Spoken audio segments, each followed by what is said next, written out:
like to welcome everyone here today. And our first line of business, we'll have our invocation by Supervisor Nick Mitchell, followed by our Pledge of Allegiance by Supervisor Ronald Mitchell. If you'll all please stand. Dear Lord, thank you for the right and privilege to come in here and do the people's work. And Lord, just be with us and guide us and to do things in your will. Be with us and keep all our children healthy. Amen. Amen. Pledge allegiance to the flag of the United States of America and to the republic for which it stands, one nation, under God, indivisible, with liberty and justice for all.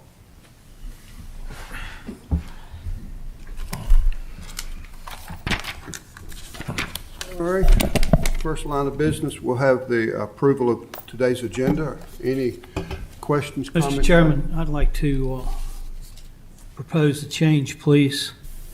If we could, the end of our break at 2:50, it says reconvene in room B75.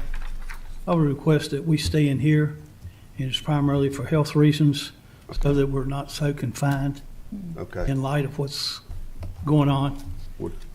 we can do that. I would appreciate that. We'll do that. So after our 2:50 break, instead of reconvening in B75, we'll reconvene right here. Thank you.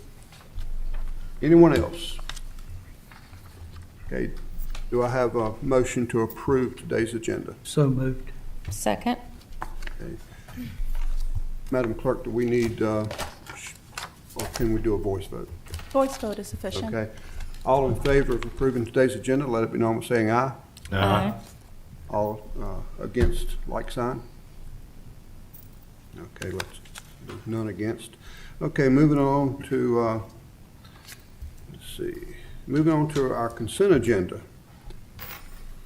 Do we have any questions or comments or, yes, go ahead.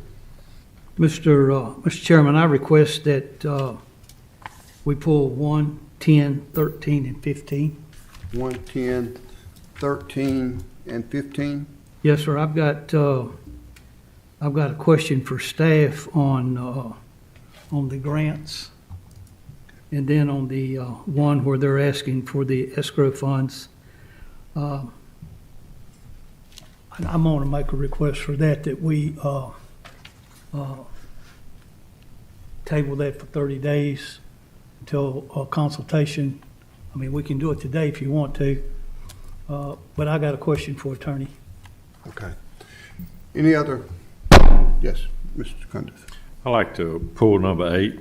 Number 8. Number 8. Okay. I wasn't here at the last meeting when that was explained on some of the landfill fees, and I would like to ask a few questions Okay. about that. All right. Anyone else? Mr. Chairman, I'd like to pull number 3, please. Number 3. Okay. Anyone else?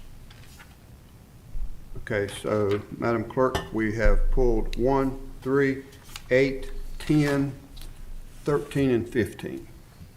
Yes, sir, I have that written.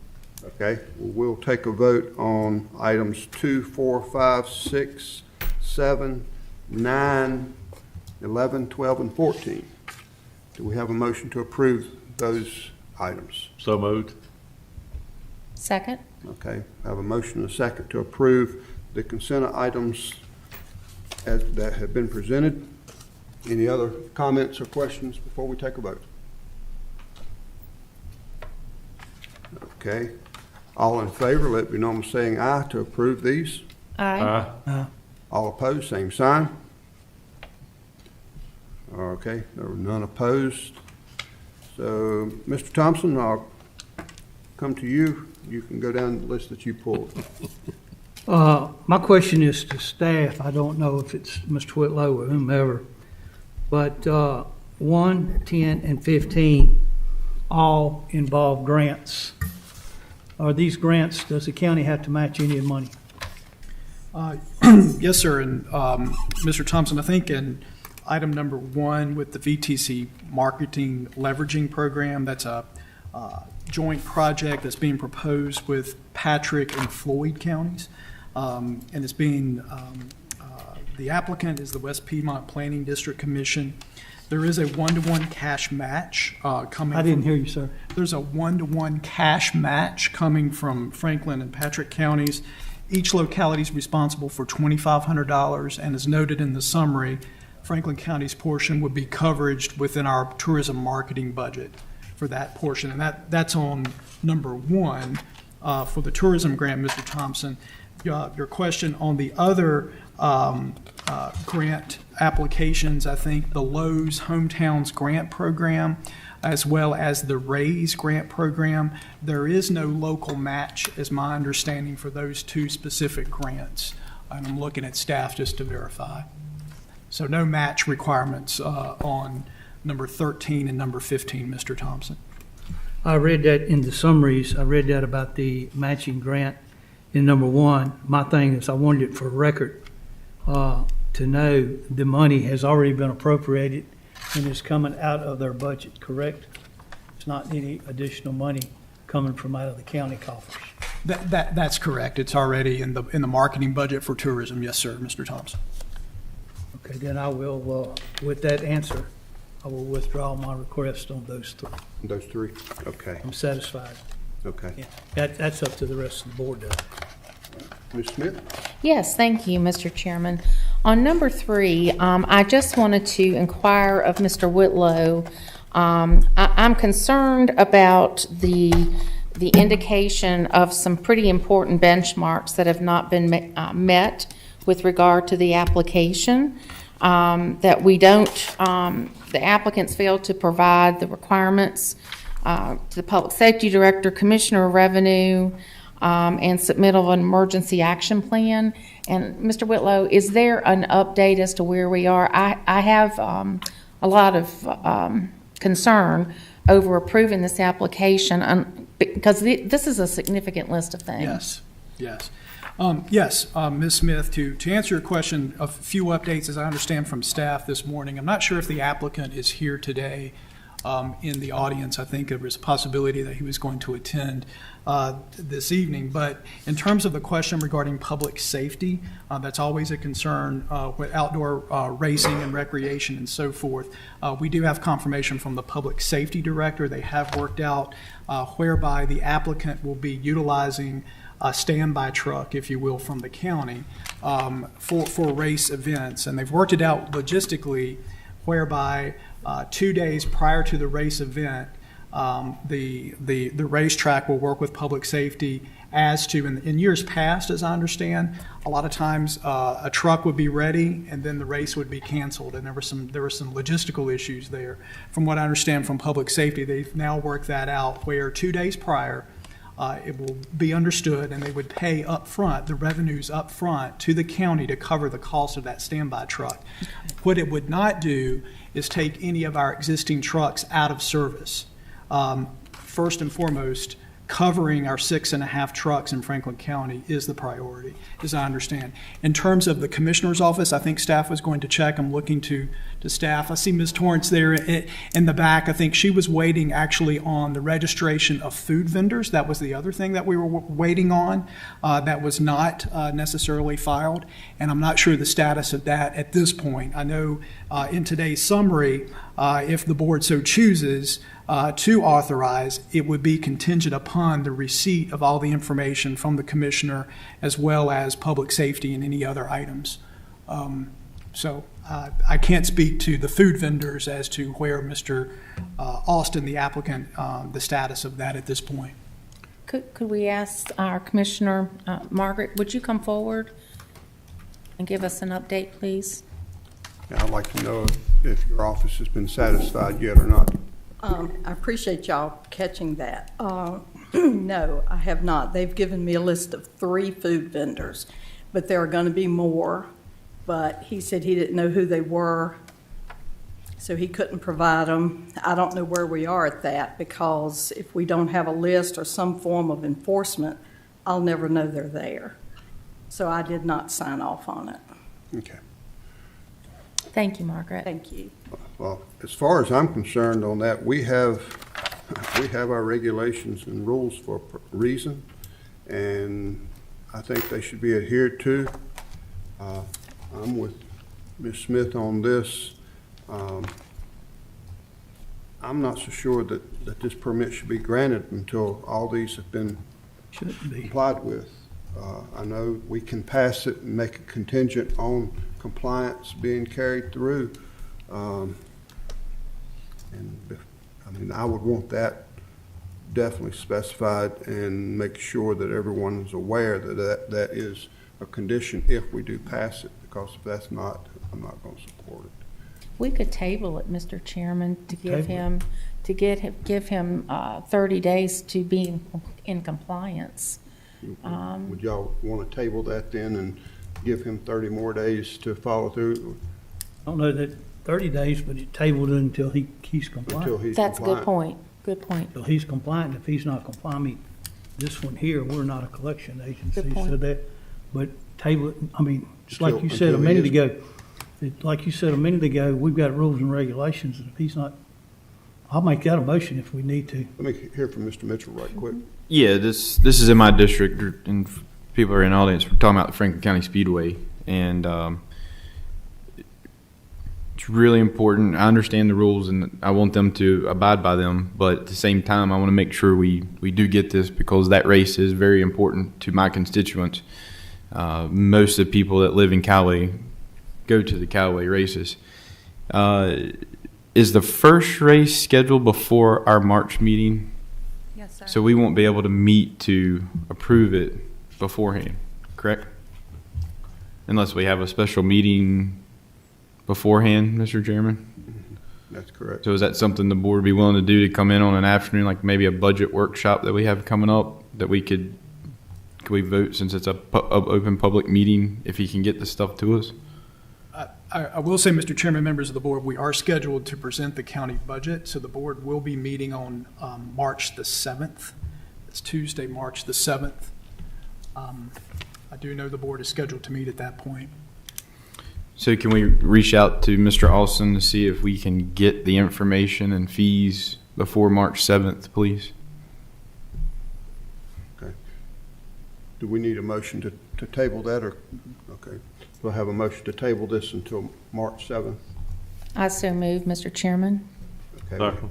Okay, we have a motion and a second to table item 3, which is the outdoor occasion permit application, until March 7th. That gives the applicant some extended time to follow through with his paperwork, and we will take this item up on that day. All right. What time is our meeting on March 7th? 4 p.m. Scheduled 4 p.m.? for 4 p.m. Yes, yes, sir. All right, we have a motion and a second to table it. All in favor that we table this until March 7th, let it be known by saying aye. Aye. All opposed, like sign. Record show there were none opposed. Mr. Chairman? Yes. Are we live streaming? Yes. Okay. I just want to make sure that we're live streaming. Somebody inform me that that's not up. So just want to make sure that's working. All right, I have marked item number 10 here was pulled. Chairman Tatum, it appears that we have lost the live stream. We have lost live stream? Let me verify that. Okay. Why are our screens blinking nonstop? Where's Matthew? Huh? I said, where's Matthew? It's We irritating. need Matthew. Love technology. Okay, it is up. Okay. All right, I have item number 10. Okay, I'll come back to Mr. Thompson. My request on that is, we need to, want a closed meeting to meet with, council. Because I've got a couple questions, legal questions as to, our authority and obligations with that money. Okay. And, I think in our bylaws, we don't address, it's the county's attorney, not, and if it needs to be tabled until next month, that's fine, or if we can take care of it in closed session today. I've got a couple of specific questions, whichever. Okay, do you want to just table it until we can have an opportunity, or do you want to go We can into table it closed for session? 30 days. Okay, I'll make that as a motion to table it for 30 days until we can meet with council to settle a couple questions that is extremely germane to the money and to the county's obligations and authorities. okay. My question would be, in closed session today with council, why couldn't we ask then? Got no Okay. problem. We Yeah. I said that. I thought you said Either 30 days, table it for 30 days until we can meet with them, or we can take care of it in today's closed session, All right, whichever. okay. We have a motion. Do we have a second? Second. Okay. What we're gonna do is we're gonna table item number 10 until we can get into closed session with legal counsel. We'll try to take care of that today, and we'll bring it back this evening.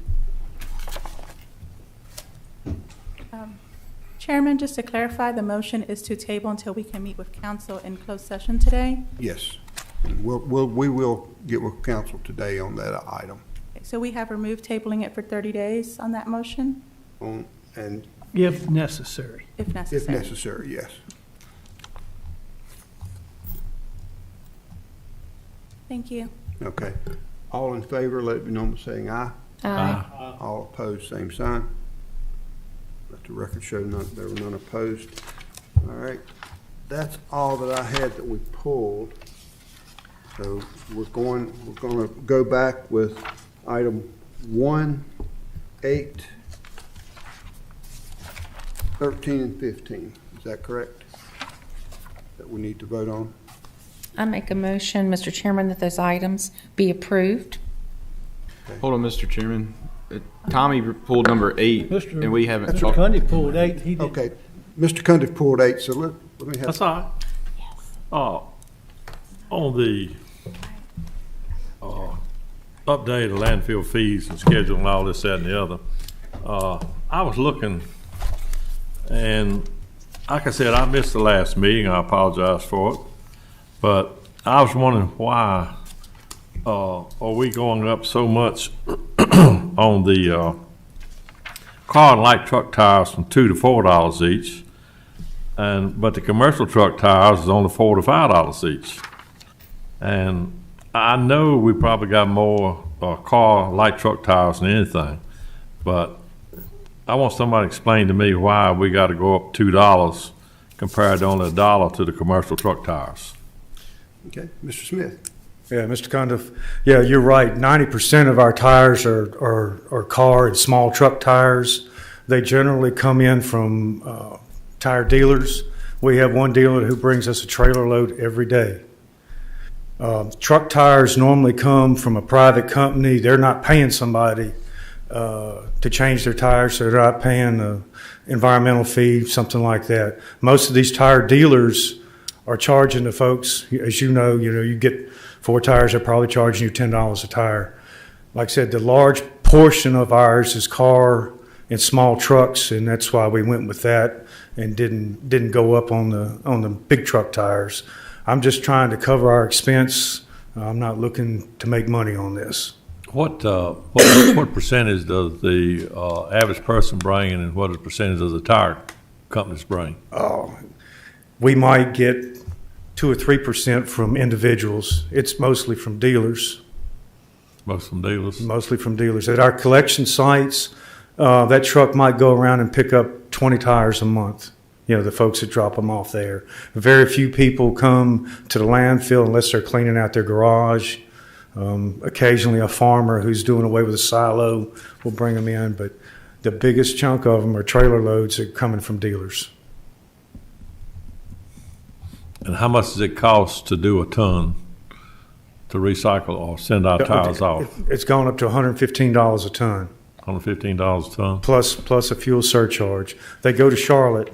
Unlike a lot of other places, they will actually bring the trailer to the landfill and we load it.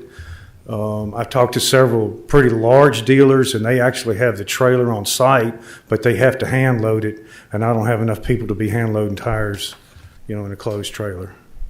So that works out well for us. So it's not, if we do go to $4, it's your opinion that it's not going to be much of an impact as far as the county taxpayer is concerned? No. In fact, I've told a couple of the dealers, I gave them a heads up that this was probably coming, there was going to be an increase, and they didn't seem... Well, they pass the But- cost on to the customers. Yeah, just and like I everything. said, the other thing, we have to balance. I don't want to go up too much, and all of a sudden the tires are back in the ditches. but, Well, like I said, the only thing that really concerned me was I didn't know what percentage of people bring to the dump. yeah, Compared to it's what, it's very small compared to the very small. dealers, correct. Okay. Well, I appreciate you answering my question. Okay. Thank you. Don, when's the last time that price was adjusted? I'm sorry? When's the last time that price was raised? We raised it, I think car tires maybe 3 years ago, $1. But it's before my time, since before that, so it's been at least 10 years. All right, thank you.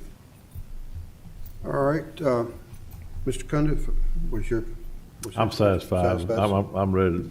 Okay. to You wanna Just leave put- 8 like it Put is. 8 back, okay. Yes. All right, so Thank you. all the items that were pulled, with the exception of item number 3, back on the agenda. Anyone have any questions or No, comments? number 10. Okay, number 10, we tabled as well. So 3 and 10 were pulled, all the rest were put back on. So do I have a motion to approve those listed items? I will, Mr. Chairman. Okay, do we have a second? Second. All right, we have a motion and a second to approve items 1, 8, 13, and 15. Madam Clerk, do you have those numbers? Would you mind giving them to me one more time? My computer's lagging a little bit today. We're putting item 1, 8, 13, and 15 back for approval. Thank you, sir. Okay, we have a motion and a second. All in favor, let it be known by saying aye. Aye. All opposed, same sign. So none opposed. All right. Mr. Daniels.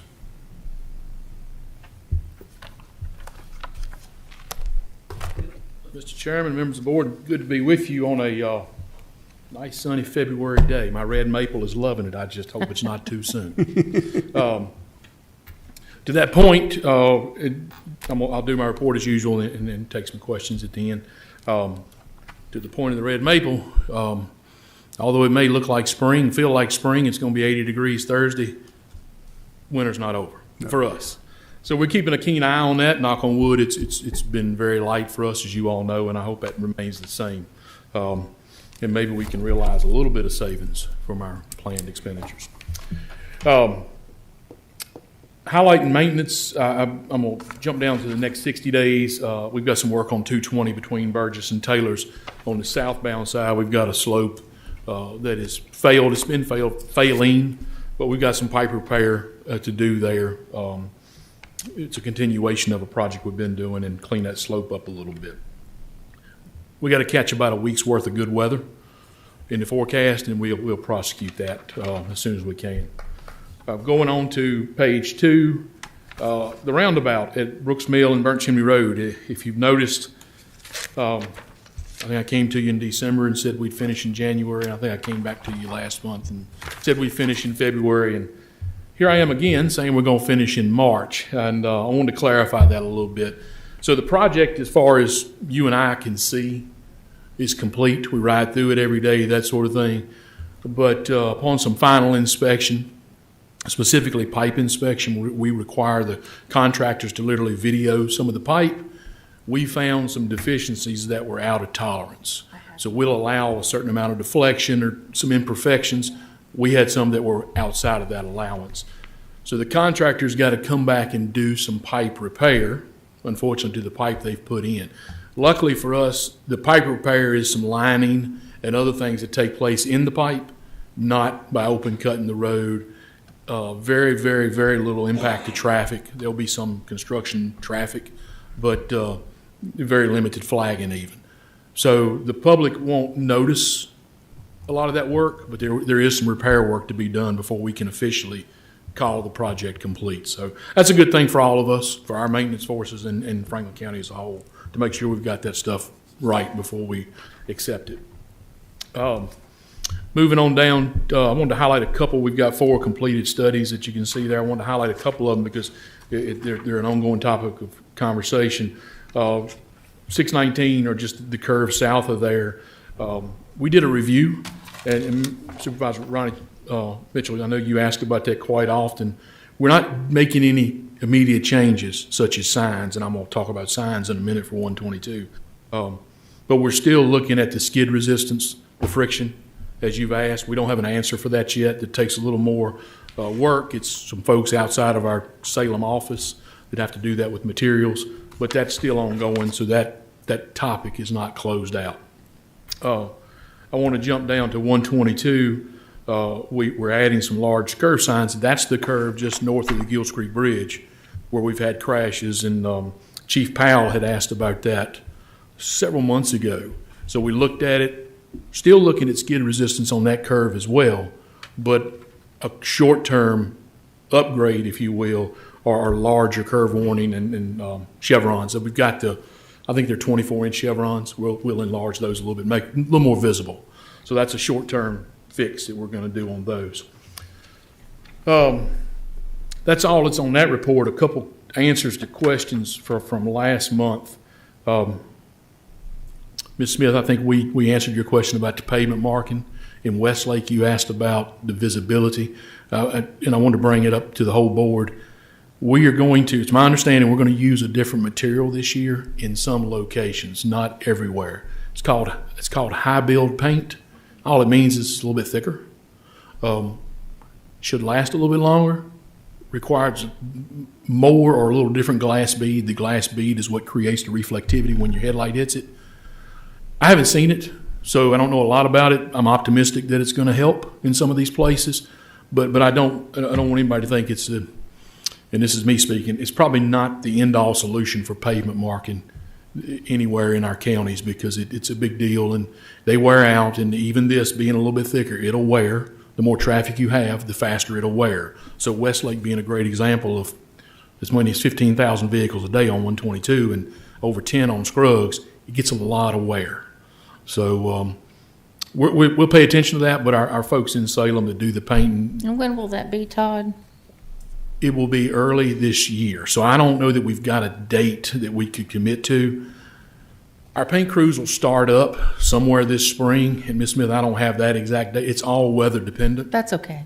Just this spring. But our manager, our program manager in our marking group just committed to doing that area early. So we paint all year long as Mother Nature allows us to do it. They'll come there and get that area early. I'd love to say they would stay in the county. I don't know their schedule. It's a big district. They got a lot of area to cover. So, and it's unfortunately a lot of painting needs to be done. Thank you for that. Could I ask a question? Yes, sir. Is there any possibility on 122 and also Scruggs Road, due to the narrow nature, that you all could groove the center line sort of like 40 East is, you know what I'm talking about? Oh, yeah, the center line rumble strips, and I think somebody, I don't recall who, asked me about that before. I did a long time ago. And so yes, it's not programmed in the immediate future. And we look at routes based on crash history. Some of that is traffic engineer discretion. So when I say that, our traffic engineers in Salem are looking at where can we spend some of this safety money to get the biggest impact. So when you get into Pittsylvania County, that's Lynchburg District, the traffic engineer at the time made a purposeful decision, and they did a lot of that in the Lynchburg District. You'll see that a lot of their 2-lane primary roads, they've got centerline rumble strips. We've got it on a few, but not nearly as many, and that boiled down to basically a district discretion on how we manage some of that safety money. So we'll raise that comment again, Mr. Carter, but it's not programmed in the immediate future with any safety funds. I travel those roads a lot, and there's a lot of crossover on those center lines, and I think that's a real prohibitive, because you know immediately when you're at the center of the road. And that's the sole purpose, to keep somebody in their lane when they wander outside the lane across center line. So, thank you. yes, sir. Can I ask Let me make a note of that. Ms. Smith All has a right. question. I'm sorry. No, Todd, you want to finish your report Yeah. first? So 2 other things. Supervisor Ronnie Mitchell, you'd asked about the 220 slick pavement. I commented on that. That's still ongoing, and I know it's taken a while to do that. And I think I'd said it before. We can do a lot of things pretty quickly, but it does take us a while to figure out if we really have a problem, and then what do we do about it. The high friction surface course that we talked about is one answer. It's not the only answer, and I don't know that we would put it on 220. Maybe we would, but that discussion is still ongoing. And also, both Supervisor Mitchells asked about the FYAs, and I said we'd get an email to Steve, and we will. We just got something back from our traffic engineers last week, and I'll boil it down, and then the email's got much more detail in it. But basically, we recognize that we've had some crash frequency increases, and that's not uncommon at some FYAs. And this info is coming from our traffic engineers that study this stuff, and they live it every day. But we also see that over time, those crashes start to decrease. And we actually see a benefit from the FYA. Now, the FYA at Wirtz is going to get, the turn lanes are going to get some reconfiguration with the project to limit the through cuts. The FYA, the turn lane with the FYA at Sontag, there's no offset plan for that turn lane. So two different things going on there. But as of right now, the department's not looking to take out the FYAs and remove them. We're definitely keeping up with the crash history, no doubt about it. We don't want anybody to have a crash, but there is some benefit in those FYAs, and that's why we installed them where we did. There are places, I'll add this real quick, there are places we didn't install them because the conditions weren't right for it. In fact, if I'm right, northbound 220, turning on to, is it Castle? The intersection across from Sontag, we don't have the FYA for that signal. I'm right on. Castle Drive. Yeah, Castle. That's what I thought. Yeah. So, and that was done on purpose. It didn't meet the need. We also sometimes have concerns with sight distance and other things, so we don't put the FYA in. That's just one place local that I could think of. Okay.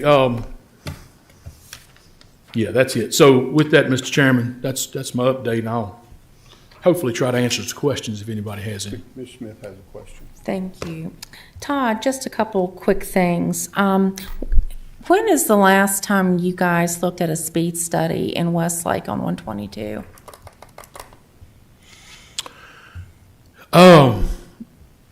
Relatively not that long ago, because we extended the 45 back south of Harmony School. If you remember, that 45 was a little further north. Now, with that said, I don't know that we actually studied 122 near Scruggs Road or in front of Caps or something like that to look at further reduction. It's been a while when we focused on just that. Is that what you're asking about? Yes, more towards the area of commerce from Booker T, really down through the Westlake area. I'm getting, some complaints about the speed. It's posted 45, but people go 50 and 55 through there, and it's going to continue to build up through there. We're looking at, potential pedestrian walkways through there, and so a 45 mile an hour speed limit through there is getting to be prohibitive. So would it be fair to say if we looked at just from what landmarks, Booker T? Do you stop when you get past Caps, or do you go on to Bridgewater? I don't know. What's your focus? I would leave that to the experts. To you. Well, the reason I ask, we'll relay the desire to look at it, study it. We need to give them some limits, and keep in mind that 45 runs from just south of Harmony School to downtown Moneta. If I remember right, that's 10 miles. It's a long speed zone. It is. It is. I think optimally it would be good down to the bridge. Now, if through the expertise of the engineers at VDOT, if you all feel that that's not appropriate, I'm completely open to learn more about that. No, well, let's start with that. Okay. And I do want to ask you one question with regard to reduced speed limit. With the businesses that are anxious to come to the Westlake area that are fronting 122, does a reduced speed limit through there mitigate at least some of the road improvements that you guys require? So it would unlikely mitigate, it wouldn't mitigate the left turn requirements, which is, I think, the most critical. What it would mitigate is spacing between, or it would lessen and I'm gonna look to my right hand to make sure I don't say something wrong, but it would lessen the spacing required between connections, commercial entrances, and so on and so forth. But the volume on 122 and also the volume of the business that's projected for the given business is what generates the need for the turn lanes or what have you, tapers and that's the issue with 122. Go back to what I just said. When you're pushing 15,000, I don't know the exact volume, it's between 10 and 15 on 122, and then you get a business that wants to enter onto 122 that's got any traffic at all, it just jumps to the turn lane right off the bat, and because we all know that is significant dollars to construct a left turn lane. It's a lot to construct a right turn lane, but heaven forbid you have to do a left turn lane and you're widening on both sides of 122. I mean, you're building a whole lane in 122, and that gets very expensive, and we're very aware of that on a small business or even if it's a chain, it's a big deal. That's a big concern of mine because, it looks like we're not being business friendly and that VDOT certainly is not. Yeah. And those are large costs. I get very frustrated with Richmond. That's not with you, of course, but it moves down. But it is getting to the point that it's being just, we're prejudicing new businesses, and they're not coming here because of these exorbitant requirements from VDOT. And I've told Dr. Smoot that this is a huge issue, and it's not helping Franklin County at all. It's a double-edged sword. It really is, because we're not here. We definitely don't want to inhibit businesses coming to whatever counties we're serving, right? And Ken King, our district engineer, is right in the front of that push. He doesn't want us to inhibit that. We strive to be as fair and cooperative as possible. We'll stretch it sometimes. What can we allow? And we have these debates all the time. We try to find solutions. The right in, right out is a solution that would allow a business to come to a road like 122, but rarely are you going to find a business that says, oh yeah, I love that. I don't care if people have to turn right into my entrance or right out, because you think about a right in, right out on 122, well, if I'm leaving here going to the business and it's on the west side, how do I get in? I got to go somewhere and make a turn around in a parking lot and come back, and that's not good either. No, and I'm not arguing the merit of doing the turn lanes. It's who's paying for it, quite frankly. And VDOT needs to start acknowledging this down at the district level with the billions of surplus. The other item I had, Todd, can you check out potholes on Dudley Amos? 601, yes ma'am. What? I was going to tell you about that. I forgot. Oh. Yeah. They're there. Okay. I hit one yesterday.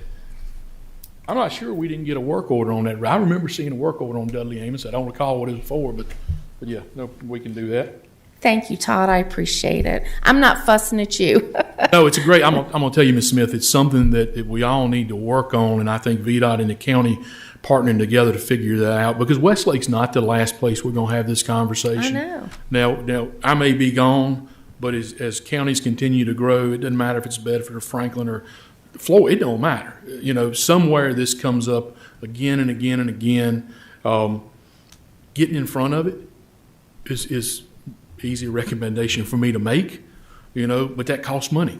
It costs money on all fronts to be ready for the business when it comes here, and it's an investment. And how do we get there? I don't know. County could apply for smart scale. I will tell you that it's unlikely it's going to score well enough, and it's also long ways out. When you got a business that wants to come next week, I know that's exaggerated, but come soon, smart scale is not built for that. You guys should be matching, if not contributing to offset those costs for business, because the business's numbers don't work. Yeah. Millions of dollars, and that's businesses we're losing. That's tax revenue and services to our citizens we're losing, and it's just unacceptable in my world, Todd. Understood. Yes, ma'am. Okay. Thank you, Mr. Chairman. Anyone else have any questions? I have for a Mr. question. Day? Okay. Todd, you was talking about on 834, the roundabout, they got to put another pipe in? Is that what you were saying? No, sir. With all the pipe are in, the road's open, pavement marking's done, lights are up. So it's, as far as we can see visually, it's finished. There's some pipe that they put in as part of the project that didn't meet our standard. There's So they some gotta go deflection back and issues. They redo got to the go pipe. back and actually line them and do some work to, basically the flow line is deflecting more than we will allow, which means water's going to stay in, it's not going to flow properly, that sort of thing. So they go back in with a liner and correct that. And those liners, I think it's got a 75-year warranty. It's got a significant warranty on the liners, so it's something that's on our approved list, and we believe is an adequate solution. Are they, I know it's gonna sound crazy, but when you get a little age on you can't see the road at night, especially when it rains. Are they in development of a lime paint that will be more clear at night as far as the weather's concerned? Because at nighttime, especially a little drizzling rain, you can't see the lines. And I just wonder if they're in development or doing anything about that. So I'll tell you, Mr. Thompson, I don't want to take too much time, Mr. Chairman, but I'll tell you why. It's not just your eyes. So bear with me for a quick second. When we put paint on the road, it's 15 mils thick. Now, how thick is that? Well, your trash bag comes 3 mils. Mr. Mitchell's using 6 mil probably to get up leaves and stuff. 15 mils isn't a whole lot, right? So it's got this little glass bead that's shot down in that paint, and it sets up above that paint just a little bit, and there's your reflectivity. Well, when it rains and you literally flood that line, which is not hard to do, your reflectivity's gone away.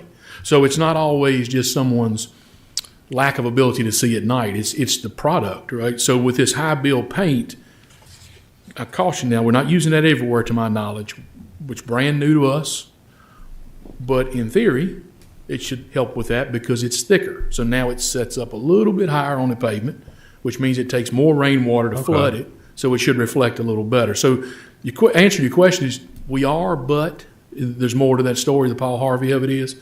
And on our primaries, we do typically put what we call as a thermoplastic. It's 90 mils thick, but it burns into the pavement a little bit so you don't realize that full thickness. It's better than, say, the paint we put on Scruggs Road or Brooks Mill Road. Secondary roads, we'll put a type A, which is the thin paint.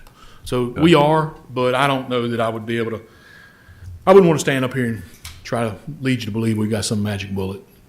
So. Okay, I appreciate it. Thank you.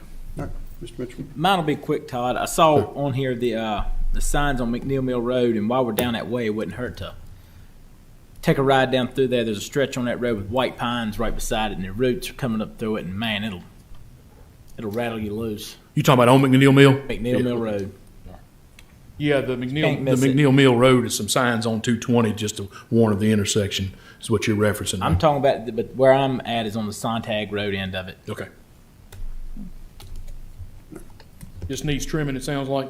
No, the roots are coming up through the asphalt. And Yeah, we Right looked rough. at that. Info. Okay. Okay, anyone else have anything for Mr. Daniels? All right, thank you, Todd. Sir. Thanks, Todd. Okay, at this time, I'm going to turn the floor over to Mr. Whitlow, and he's going to introduce our next speaker. Sure, thank you, Mr. Chairman, and I may ask Steve Sandy, who has worked some with Richard Schulman, and I know Richard's in the audience. Of course, I think Mr. Schulman was back with the board. I was trying to recall the last time he was with the board. It may have been back in the fall, August, September, and so forth. And I know Mr. Ronnie Mitchell had asked regarding some concerns he had received regarding CenturyLink, now Brightspeed service, and so forth. And so we had reached back out to Mr. Schulman in the fall. And since that time, I think Mr. Sandy's had some conversations. So, Steve, you may have a couple introductory comments for Mr. Schulman. Sure. Yeah, I think he was here last time, if you recall, back in the fall, and I think it was the first week on the job, if you recall, with Brightspeed. And so Rich and I have had a number of conversations since that time. I think he's been the best contact I've had at CenturyLink / Brightspeed since I've been working here, and he's worked hard to resolve some of the issues we've had here in the county. But I just will point out, too, is that he's working for all of Virginia, so that the concerns we have here, I think, are replicated probably 95 counties or somewhat like that. So we did ask him to come back and just, give you guys a brief update of kind of where things are and the things that he has been working on with Brightspeed, not only here in Franklin, but there's a lot that's been going on in Virginia, and they're filing with the SEC and so forth. So just welcome him back, and appreciate him coming back down and working with it and taking all my phone calls and emails that I send to him as well. And just one other note that in March for the Broadband Authority, we are planning to have Chantel and River Street, so another segment of our broadband partners to come and brief you on project updates for both of those projects as well. So that'll be March 21st, I think, is the date for that. So that'll be at the Broadband Authority meeting. I don't think Rich will be at that meeting, but he'll give you the update today on the Brightspeed side of things. So appreciate him coming down, and appreciate you giving him the opportunity to share with you again. Mr. Chairman, members of the Board of Supervisors, I know it feels like it was last August, but it was actually only 4 months ago I was here. It was day 8 on the job for me, and day 15 for the new company, Brightspeed. I think I explained to you then, I had been kind of semi-retired for about 2.5 years from CenturyLink, but I thought Brightspeed was going in a different direction, a much better direction, quite frankly, than CenturyLink had been going in Virginia. And although it's only been 4 months, I'm here today to say that I've seen some very, very good things happening with the company across the state, and those are the things that brought me back 4 months ago. First, I had responsibility for 12 states when I was with CenturyLink here working in Virginia. And for the past couple of years, CenturyLink has had somebody out of North Carolina that's been covering multiple states. And obviously that wasn't getting the job done. And Brightspeed brought me on to focus on Virginia and only Virginia.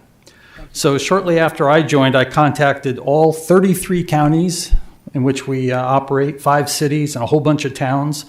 Told them that I was back and glad to work with them. I got a lot of emails back from people across the state saying that they hadn't heard from anybody in 2 years, and gave me their laundry list of issues that they were having with outstanding customer issues, 911 issues. And so I've been working through all of those, been working a lot with Steve here on issues that you have, on a whole variety of issues that come up. So the good news to me is that Brightspeed has seen the value of having someone, an employee here, located here in Virginia, who focuses just on Virginia and working with local governments, you all, and I do work at the legislature as well, at the General Assembly. On broadband, I want to talk about it just for a bit because I think it's important that you understand what we're doing in the big scheme of things. But then I want to talk more about copper, which is, I think, what's more critical for us here in Franklin. But on broadband, I'm actually talking with 5 counties, 2 cities, and 3 towns on fiber to the premises plans that we are beginning in the next few months using Brightspeed's own funding. So that's not state funding, it's not federal funding, it's our own capital funding. These projects are going to reach about 60,000 customers in this year, in 2023. And they include places like Henry County, Marion, Wythe County, Luray, Page County. So we're all across the state in a lot of the really rural areas. We're doing similar builds in our other 19 states that we operate in. On top of that, we're about a month away from completing a major VATI fiber project in rural Albemarle County. And we're starting work on a federal RDOF fiber project now in Hanover County. We've got 6 years to do that build, but we have promised Hanover that we're going to get it done in 2 years. So we're starting it now and we'll be done in 2 years. And then we also have a pending application in Rockbridge County that we're hoping will get announced here very soon. I think it's sitting with the governor now, and I know you all are waiting on an even bigger project with using VATI funds with Chantel that hopefully you all will get through the process too.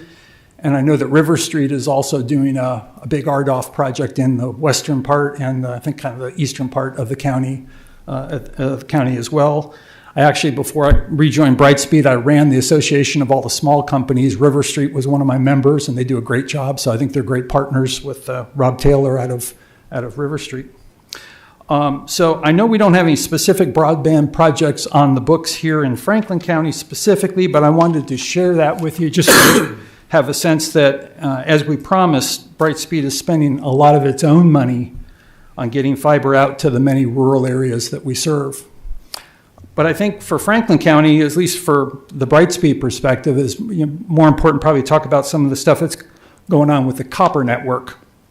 I know your hope is to get to a point where all of your county citizens will have fiber connections and great cell phone coverage, which would be wonderful to have, but at least for some period of time, we are still going to be relying on copper landline facilities. And some of those people are maybe don't have great cell phone service, and that copper line is their focus to get to 911 services as well.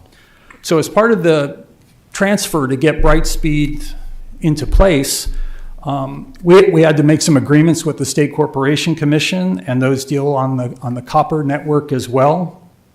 So every month, starting in January, we had to start reporting the number of trouble reports we have in the network, and also about how long it takes us to get repairs done. So for instance, the requirement is to get 80% of our out-of-service repairs done within 48 hours, 95% done within 96 hours. CenturyLink wasn't there, and in our first month, October, we did not meet a couple of those metrics, but over the last couple of months, we are meeting all of those metrics, and by large amounts. So for instance, we're required to be at 95% within 96 hours. I think our last two reports, we've been at 97% within 96 hours. I also was on a call last week where we were going over some other statistics, and one that was really shocking to me was a number we call abandoned calls. So we would look at across the 20 states how many times people would call and then hang up, mostly because they were on the line too long waiting for someone to answer the phone. That call rate of abandoned calls has gone down 90% in the last 2 months, and that's partially a factor of we brought in 35% more customer service reps. So I always tell people when they say, yeah, the CenturyLink service, customer service has not been good, and I say, well, have you called like in the last week? Because I think if you are a recent caller, you probably have seen very big changes in the speed at which we answer calls. Now, I will say we are still going through a process of transitioning over, because this wasn't just a rebranding from CenturyLink to Brightspeed. It's a whole new company, whole new leadership, and we're trying to move our systems to take over the things that, frankly, the CenturyLink systems were not able to do for us.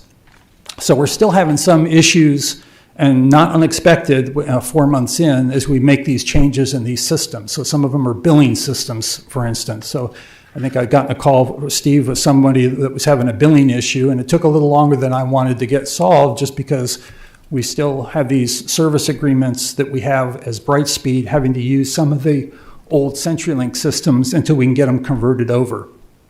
But we are working as fast as we can, because we don't like being on those systems either. So we want to get out of those systems and onto our own systems. As I explained when I was here in October, we've also committed to providing reliable copper services and to evaluate and prioritize copper network improvements. In December, I went out to every one of the localities that we serve, and I said to every county administrator, city manager, help us identify the areas where you are seeing problems with customer calls coming in. We all obviously did our own analysis of the network to see where we're seeing trouble reports, and we go to our technicians who really know where the problems are to say, okay, where are you seeing problems that where we need to do some investments? And so last month we filed a confidential report to the commission staff of the projects that we're currently evaluating for copper improvements. Snow Creek, Callaway are on that list, two of the places that we're looking at. We technically have a report due annually, but I've told the commission staff we're not waiting a year to report. We're going to come back within 6 months, tell you what we've done. We've going through prioritizing all these projects, putting dollar values on them, and then going out and doing the work that needs to get done to get these fixed. And our analytics didn't end in December. We're continuing to add as we see new problem areas or I have a county that just is getting back to me saying, well, we think about it, that we've got some areas here and there, so we're adding those to the list as well to get done. That initial list was just our first strike at that. Another area, and the last area I want to talk about just briefly, is DSL speeds. I know that's been a big issue for you, and I wish I had a better answer for you on this, but the bottom line is that in general, we're not adding capacity to the DSL network. The bandwidth demand on the current network is near capacity in a lot of the areas, so as a general rule, we're very careful at looking to see if there's capacity before we add new customers. So you'll get complaints every once in a while from somebody saying, hey, I moved into a place that had DSL before, and we're not providing DSL to that address anymore because we're so close to capacity that we don't want, I mean, it would be easy, I suppose, to take on more and more customers and bring more and more revenue in, but to give people, that would give people who are current customers a slower experience, and we're just not willing to do that. So we know from looking at the network where we are in capacity, and if we're getting to the point of getting close to being full, we're not adding new people on. Again, people don't like that, but on the other hand, I'd rather tell one person no than to have 100 people come back and say, hey, all of a sudden, what used to be acceptable service is now slowed down to the point where it's not working for me anymore. So that's kind of the balance that we're working there. And as we all know, the demand on the network is not going down. More and more people are streaming things. And I think until we get some of that additional fiber in the county, maybe that'll take some of the pressure off the folks that are currently on DSL and will help us out a bit in capacity issues there. And so that's kind of just a quick update. Again, just 4 months. I think a lot of good things have happened. And but I look forward to any questions that you might have for me. All right. Anyone have any questions? I just thank you for your efforts and coming on board. And, you guys are making improvements, but there's still room for more. I still, I can talk to one person in one area and they love their bright speed internet, and I can talk to someone in another area and it's terrible. So that's here lately. That's one of the bigger issues or complaints. There's the consistency. I think the customer service is getting better with the added representative. So thank you for that. Yeah, thank you. Anyone else? I hear the same thing, you go one place and it's great. Then I just received a call from a constituent last week down on Country Ridge Road, and it's just, he's had a terrible time. And I would say for those areas where you're seeing issues, if you get those to Steve, I mean, I'm usually pretty good at getting back as quick as I can on them, but what I'm really, so there's either one of two issues that are going on. One is could be a residence problem, something that's going on specifically there. I had one last week where a mouse got into a pedestal and decided to make it his home and took out about 3 customers there. So, that was an individual area. We'll go out and we'll fix that. But what I'm really interested in is if we're getting multiple complaints from a given area, then there's a bigger problem there with equipment that maybe needs to be upgraded or something else that needs to be done. So as those come in, those are great for us to hear about so that we know that we need to do a focus in that area. My area, anytime it rains, everyone has trouble. Or their phone will, I know at my grandmother's house in Snow Creek, if it rains, her phone will go out for 2 or 3 days. And it's not just hers, it's a lot of them. Yeah, that's why Snow Creek's on that list. Yes, sir. In that case, you need to add Henry to that list as well. I'm sorry? In that case, you need to add Henry to that list as well. Okay, I'll make sure I talk to Steve about that and get some of the details on that one too. Yeah, because Thank you. anytime it rains in our neighborhood, and Mr. Whitlow and I live in the same neighborhood, we have issues with the phone. Great, thanks for sharing that. 220 corridor as well. Aren't you glad you came? Yeah. Here to get things better, so that's what I'm. Thank you for coming. Thank you very much. And updating us, and thanks again.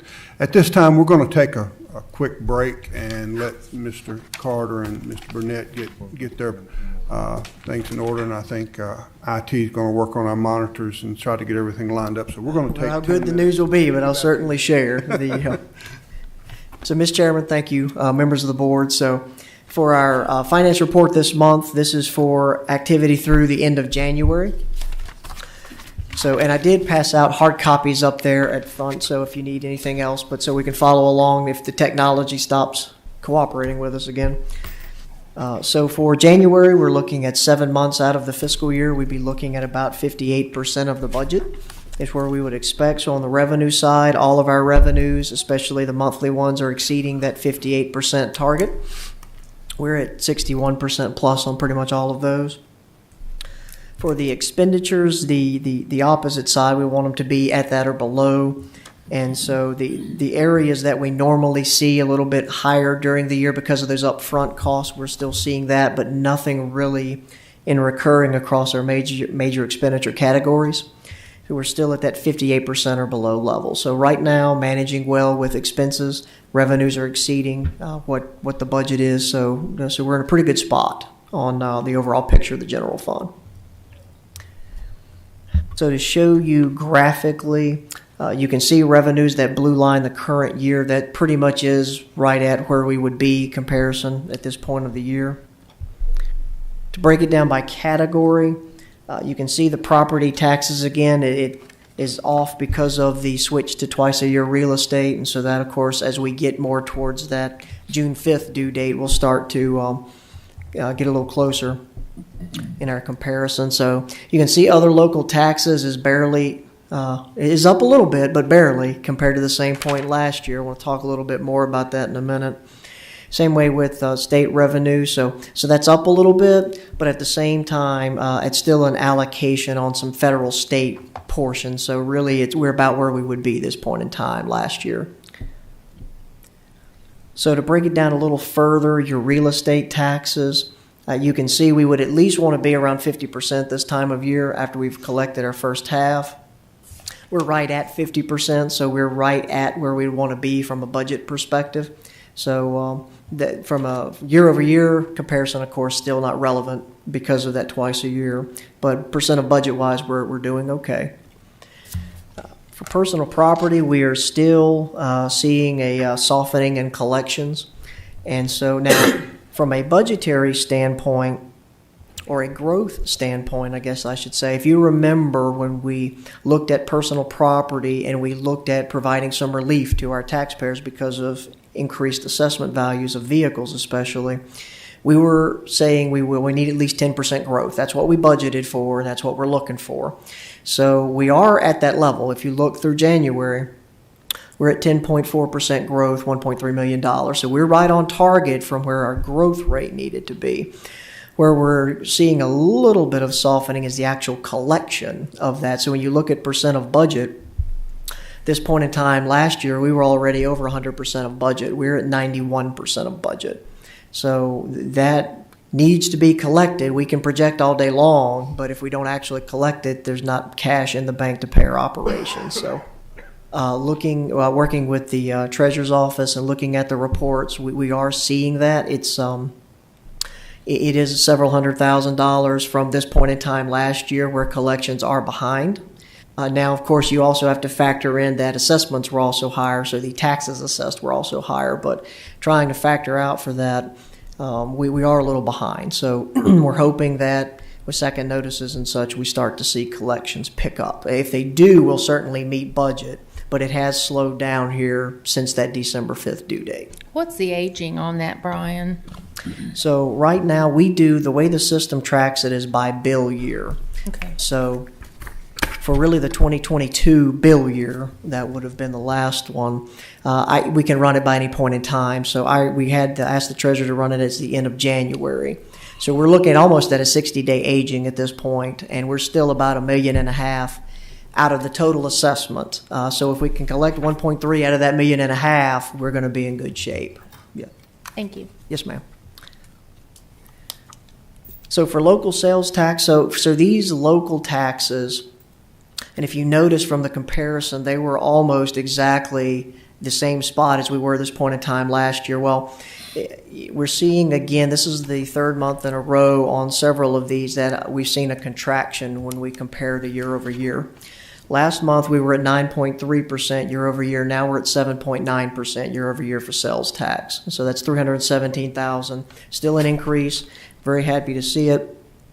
We're at 67% of budget, which is above our 58% benchmark. So we're okay from a budgetary collection standpoint. But as we look at our projections for next fiscal year's budget, And even finishing out this year, we are starting to feel like there's a contraction happening in the economy and people are pulling back spending. As I want to remind you, so you can see that big blip for February, that sales taxes are 2 months behind. That's going to be our Christmas season tax collection that we should see in February. Really going to monitor that closely. If that helps us in our year over year, then I think we're good. If that's really off, then I'm going to be concerned for the rest of this fiscal year. So kind of waiting for those February numbers. For meals tax, we saw a contraction as well. It was 6.1% year over year last month. It's now 4.9%. Still $43,000 over the same point last year. And we're still ahead at 71.5% of budget over that 58% we want to see. But we're seeing a similar contraction. Occupancy, which has been doing very well. You can see graph there. It's still above where it was last year. It contracted slightly as well. Now this is obviously the slower season, if you will, for our occupancy taxes. So, but we're at 34.3%. Last month we're at 34.1%, so a slight contraction. So all of these items, we're just, now that we're 2 or 3 months in, we're starting to see a little bit of a trend, so we're monitoring how deep that goes. So for expenditures, we had a slight uptick in expenditures for the month of January. Doesn't appear to be anything significant other than some timing on certain payments, certain invoices. When you look at the comparison across your categories, you can see some increases. Typically, we would expect to see some because of the personnel increases and the pay adjustments that we did. Nothing out of the ordinary other than those at this point. And just other general inflationary costs, as we know, fuel, utilities, all of those things have gone up. So to break it down a bit, so we are seeing social services that still seems to be more personnel related. The programs are trailing a little behind where they were last year. And CSA is still a little bit behind, but we still think we're going to probably meet and even really exceed where we were by the end of the fiscal year in total CSA expenses. And a lot of that has to do with just increases in contracts with providers with the normal inflationary environment we're seeing. So for our fund balance and reserves, there's no really change from last month with this slide. So we're still at $6.8 million above our 20% minimum. That's at $25.6 million. And as far as our other reserves, there's our budget stabilization at $1 million, and then our capital reserve at $1,021,000. So project update. We did submit the literary loan application to the Virginia Department of Education for the middle school HVAC and roof project. So now and we did confirm receipt of that application with the state. So we're just waiting at this point for some kind of notification on that application status. So we really are not sure the review timeline, the process. We haven't seen anything on the state's timeline on notification or review of these applications. The due date was February 10th, and so they've had it now for about 10, 11 days, so we'll continue to keep you updated. So later this evening, we have a public hearing for a ratifying resolution. So in order to submit the application, that public hearing was not required. However, through conversation with Davenport as their financial advisors and our bond counsel who deal with literary loan applications and financings frequently, they recommended that we get that public hearing in. Mm-hmm. So basically what it becomes is what is considered a ratifying resolution because the board already adopted a resolution to actually apply for the loan. So this is just a ratifying resolution for that process to kind of dot the I, cross the T. So there's a public hearing this evening on that. We'll have more on that for board consideration then. And then depending on all of that and how this process moves, we would still probably want to do an updated CIP plan, probably have the board adopt that, whatever that looks like, with with better numbers for the middle school project and a more realistic timeline of the CTE possibly. I know that's really in very early stages of design, so I really have no estimates on that at this point. But it's been a while. We were using dated numbers for any kind of capital planning, so that probably be something in the future we'll look at. So economic update, we're seeing a some slowing of inflation, still significant inflation. It was 6.4% in January. That caused the Federal Reserve to do a 0.25% increase, a 0.25% increase to the Federal Reserve rate. And so the projection still is that they will remain high in 2023. Most don't expect inflation to really subside till probably calendar 2024. So the normal rate is around 2%, 2 or 3% if we want to go there. So the Federal Reserve, if we're still seeing inflation in that 5-6% range, is probably going to continue to raise the rate until we get down to 2 or 3%. The next meeting of the federal, what they call the Open Market Committee, which is really the committee that sets that rate, is scheduled for late March, so there really will not be any increases that is anticipated, short of some catastrophe to that point. So keep you updated. And with that, I'll be happy to answer any questions. All right. Anyone have any questions for Mr. Carter? Go ahead. Mr. Carter, refresh my memory. The literary loan application, is that a competitive program through DOE? It is a competitive program. There's not a real formula. I will say, though, they've been a little scarce on the guidelines because of some changes to the program.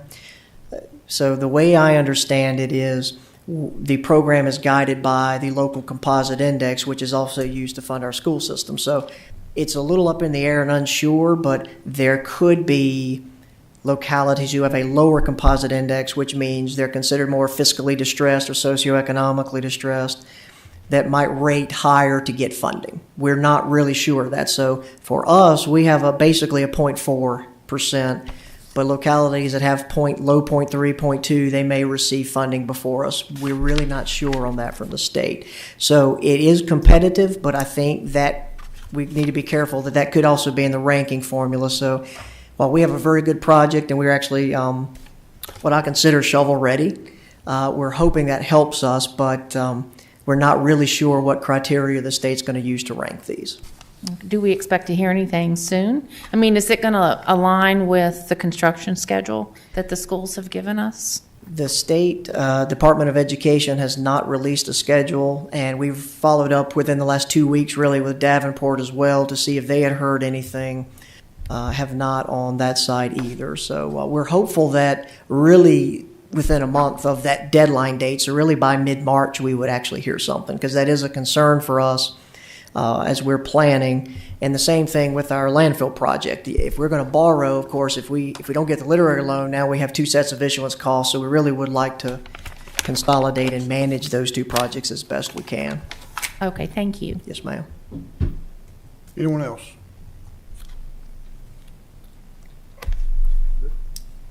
All right. Thank you, Mr. Carter. Yes, sir. Mr. Burnett. Mr. Chairman, members of the board, as Mike comes to the podium to give us an overview on the Opioid Abatement Authority, and of course Mike has in the presentation today, I've requested Mike to really take this on. This is one of those things, just like CARES and ARPA with the pandemic, much like broadband in some aspects, that new state programs and funding that's coming to localities with strings attached, with money attached. And it's one of those things, well, where did this fall in the organization? Because when the county receives money, and of course I attended a Opioid Abatement Authority presentation at a VACA meeting back in the summer, back in the fall as well. One thing that we've learned is we have to be very, very judicious with these dollars, much like CARES and ARPA. If there are a lot of missteps, there are a lot of penalties where we will be having to pay back these dollars. So we have to be very diligent. It's very early, in terms of the regulation and the rules are still being written. And so Mike took it upon himself, per my request, to give us an overview today and really delve into this. There is a request at the end of today's presentation. We work with the county attorney's office on the latest settlement. We are working with outside counsel, not just the county attorneys, but the outside counsel that is employed by the other 133 localities in Virginia that's representing all the localities. And so we will need to take action today. It's a resolution that will assure us to make sure that we receive the latest amount of dollars from the opioid settlement dollars and so forth. So that's a little bit of a long introduction, if you will, from Mr. Burnett this afternoon. But I think this overview will be very helpful to the board. Thank you. Thank you. And thank you, Mr. Chairman. So what I wanted to do today was to give you all a little bit of an overview, history of what the opioid epidemic and settlement process is before we get into some details of kind of what we're looking at. Chris is exactly right. This is very, very close. I think all of you, except for Mr. Mitchell, were on the board when we did a lot of these CARES Act dollars, funds that came available, a lot of strings attached, things you could use it for, things you couldn't. So that's one of the things that we wanted to talk with you about today. So just a really quick overview of what we're talking about. So the opioid epidemic, opioids are a class of drugs used to reduce pain. They're either done with prescription. There's also a synthetic drug that's out now called fentanyl, as well as heroin, which we've all heard of. The epidemic started in the mid-'90s with OxyContin. I think everyone's heard of OxyContin before. It was promoted by Purdue Pharma, and it triggered the first wave of deaths linked to legal prescription opioids.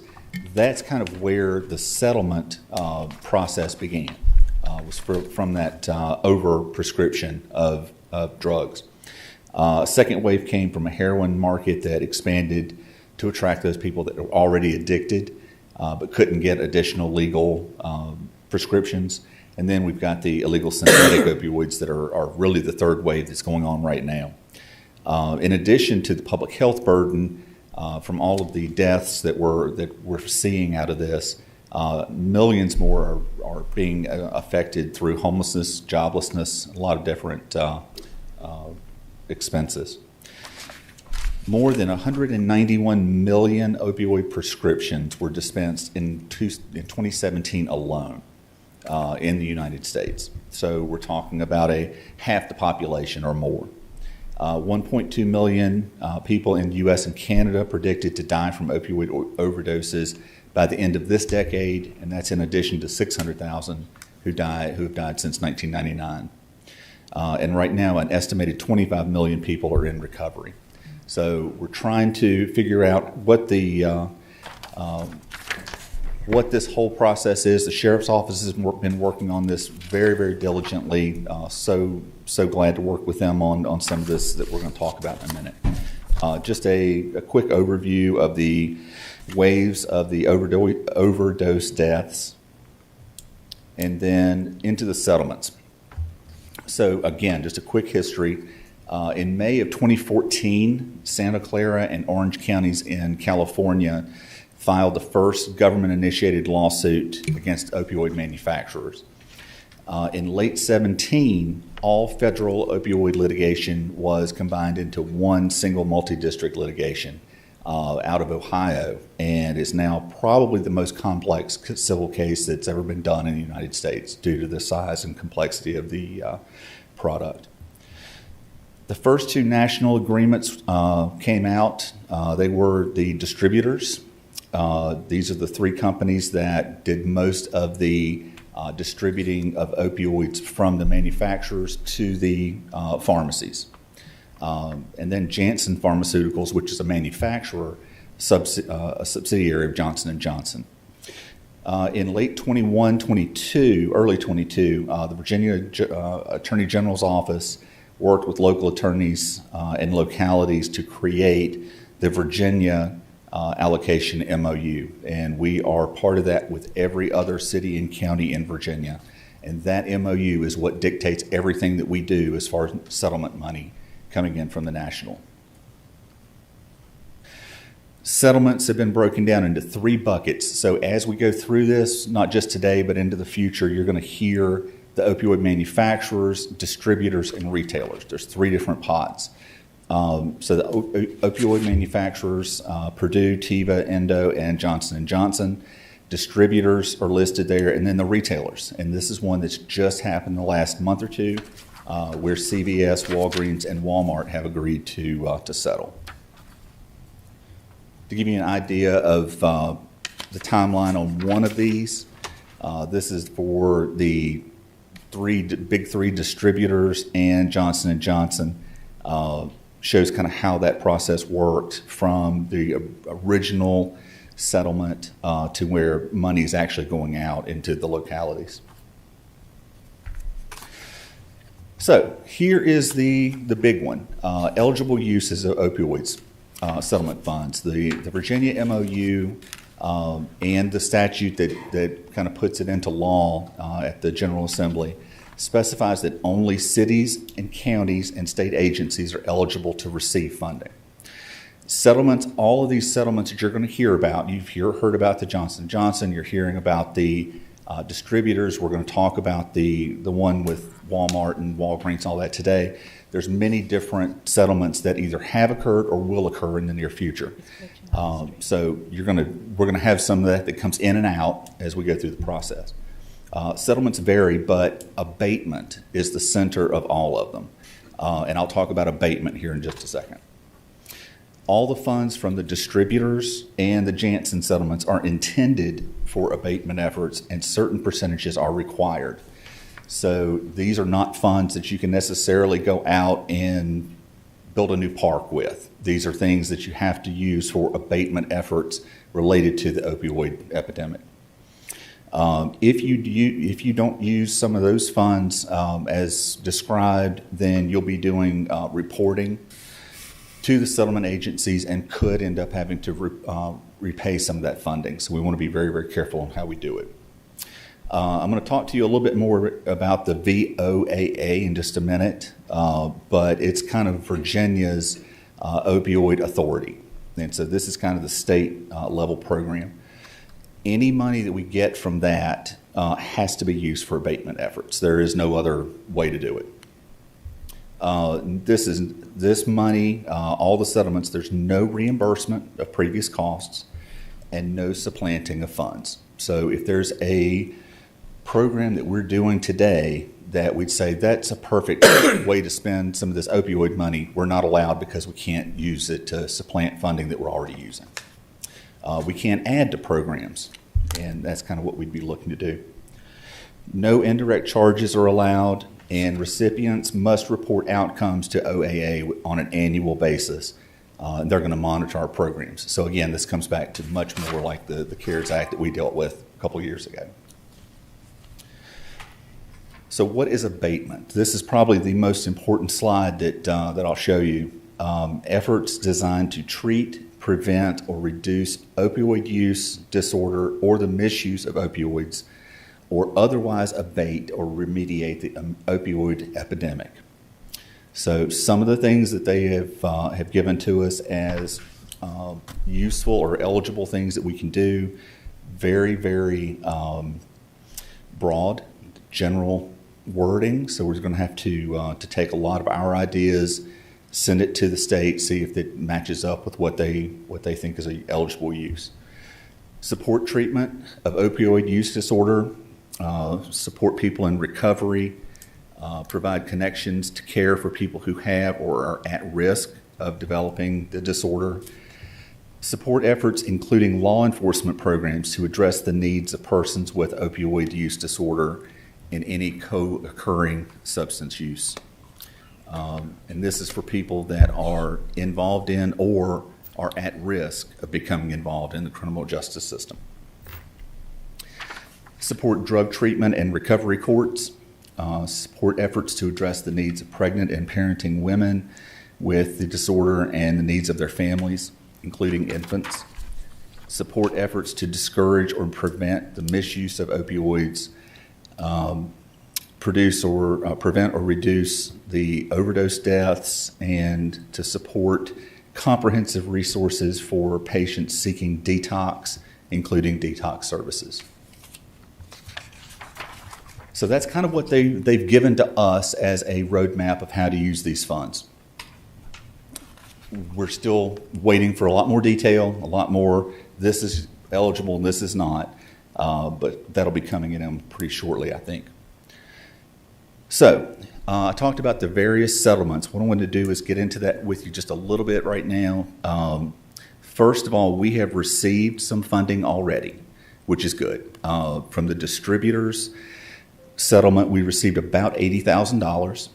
And then the Johnson & Johnson settlement, we've received about $155,000 so far. Each one of these settlements had totally different payout amounts, totally different payout schedules.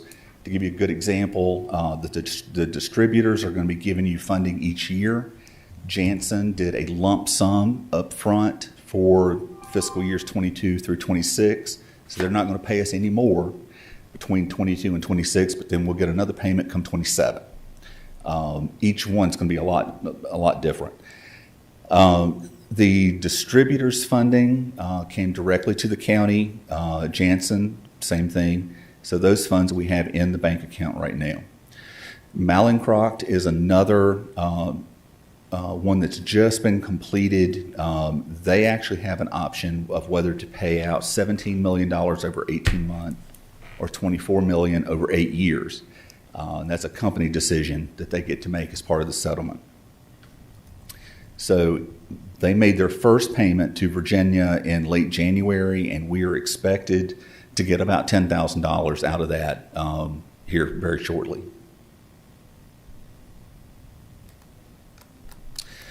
The one that you're going to be looking at today as far as resolutions, I've just termed it in this presentation as the Walgreens settlement. This involves Walgreens, Walmart, CVS, as far as retailers, and then Teva and Allergan for the manufacturers. The total of the settlements is $20.4 billion. 18.7 billion of that will be coming to the states. The amount proposed to come to Virginia, $425 million. This is all over about an 18-year period. So we think, these are good-looking numbers, but when you think about getting $400 million, in, as far as the whole state goes, over 18 years, it reduces it quite a bit. So, as you all know, when we did the CARES Act, we had a lot of confusing details and guidelines that went with it. And you all were very, very gracious in working with us on that, and a lot of details that we have to try to walk through. Hopefully what I'm going to tell you now is as clear as I can make it, because it's still a little bit murky to me. But at the state level, you have what we call a Virginia Opioid Abatement Authority, the VOAA. And for the settlements that we get, each settlement, as far as the MOU goes, 30% of those funds come to the county directly, and 55% go to the state, state VOAA. They then will provide 15% of their funding to the localities as allocations. So this is a lot like the allocations for the Tobacco Commission, where the funding is, they use a formula, give us an amount that we're going to be eligible for. That money is ours, but we have to provide them with an application and a project that they think is eligible and doable for opioid abatement. So those are non-competitive, but they do require us to make applications. We're going to talk about that a little bit more here in a minute. The VOAA also provides 35% of its funds to multi-jurisdictional projects. So if there's a project in the Roanoke Valley that would be a good use of these funds, we can make an application with our other partners to get part of this 35% that's available for regional projects, so wouldn't mess up our allocation itself. Multi-jurisdictional projects are set up as competitive grants, so that's very important to know. Here's the big one. So follow the gold standard. What they've told us from the VOAA is that they have come up with a set of guidelines, a set of project parameters that they feel would meet or exceed the requirements of any and all of these settlements. Again, each one of the settlements are different. Each one have their own language. So this gold standard is supposed to cover all of us so that we know if we're doing stuff by the gold standard that we are using the funding in a legal and allowable way. So it takes a lot of the risk off the county, takes a lot of the project uncertainty away. Because if we don't spend this money correctly, not only does the county have to come up with some reimbursements, but the state does as well. And so they don't want to see that from their side. So they're actually incentivizing us to follow that gold standard. So the abatement allocation that we get would actually be increased by 25% if we follow the gold standard. So something that not only is it keeping us out of trouble, we're getting a bonus for it as well. So that's very important. To get an idea of how much funding we're talking about, for the 2023 VOAA Franklin County allocation, it's $88,864. If we follow the gold standard, that will raise the total allocation up to $111,000, and that'll be for the entire fiscal year.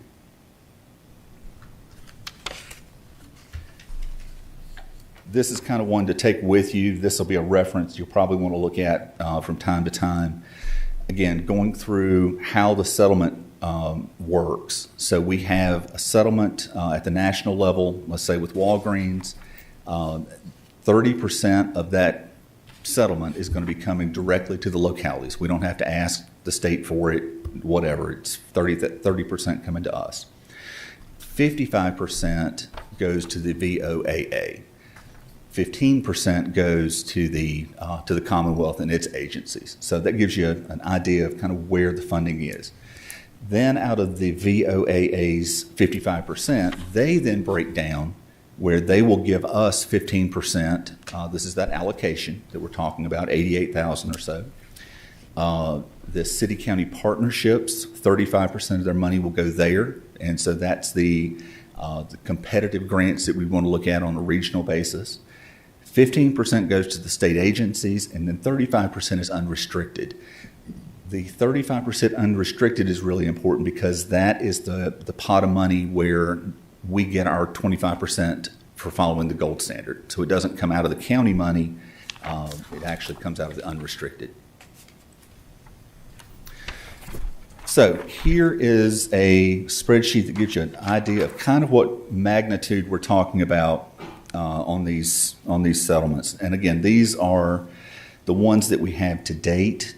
There's going to be Purdue Pharma. If funding comes back through the bankruptcy court, there should be some money there. There's also going to be settlements that we'll talk about today with Walgreens, Walmart, and those agencies. And there'll be one or two more beyond that. But this is kind of the funding amount that we're seeing right now, based on the ones that have come through.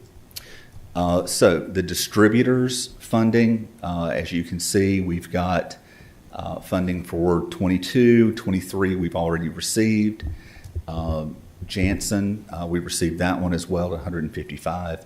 Mellencrot we will be getting here soon, so we're talking about a good 210,000 or so from that, or 200,000. And then the OAA funding of 88,000 plus the incentive of 22. So that's all in one fiscal year for us, and that would be a project budget that we could use for something that you all decide to do. Overall, over the 18 years of the program, we're going to be receiving about 900,000 from distributors, about 200,000 from Janssen. We're still not sure on the Mallinckrodt, about 400,000 from the VOAA, and if we follow the gold standard, another 100,000 or so from the gold standard incentive. So in all, that's about $1.6 million. Broken out over 18 years, that's an average of about $91,000 a year to do something with for the opioid abatement programs. So while it is a lot of money, when you break it down that way, it's not a huge amount of money. So we've got to be very careful on how we spend it.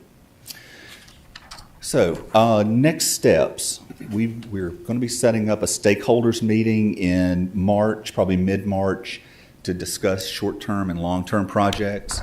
I've already had some conversations with different agencies regarding their willingness to be in that partnership meeting. April of 23, we're going to need to come back to you all with hopefully some kind of project that we could apply for that would be either the $88,000 or the $111,000 from the VOAA. That application is due by May 5th this year. If we don't have a project by that point, that money rolls over and we can apply for another application window, which is October 1st to April 1st. So you'll also be seeing us come back to you annually for permission to apply for projects October 1 through April 1. That's going to be the normal window from now on. We'll need board decision on use of the direct funds we've received already, which is the $234,000. And today, at the end of the presentation, we'd be asking the board to approve the settlement resolutions with Walgreens et al. You have done a number of settlement resolutions before, and so this would just be another one of those to get us in line for the funding. And with that, I'll be glad to try to answer any questions I can. I know it's a lot of information to hit you with. All right, anyone have any questions? Go ahead. Mr. Burnett, with regard, I think you mentioned that we've been in contact with some of our stakeholders. Yes. That they have provision of relative services that fit this scope. With what we went through with the CARES funding, does the county still sit in that fiduciary role for the accountability of the use of those funds? For example, if it went to Piedmont CSB, still the county's going to be held accountable for how they spend this money. Yeah, so the way that it's been shown to us is that the county is the fiduciary on this. There's not going to be a sub-recipient per se. We may partner with somebody with a different group, but unfortunately, we'll be the one on the hook for any inappropriate use of the funds. And we don't have any criteria yet, is that correct? Correct. Yeah. Where and how it's to be spent? Correct. Do you anticipate just that? those general numbers, just those general ideas that they had at the beginning. Mm-hmm. What we'd like to do again at this meeting in March is to come up with a set of potential projects, both short-term and long-term, that we could bring back to this board and let you all decide what you would like to approve us doing. What we're looking at right now, we've already met with the sheriff's office. Major Sigmund has been fantastic, as well as the sheriff and Megan.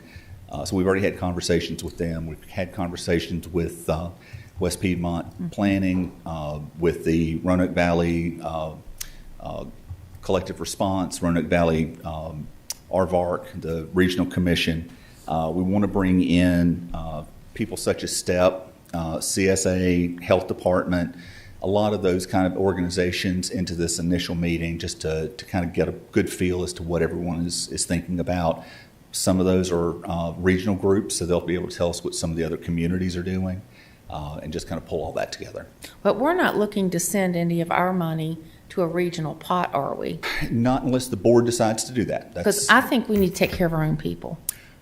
I will be honest, my personal thought is that we've got funding that's allocated to us, but there's also a big pot of money that's available beyond our allocation for regional projects. And so that would be, in my way of thinking, the right place to do some of that. Well, but again, that is the board's decision. Thanks for all your work on this, Mike. Absolutely. Yes, ma'am. Anyone else? Go ahead, Mr. Carter. Thank you. I just have a comment and maybe a question. I was just looking at some statistics.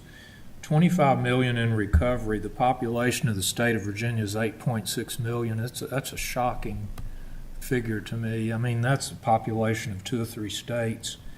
As far as that money, and I don't know if any of this would work, I'm thinking about the school resource officers program, drug court, or maybe, I don't know if this could be used, but some of this overage with the regional jail that we've been incurring, if that's a possibility. Yeah, and so we'll take a look at all those. I think a really good example might be taking the drug court for an example. Because we can't supplant funds, the clerk at the drug court, we couldn't start paying their salary. But if we needed a second clerk at the drug court, we might be able to use the funding for that. So we're not supplanting. So it'd be more services. Right. Thank you, Mike. You're welcome. Anyone else? I would just add, Mr. Chairman, and just emphasize, members of the board, that second bullet on the last step on next steps, that the decision on the opioid abatement authority grant application, that's for us to get that special grant. If we do not necessarily have a well-baked project, there's no harm, there's no foul, that money is carried forward. And so what I'm hearing among my colleagues around the state is all this is new statewide. So a lot of folks, well, what is the best practice? What should we be using it for? There's a lot of trepidation right now because no one really knows. We do not lose out on that state allocation, as I understand.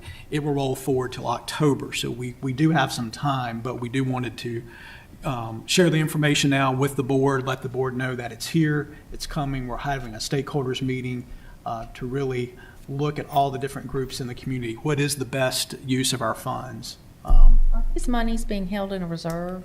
They are being tracked. They are part of the general fund, but to your point, Ms. Smith, we are tracking, for example, that $230,000. It is there. It's being tracked. Mr. Carter knows specifically. We want to make sure that that is not spent. We can't touch those dollars unless we know what it's going to be used for and the proper use of those funds. But that's a great question. And Mike, did you say that the meeting next month, people are going to get together to see where this money needs to be spent, or if we don't have the guideline?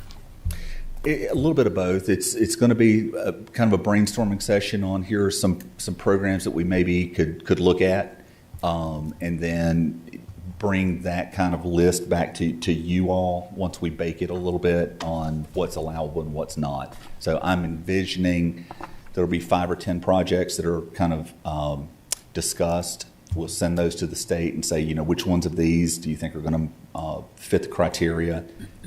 That'll give us 4 or 5 projects, and we can come back to you all and say, here's some ideas that we have for this initial round of money. Or we don't have anything for this round. We will hold off until the next, until the fall. I'd like to see something down in my district just a couple of weeks ago. I pulled over to some property my parents owned, and 2 people younger than me had overdosed, and they left a 3-month-old behind them. And I'd like to see some of this money to go toward helping that 3-month-old. I don't know. So that's a unfortunate but good representation of what's going on. Mr. Burnett, you need action from us today on the resolution. Yes, on it's attachment 17 in your book. Be looking for, if the board so chooses, to approve the resolution as attached. Okay. Has everyone had an opportunity to read over this resolution? Okay. This time the floor is open. What's your pleasure? Mr. Chairman, I'd make a motion to approve the attached resolution of the Franklin County Board of Supervisors approving of the county's participation in the proposed settlement of opioid-related claims against Teva, Allergan, Walmart, Walgreens, CVS, and certain of other related corporate entities, and direct the county attorney and/or county's outside counsel to execute the documents necessary to effectuate the county's participation in the settlements. Second. We have a motion and a second. Any other questions or comments before we take a vote? Madam Clerk, you need to take a roll call, please. Yes, Chairman. Supervisor Ronald Mitchell, Yes. Supervisor Lori Smith, Yes. Supervisor Thompson is absent for the vote. Supervisor Carter, Yes. Supervisor Cundiff, Yes. Supervisor Nick Mitchell, Yes. Chairman Tatum. Yes. Okay. Thank you, Mr. Burnett. Thank you.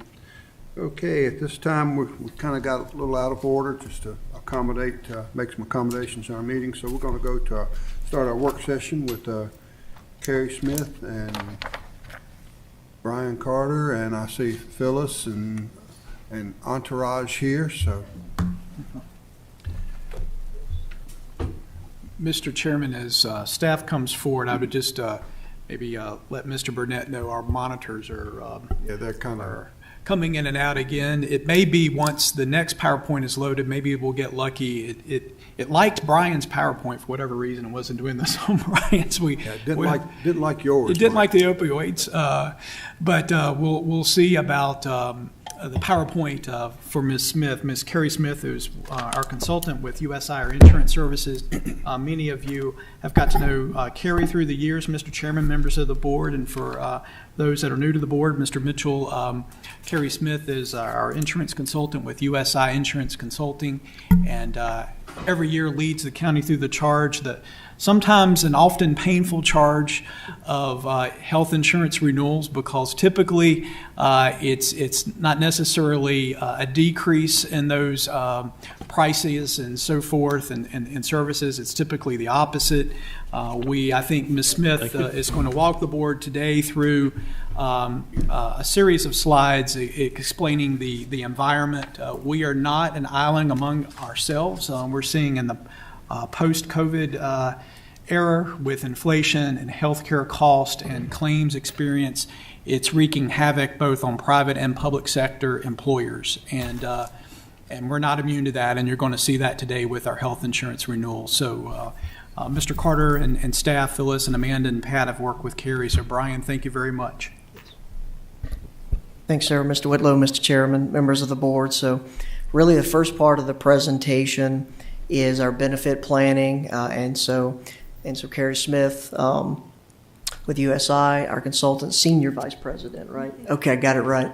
And so is really the partner that leads us in these negotiations. So we have several things going on. We have our medical renewal. We also have our dental and vision as well. And so she'll walk you through all that, but also some benchmarking and some updates from the employee survey that we conducted over the last couple of months. So with that, I'll turn it over to Carrie, and then we'll follow back up with more budget-specific discussion after that.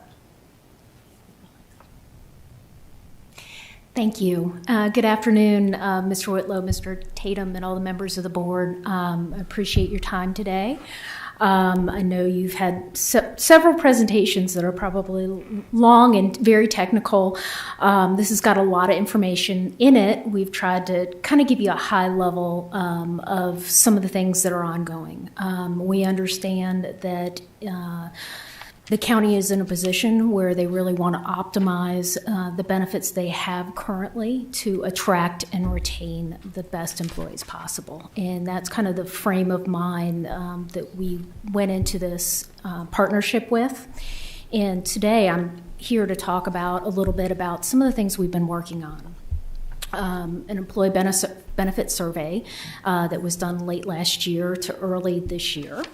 The medical plan renewal, medical contribution cost impact, some benchmarkings from the greater Roanoke area, so you can kind of see what other municipalities in the greater Roanoke area are doing with benefits. High deductible plan with a health savings account, strategies and communication. Dental considerations, we marketed both the dental and the vision coverage this year to look at other options besides the current incumbents, and then just overall benefit renewal considerations. So I think where we wanted to start to kind of ground the presentation was really look at the employee benefit survey that was done. Ran from December 16th through January 15th. We've been working with extensively with everyone in HR and finance to kind of put together just a general electronic survey for employees to understand what's of value to them. So we had great participation, had 251 employees participate. You can see the age band of those that participated. A lot of younger folks, you'll see the age bands broken up. Participating employee status, so almost 93% were full-time employees. And those are the ones that are really eligible for the medical, the dental, and all the additional benefits. There were some part-time people, about 4% that were eligible, and some part-time with no benefits now. What I really think is interesting is just a lot of people have less than 2 years of tenure, about 19%. So some are fairly new in the 3 to 6 year category, and then we have some people that have a lot of tenure with the county. So good representation of those that are employed by the county right now. We also wanted to look at lifestyle because we have several generations in the workforce now. We have 5 generations in the workforce, and they all have very different needs, from people that are just entering the workforce that have no family to people, you have a large segment, and some of these overlap, like the raising family, planning on building a family, caregiving for children.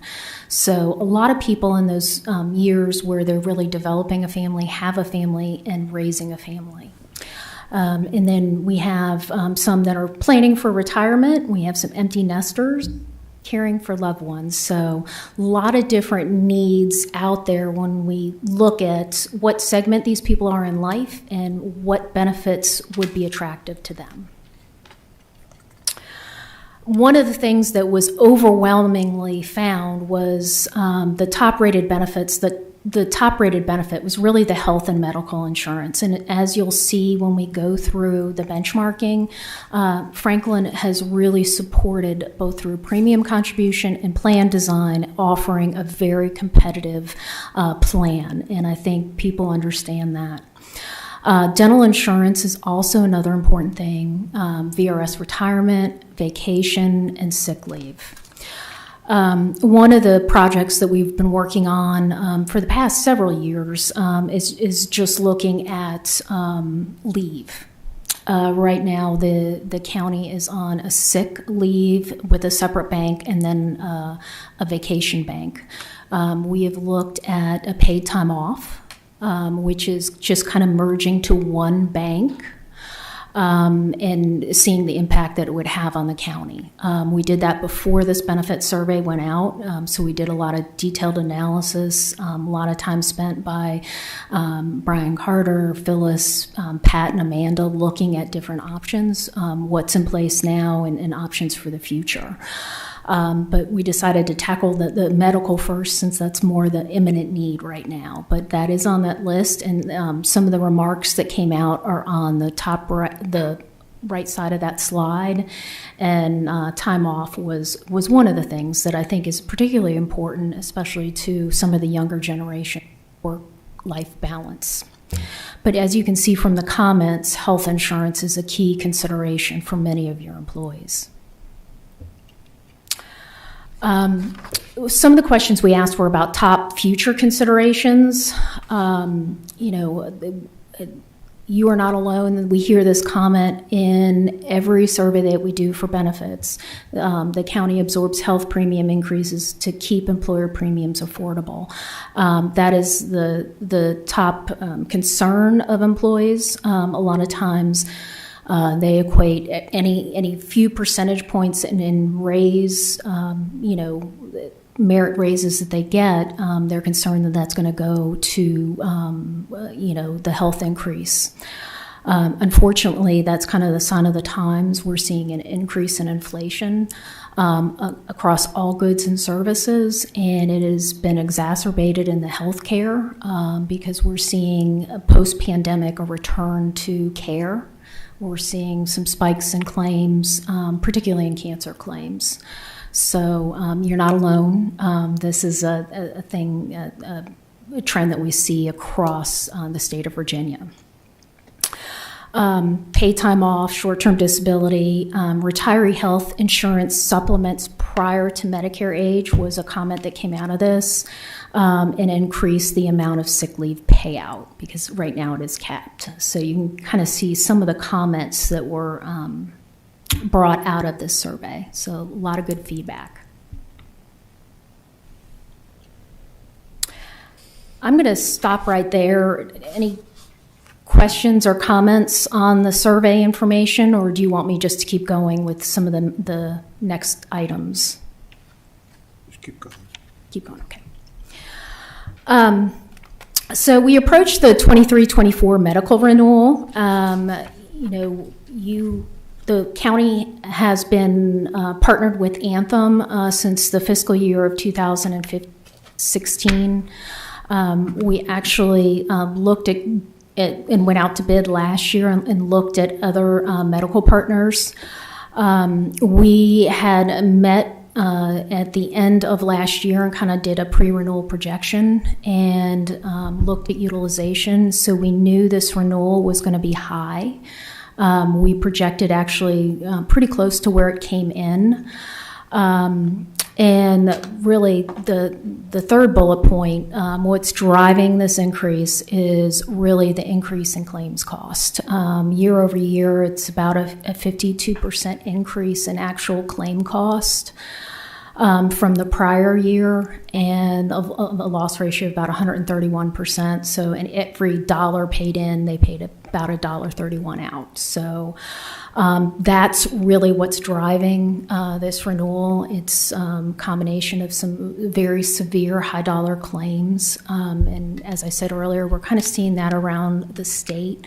We work with many municipalities, the eastern part of the state, central Virginia, northern Virginia, and here down in Roanoke. And we really have seen a spike post-COVID, because I think people are going to get care that they may have put off. We're also finding that sometimes people didn't get some of their cancer checks and may have cancer in a later stage than if they were going for their preventive visits. So I think that's really what's driving some of this renewal. Prescription drug is about 29% of it, and as I said, there were 5 large claimants in the past 12 months, and that was well over $2 million alone. So we had originally gotten this renewal at about a 28%. We went back to Anthem and were able to negotiate it down, about $138,000 in savings. It still is about a 25% increase, or about $1 million.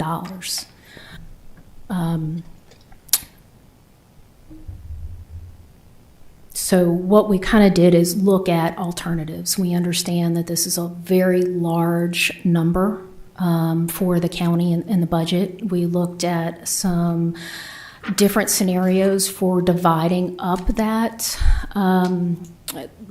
cost increase without making any changes to the coverage, because from the employee survey, that was the feedback loud and clear, to really try to maintain benefits as close as possible to what it is now. So the first scenario would be really to no increase to the employee contributions. So they would remain. You will see on this scenario, the current contributions are on the left-hand side, and the monthly contributions for July 1st of 2023 are on the right-hand side. So really keeping the employee contribution the same. So the whole increase would be borne by the county. So that would be a little over $1 million.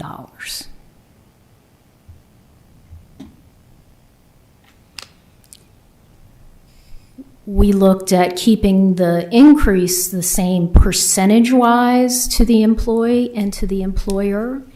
You'll notice right now about 13% of the total cost is borne by the employee only on the Key Care 30. And then about 14% for employee only for the high deductible plan. So this shifts it, and if you look in the bottom right-hand part of the slide, about $239,000 additional dollars would be borne by the employee, and about $843,000 would be the county's responsibility. So you can see out there the employee per pay period changes to the right. So it really goes from about $14.99 all the way up to $134 for a family.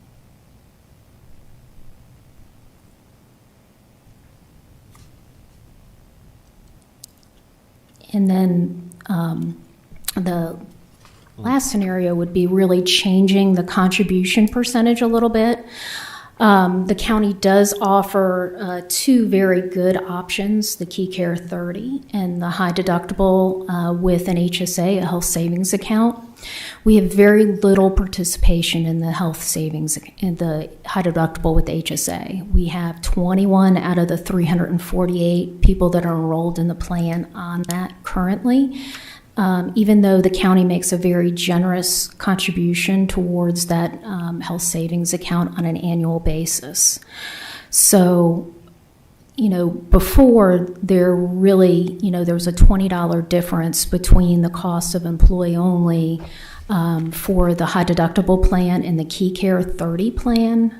So really looking at making more of a spread between those two plans for the employees to choose from, to see if more people would be interested in the high deductible plan, because basically what that is you pay a little bit less in premium, you pay a little bit more when you go to see a physician, but you do have that health savings account, and that money grows and rolls from year to year, so it's a great way to save for future cost. So what we did is change the contribution, so actually lowered the cost of the employee-only high deductible plan from $65.20 a month to $56.97. So that's about an $8 reduction to really incent people to go into that. And we increased the employee-only contribution for the Key Care from $86.47 to $120.74. So basically, we changed the formula a little bit. The high deductible, the employee would pay 10% of the total cost for if they're employee only, and they would pay 25% of the cost for all other dependent tiers. And with the Key Care, they'd pay 15% for employee only of the total cost and 30% for all other tiers. So this puts a little bit more differentiation between those two plans than is currently offered, and that would change the contribution level. The employee would pick up more of the cost, about $400,000, and with current enrollment, and the county would have about $681,000. We would expect there to be some shifting in enrollment, and can model that out also, but just kind of wanted to give you an apples to apples comparison.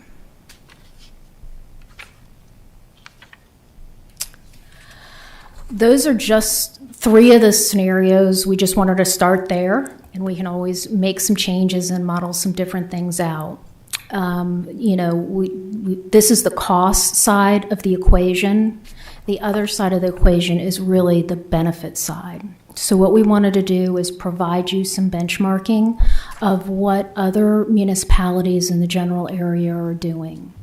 And you can see on here, from the left to the right, we have the city of Roanoke with two different plans. The locality cost is in the dark blue bar, and the employee cost is in the light blue bar. So you can kind of see the city of Roanoke offers two plans, a base plan and then a buy-up. The county of Roanoke only has one plan offered to their employees. And you can kind of see they charge differently for the county and the schools. In the I put my glasses back on. The city of Salem is on there. Franklin is up. Franklin County is next. You've the Western Virginia Regional Jail, the Western Virginia Water Authority. We put on the COVA plan, the Commonwealth of Virginia plan, just as a benchmark. A lot of people want to know what the state benefits are. Very hard to compete with the state benefits because they have 100,000 people covered. So much different pool of members out there. You'll notice there are two different plans that they offer. And this is just for employee-only coverage. So you can kind of see the cost there. And then the next slide is the same localities, just in family coverage, because there is a very much of a difference between the total cost for employee-only and for family-only. So you can kind of see a lot of the localities put more of the total cost on the employee to bear for dependent coverage than what you're currently doing.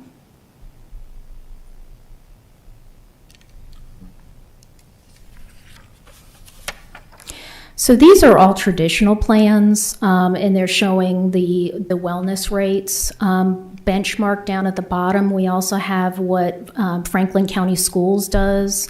They have a very similar plan to you all. The Key Care 30-1000 is very similar to what you currently offer.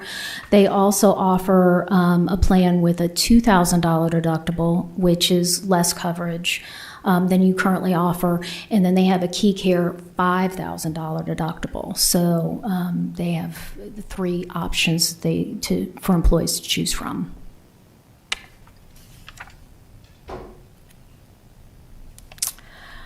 We wanted to kind of give you a perspective with deductibles. So you're kind of in very good standing with the deductible that you offer for coverage. For the family deductible, very much in line with everyone. And then high deductible plans. So not every locality in the surrounding area offers a high deductible plan. Franklin County Schools does. We do not have the total contribution for them, so we only have the employee portion. So they are not on that this graph. They're footnoted below. The County of Roanoke and Roanoke County Schools does not have a high deductible plan. So, but the City of Roanoke, Salem City Schools, Western Virginia Water Authority, and COVA all offer a high deductible plan, and you can see they've kind of lowered the employee cost share dramatically to really incent kind of participation. And this is employee-only coverage, and then you have family coverage, so you can kind of see the difference.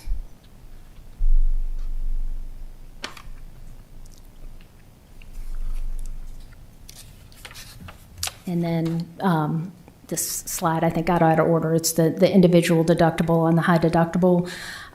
Just what we're seeing in other localities, $2,800 all the way up to the $3,500. The government is indexing that up right now. That is subject to IRS regulations, the minimum deductible to be qualified for a health savings account. So that was adjusted at the beginning of this year, and we expect it to be adjusted again.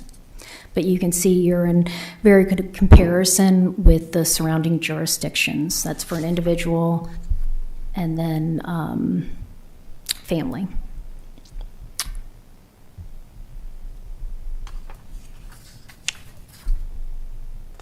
And I think I may be going backwards, so my apologies. Yep. So that's the family deductible. So you can see it's a little bit higher. And then the final slide is just HSA contributions. So outlined on this slide, the dark blue is a single contribution and the light blue is a family contribution. So Franklin makes a $1,000 contribution currently if you are an employee only, and any other tier of coverage you get $2,000. You'll notice that Western Virginia Water Authority, nothing's shown, and Commonwealth of Virginia. We don't believe there is a contribution for Commonwealth of Virginia towards that health savings account at this point. So we're still trying to get data on that. So that's really benchmarking, but it rolls directly into the concept of a health savings account. And a health savings account is really the trifecta of tax savings. So money can go in there pre-tax. It can grow without taxation, and it comes out without being taxed as long as it's for a qualified medical expense. So it's one way of saving for future medical expenses. Whether you're enrolled in a high deductible plan and have a procedure that you need to pay for, you can pay for it out of that account. You can roll it forward to use in future years for Medicare premiums and different. So it's a good way to kind of save. So that money rolls from year to year. If the employee were to leave Franklin County, it is their money to take with them. But it's, a lot of the younger generations are very used to that, just because in private employers, this is really health savings account are the one of the most things you see most often is a health savings account and a high deductible plan paired together. So the private sector doesn't have as rich a benefits on the traditional side as many of the municipalities do. Some of the thinking when we were, at the end of last year, when we were thinking it was going to be a higher increase due to the claims activity that we were seeing, trying to come up with ways to make this affordable and maintain the same level of coverage that's important to employees. One of the things we started really discussing further was there are only 21 employees currently covered in that high deductible plan. So right now, the county contributes $1,000 on an individual basis and $2,000 for 2 or more people covered. Really looking at kind of making that spread between the cost of the key care and the high deductible plan a little bit more, and that was scenario 3 that we reviewed. To make people think about, would this work for them? Are there benefits to being in a high deductible health plan? Because that's kind of a scary concept and a lot of people sometimes just shut down. So talked a little bit about maybe increasing the amount that's going into that health savings account from $1,000 to $1,500 for an employee and $2,000 to $3,000 for 2 or more. And really working on open enrollment campaign, even before open enrollment, to really educate employees about the benefits, the tax benefits of having a high deductible plan with a health savings account and using that account as a way to save for your healthcare expenses and to really engage more with the system to be a good consumer. That's really the highlights of the medical. The dental, we did market the dental with Delta Dental, got a rate guarantee for 2 years at current rates. So just extending the current rates, locking them in for 2 years. We looked at enhancements that was brought out by the survey, looked at including implants under the dental coverage, which are not currently covered, including adult orthodontia. Right now, the orthodontia is only covered for children, and then increasing the max to $2,000 on that policy. So that would increase the rates by about 4.8% or $12,000 in total annually. We also looked at Anthem. Anthem came back and has a incentive to add the dental. They are willing to discount the medical renewal by 1.5%, which is approximately about $81,000. We looked at changing to 4-tier rates, which would increase costs by about 15%.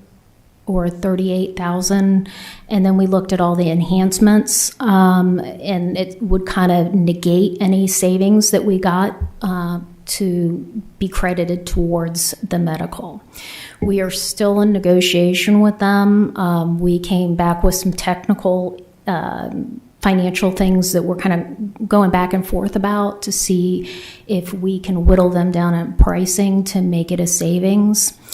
What we did is we also looked at, the savings are nice, but one of the things we didn't want to sacrifice is moving to a different carrier and having no dentists in the network and having people upset. So we actually did a comparison of the last 12 months of dentists that were actually used by employees and their dependents, and the match was very close between Anthem and Delta Dental. So there may be a little bit disruption, but overall the networks look very, very close. But until we can do something more on the cost side, it doesn't make any sense. So we're still working on that. Vision considerations. Right now, Franklin has a vision annual visit to a provider that's covered, and that's really all that's covered under the medical. You go and you get your routine eye exam, and anything medically is going to be covered under the Anthem coverage. What's not covered is, as I look around, I have them too, eyeglasses, contact lenses, everything related on that front. So there is a supplemental policy through IMED that pays for the frames and contact lenses. So we weren't able to negotiate with IMED, who's the current vendor, 1.6% increase. That's $514 annually. And no change in premiums for 4 years. So those will be locked in. We've also looked at some enhancements, and the main enhancement is being able to get frames every 12 months versus every 24 months. You can get new lenses every year, but the frames are currently, you get them every 24 months. So that enhancement would be overall $3,800, and those rates would be locked in also for 4 years. So really in the fiscal year 23-24 benefit renewal considerations, based on some of the employee survey results, considering adding the enhancements to both the vision and the dental. Vision, 100% of that would be paid for by the employee, but the premiums are very much smaller when you look in comparison to the medical. And the dental, a lot of those are enhancements if you stayed with Delta Dental, or we were able to negotiate more with Anthem. It's not, overall as impactful dollar-wise as when we look at the medical. What we heard in the survey is consider no or minimal increases to employee medical contributions, consider incentivizing the high-deductible health plan more through increasing HSA contributions. And then just the realities. We understand this is a large increase to the budget for the medical, and we did everything we can to negotiate the impact of that down. We do expect, the claims to go back down. It was a large swing for year to year, having a 50% increase in claims cost, and so we're doing everything we can to really help incent wellness. So, and really, that's the end of the presentation. I'm happy to answer any questions that you may have. Anyone have any questions for Ms. Smith? Pretty good presentation. I don't have any questions. Everybody's quiet. A whole lot of information to take in. I would appreciate your time, and we'll have to decide on what we think will work the best for the county and our employees. Being a county employee, retired county employee myself, I can say that in the past, it's been painful for the employees to get a raise and then their insurance go up and they lose it. It's almost like giving one hand and taking with another. Now, sitting up here on this side of the desk, I kind of see the benefits of giving them a raise, and even if they have to pay more of their insurance, because it helps them in the long run on their retirement by having a higher pay increase. So we've got some tough decisions to make, and I thank you for giving us this information to help us to make the best decision, and hopefully we will. Not going to guarantee, but hopefully we will. And thank you again. If no one else has any comments. That was a good presentation, Mr. Chairman. I think that's why we don't have a lot of questions. It was put together very well. I understood everything you said, so thank you. Thank you. Thank you very much. Have a great day. Thank you. Mr. Carter? All right, Mr. Chairman, well, thank you, and I'll switch out the presentation, but just so we're, what staff is going to be doing, so of course any feedback that you have is going to be helpful because you have to weigh these two sets of options here. So the employee survey was very instructive, and we had a very good response rate, excellent response rate we have 380 full-time employees, 250 or so responded, so. But that comes at a cost on some of these things, and as you heard, this is a very tough renewal year, especially for medical. So we're going to be facing, do we enhance employee benefits or do we find other services that might be priorities? And the money only goes so far. So I want to get into a little bit more of a budget overview, but certainly want to keep this in mind as we look at that. And let me switch presentations really quickly. While Mr. Carter's doing that, Mr. Chairman, members of the board, to Mr. Carter's point regarding, any feedback and so forth, and I think Brian has some slides here, kind of where are we in terms of going into the budget. We'll be presenting, of course, on March the 7th, and, I will tell you that things in Richmond are still in flux between the House and the Senate in terms of the state budget.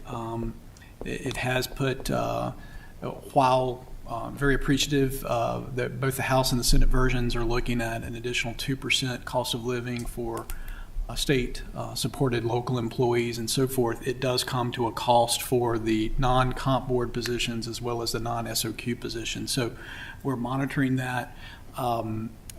We will need to, in terms of the renewal, at the March meeting, not the budget meeting of the March the 7th, but the 21st meeting, we will need to, in order to get the renewal in with Anthem, we will need to make a decision at that meeting. So I know this is coming. You saw the numbers there. They're pretty significant in terms of if there's no cost, if you will, to the employee. That's a $1.1 million approximate hit to the county budget. Thank you.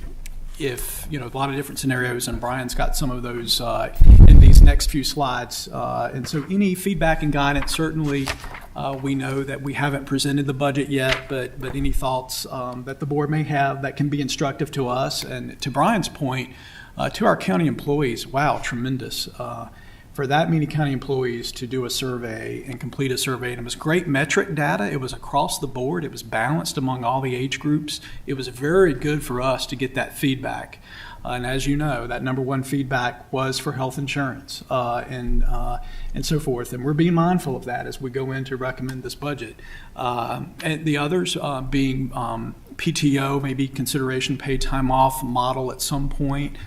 As well as there's some things, maybe some more low-hanging fruit that Ms. Smith shared with you all earlier in terms of Delta or dental insurance benefits, if you will, some enhancements there as well. At some very low cost, there's some things that we can do that maybe doesn't cost a lot of money that does provide more of benefits to our employees, but maybe at a lower cost, and whether it's the health savings account or that high deductible plan or something. So we've got some number crunching to do, as Mr. Tatum, as you said, to put together. So all that being said, it kind of leads into Mr. Carter and kind of where are we with matters with the budget. So Chris, just real quick, if I may. Yes, Ms. Smith. Is there a need for us to look at self-insuring and look at a model for that? It's a great question, Ms. Smith, and Ms. Smith, I may ask Ms. Smith, Lori Smith and Carrie Smith, I may. We Smith girls, what can we say? Punt the football. She's the expert in that. We have looked at that. It's a great question. In years past, we have looked at the self-insurance model. It does require an upfront cost in terms of making sure that it is a funded liability. And so, to your point, when there is what I would say in a budget year of additional dollars and so forth, as an example, maybe a reassessment year and so forth. In terms of the budgetary aspect, that's a really good time because you could set those dollars aside and start planning towards that. But it's a very good question. In terms of the industry, the amount of individuals and so forth that we have on the county health insurance plan, it ebbs and flows. A few years ago, many localities kind of went to that self-insurance model. And then some of those self-insurance plans, all of a sudden, they were hitting a lot of high claims and their stop loss and so forth. It was affecting them in a negative way. And so now the pendulum, I've heard it swing back and forth between fully insured and self-insured, but I am not the expert. So if you will, if I may, Mr. Chairman, Ms. Smith, since Carrie is still with us, it may be a good question for her and put her on the spot in terms of where that may be in the industry, because I am no expert by no means of self-insured and fully insured. Mr. Whitlow, I think you handled that very well. Yes, I think we have looked over the past, I'd say, 5 years.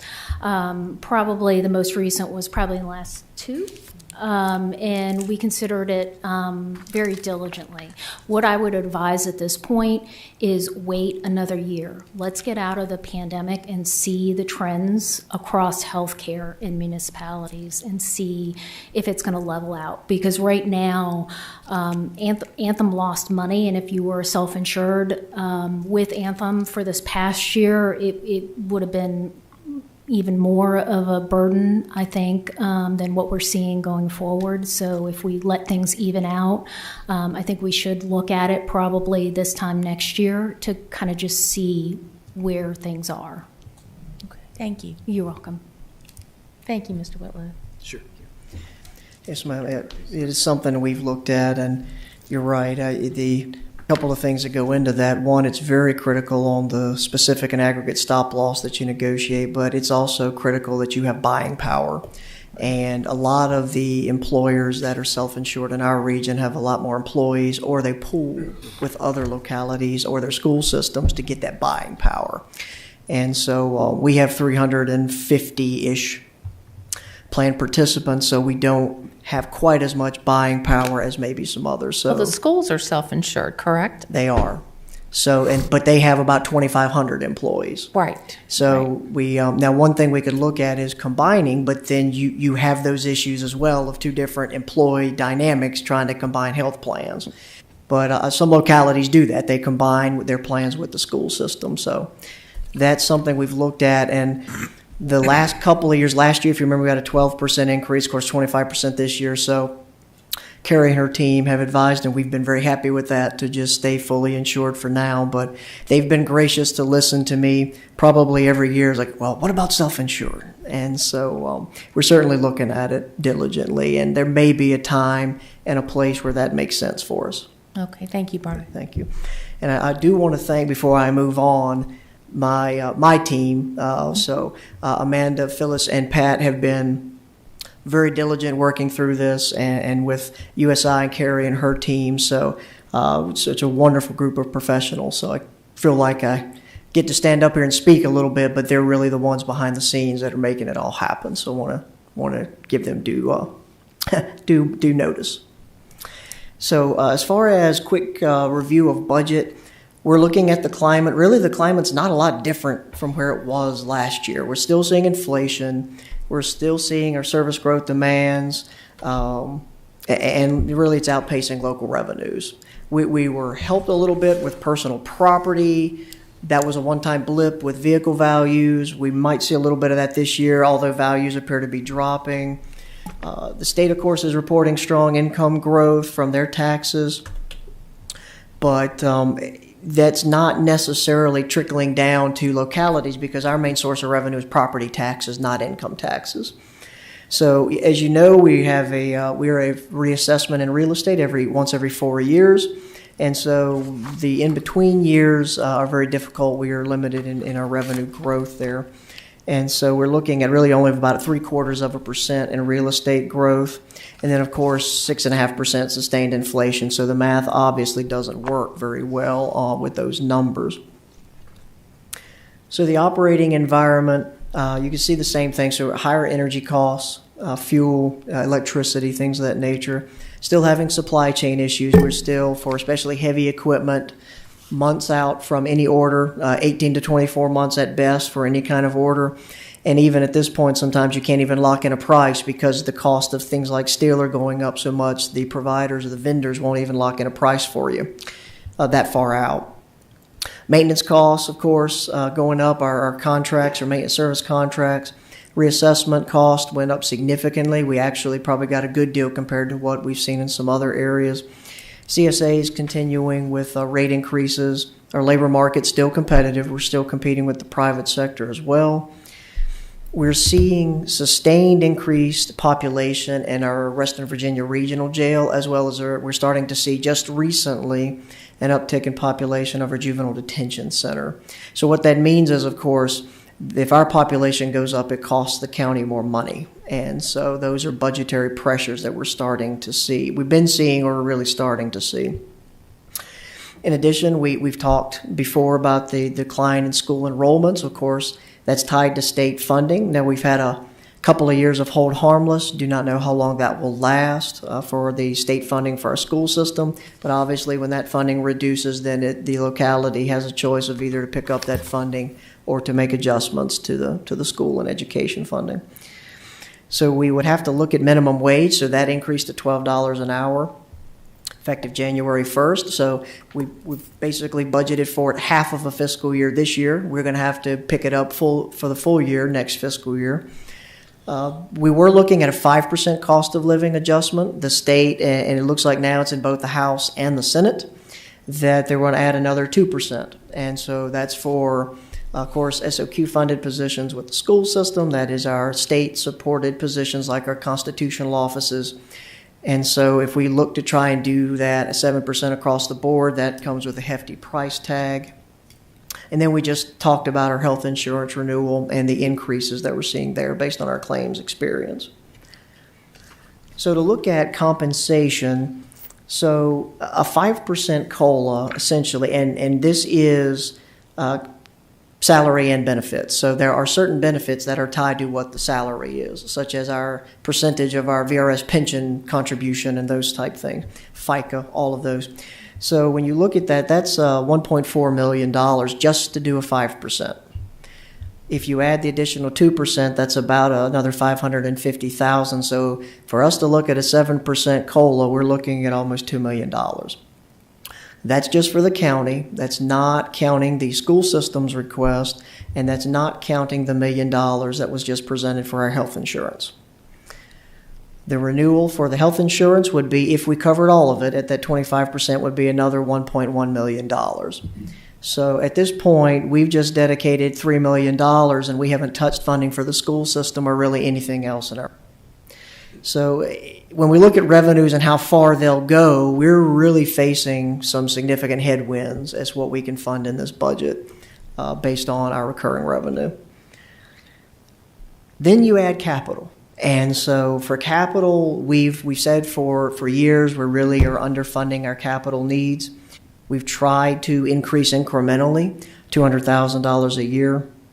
What that capital looks like right now and what we're looking at in our budget, it's going to be difficult to fund any kind of increase to capital at this point. But you can see some of the increases in inflation. Our significant capital have gone up. Ambulances, fire engines, the shovel dozers. It was $400,000. Actually, the latest quote was $525,000. And so even if we were able to fund a $200,000 increase to our capital, the entire capital, that doesn't touch really, but maybe the cost increase for one ambulance. And so then what do we do with the rest of it? So we are facing some crunches in our capital funding. If you can even get the order in, the cost and the inflation alone is really stretching our budget. And so we were really, to the point of, and we've tried for a couple of years, we're really needing to look at recurring dedicated funding stream for at least significant capital. It's one thing for maintenance, minor replacement, but we're really struggling with significant capital purchases, $400,000 plus. It's really difficult for us to fund that. So as far as the capital improvement plan overall for next fiscal year, we still, as I mentioned, we really at this point are not sure if we can do a $200,000 increase. Right now it's sitting at $2.4 million capital funding for the county and local recurring, and $1.4 million for our school system. And the $1.4 million for the school system, even though don't have all of their requests with me, they're obviously, that's underfunding with all of the facilities they have as well. It's amazing they can keep them open. So that would be about $19.3 million in total requests for county departments, and another $10 million in volunteer fire EMS requests. Most of that $10 million on the volunteer side is the construction of a new fire station, and so I want to make sure we're clear that it's a hodgepodge of much smaller items outside of that. So that's a total $26.9 million. When you do the math, that is unfunded with our recurring revenue at this point.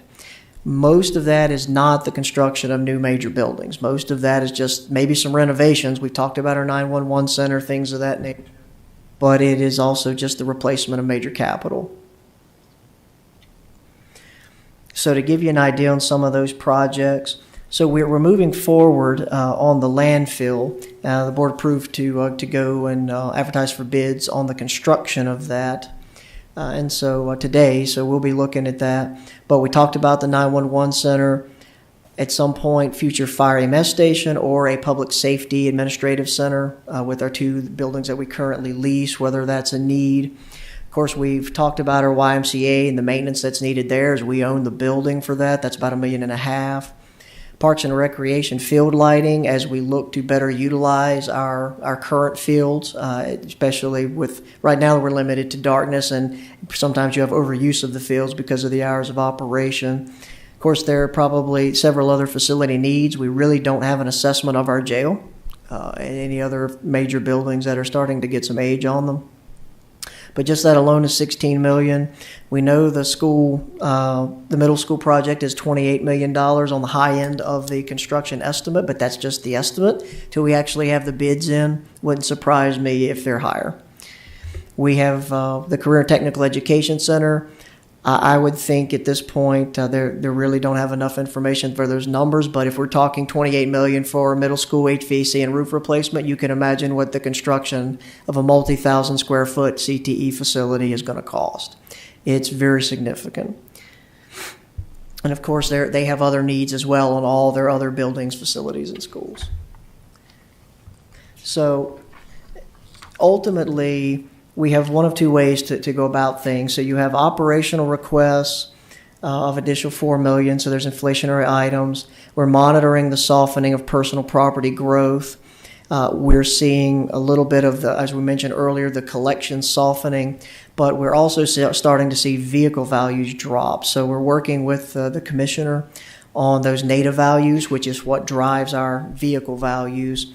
And so, of course, our personal property, even though we don't do the book until September, we don't send bills out till the fall, they're based on a January 1st assessment date. So something that we'll be looking at as we try and project revenues for next year. Real estate, we're still only seeing nominal growth, so 0.75%. And we have a lot of new construction. Shouldn't that be more? Well, yes, but when you're talking about a $7 billion assessment, a few new houses that got finished during the year don't really move the needle that much. And so just to give you an idea how close we do, and we push revenue as far as we can, the real estate last year was $40-some million when you take out the one time of $21 million. So out of $40 million, we projected revenue with $138,000, I believe the number was. So that's about as tight as you're going to get it as far as projecting and pushing real estate revenue. So we're projecting a 0.75% growth. Not real comfortable going further beyond that. Of course, next year is our reassessment year, so We're hearing with other localities significant increases. Of course, we'll see what that means for our market. We have a whole nother year, see what happens in the real estate market. With that nominal growth, we're seeing the inflation is just kind of eating away at a lot of things. We've been fortunate. We've been able to take some of that growth with assessments, especially on the personal property side, but even in things like sales and meals and in transit occupancy tax to fund a few items. But capital funding is really, there's going to have to be at some point some recurring funding stream. You know, the CARES and the COVID money, the ARPA money is still in play, but it's running out. We had some nice surpluses those years. Well, this last year we had less than $1 million in surplus, which is getting back to what a typical year for Franklin County was. And by the time we restored all of the commitments we made to the budget, we had no rollover money for departments. We had very little money for any other uses. So to try and say we're going to continue funding major capital out of year-end surplus is something that probably is not going to be sustainable as we run out of this injection of federal money into the economy. So considerations, and we're not recommending anything today, but we are talking about what possibilities are. Other than our normal growth, what we talked about in real estate and personal property, we addressed it last year. It was the increase in meals tax from 4% to 6%. That would be about an additional $700,000 to the budget at today's collections. We could look at user fees, building permits, recreation fees, animal control fees in the Franklin Center. That's nominal revenue. If you really hit that hard, maybe a couple $100,000, $200,000-300,000, possible, maybe. The other thing is we still have a very healthy fund balance above our policy minimum, $6.8 million. We really want to keep that money as best we can in reserve. So last year we had some recommendation for one-time money to help balance the capital. Very likely we're going to have something this year because we have to keep moving forward on capital. We cannot get behind. And so we might look at that balance. But what we do not want to do is utilize budget stabilization and have to restore it again. That's a bad practice, and I don't think we want to get into a recurrence of that. So as we're looking to balance, these are all considerations for staff. At this point, really, that's the budget picture. That's kind of what the headwinds we're facing as we're looking at the economy and our revenues, and as staff as we try and balance a budget with millions more in requests than revenue, of course, that we're going to have. Certainly would be willing to and thankful for any feedback from the board as we head into these next couple of weeks towards our March 7th budget proposal. So at that point, Mr. Chairman and members, any questions, comments, be happy to take them. All right. Go ahead, start with Mr. Mitchell. So just not really any questions. I mean, just a recap of everything we've been working on over the last few weeks, but I'll say this. So the twice year tax collection money, 20 million, Brian, 21? Yeah, we did 20 million, about 21.5 million is the total number. What account is that money in? Right now, it's sitting at an account in the capital fund. We call it a generational reserve, but it's sitting segmented in the capital fund in a reserve account. But I want to clarify, it is not fund balance. Correct. So the fund balance is your 6.8, that's our 20% policy minimum, correct? Yes. That we try not to touch every year. But $21.5 million is sitting in an account as a capital account that Davenport has clearly came in and stated that we can use for one-time expenditures, capital expenditures. Here's my comment. You guys have a very hard job to do to try to make everybody happy. We know we're not going to make everybody happy. You've already heard from the board, nobody wants to raise taxes. So I would suggest using some of the money from the twice-year tax collections in the capital fund that you guys put it in to fund some of the capital requests that have been asked from the departments. It's why we voted on it, in my opinion. It's how I understood it. It would allow us to have money for one-time capital expenditures. Yes, we want to hold on to as much as we can until we figure out how things are going to go over the next few years. But in my opinion, it's silly not to use some of that money. On the health insurance side, I know that's operational, but we can hope and pray that next budget year, which I won't be here, but maybe we can start seeing it trend the other way. But I, for one, every year have not supported putting more on our employees with the rise in premiums on health insurance. So my comments to that is we need to try to do everything we can to not have our employees pay any more money. We just gave them raises to get caught up to the times, and then turn right around and ask them to pay more of their premium is, I'm looking for a good word to use here, but I don't have one coming to mind, so you get what I'm trying to say. Tough budget year. Inflation is kicking everybody's butt. I'm a business owner. I get it. It ate me up last year. It's eating us up again this year. We adapt and overcome. But those would be my comments to you, which are pretty much the same comments I have had every year on the board for you. To, use what you got. We got to generate more revenue. You can only do so much with what money you have to work with. So that's all I have, Mr. Chairman. Okay, Ms. Smith. Yeah, Brian, thank you for this presentation. I know it's no fun delivering this kind of stuff. I empathize. What is the approximate variance between projected expenditures against revenues in the 23-24 budget that we're going to see? Between department requests and projected revenues at this point? I mean, once Mr. Whitlow brings his budget and recommends that level of expenditure against revenue, is there a variance there? Yeah, it fluctuates depending on which way we try and do a different revenue projection every day, but somewhere right now in the $2.5–3 million range is where we're out of balance. That's the shortfall, and so that's a shortfall. Okay. 2 to 3 million. Correct. So without any adjustments by staff, without cuts from this, that's 100% department request, along with the other things you've heard today that aren't like our health insurance. But does that $2 to $3 million include what we've heard today?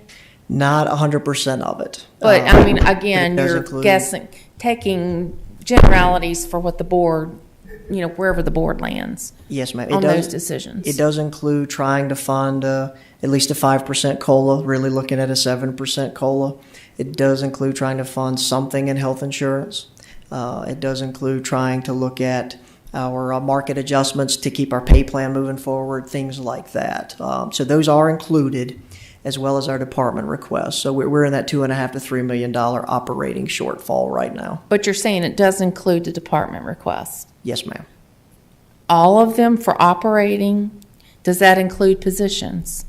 No positions. This is just the operating request, not personnel. Right now, no new positions are. And so, in the departmental operating request, are there some that are increases over last year? There are increases from departments requested in non-personnel. The personnel, of course, we handle that based on what the benefit rates and things of that nature are. Departments, but as far as new personnel, there are no increases right now in the line items that we're talking about in that budget. We have not looked at anything beyond that. Just non-personnel operating increase. Inflation, fuel, electricity, uniforms, those type things. That's the type things that are funded right now, not funded, that are in that number that we're talking about with our department requests. The other thing with the capital projects slide that you have here, and Mr. Whitlow, this is really primarily probably for you. I want the board to revisit these priorities because I don't agree with them, quite frankly. And I think the board needs to have some input on the prioritization of these projects and what's important to this board, because I do agree that we need a dedicated source of revenue to fund capital. There's no question about that. We've just got to decide what it is and we've got to mean what we say and say what we mean when it comes to capital, or we're going to stagnate and we'll get so far behind we'll never catch up. And that's just not acceptable. So I definitely want to revisit the prioritization of capital projects. One thing I would caution the board with, as we look at dedicated funding for capital projects and some of the projects that are on here, I mean, I've got questions on these. I won't get into it now. Some of these projects are going to raise level of operating. Okay, clear and simply. The Glade Hill Fire Station, nobody's ever talked about that, about what the increase is going to be to the county's operating budget to run that fire station. Now I'm looking at another fire station. Lord knows where that's going to be. And so all that we're looking at here, we've got to think very pragmatically about raising the level of what it costs to do business. And if we're not doing that, we're not doing our job. I mean, I just submit that to gentlemen, to you. It's easy to look at these things and say, we need them, let's fund them. But I think we've got to do our due diligence and take it a step further and look deeper into these expenditures. Mr. Cundiff. Yes, sir. I tell you, Brian, you think you get nervous when you come up to speak. I get nervous every time you speak too, so don't feel bad about that part. Oh, Mr. Cundiff. Sounds like to me we've got more wagons than we have horses. What do you think? That's a good way to put it. Yes. I would like to back a horse up a minute on the capital improvement plan you was talking about. I want you to explain this need to plan for a minimum of 200,000 K increase each year over the next several years for both county and schools capital improvement plans. Is this, in other words, you saying that every year we need to set aside $200,000 more, or what do we need to do? Yeah, so what we've tried to look at is an incremental funding plan. We realize trying to fix it all in 1 year is going to be difficult to do. So we've tried incrementally to put 200,000, 200 for the county, 200 for the school system, 400,000 total aside every year to do that. The incremental plan really was, let's try and bump up the recurring funding and then eventually reduce the amount of one-time funding that we're talking about using, like year-end surplus or like fund balance, and then eventually build to that level of recurring. So that was the intent of that 200,000 increase over a period of whatever it could be. I would say probably that's going to need to be a 3, 4, 5 year period sustained to get us there. I appreciate it. Thank you. Sir. Anyone else have any questions for Mr. Carter? Thank you, Mr. Chairman.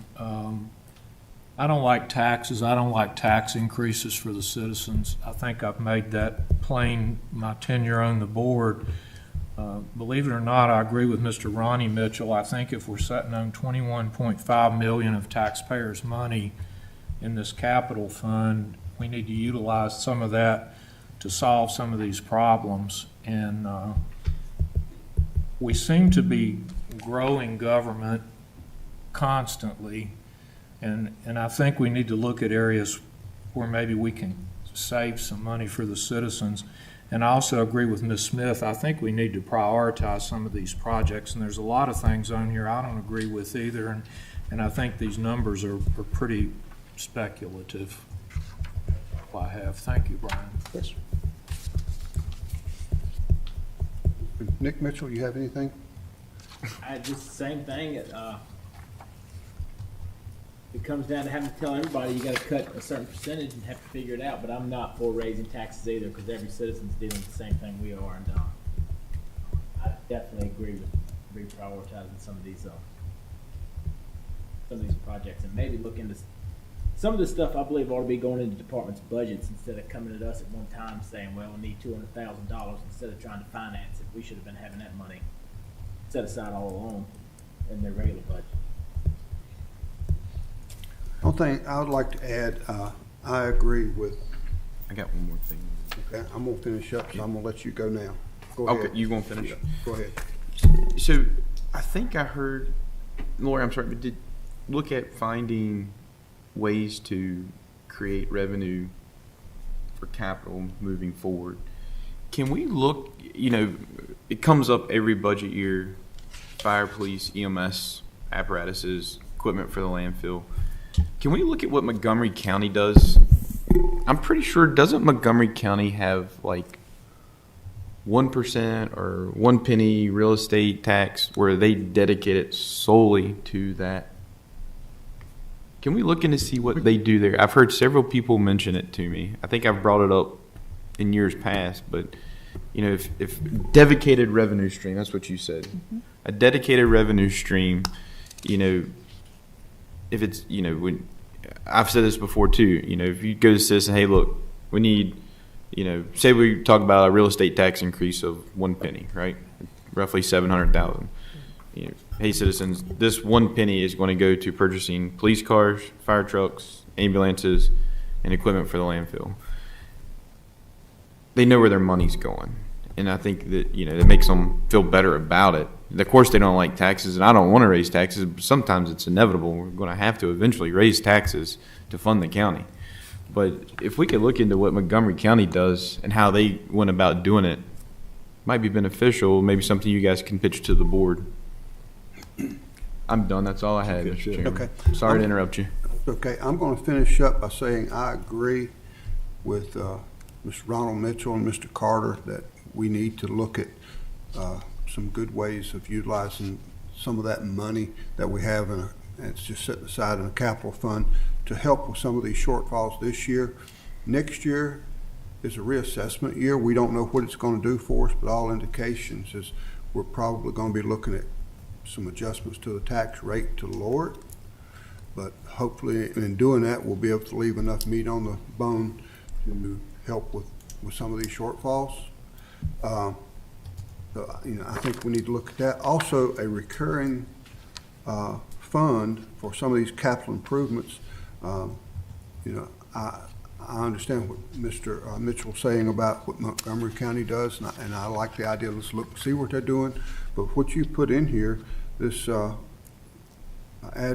raising the meals tax would generate what that 1 penny would do. And it would be recurring, and that's something that not just the citizens of Franklin County pay, but people that drive through Franklin County or people here on vacation, they would pay that as well. So I would support the meals tax increase. Also, I agree with Ms. Smith on we need to look at this capital improvement 5-year plan. And, I've been on the board now for 7 years, and, this YMCA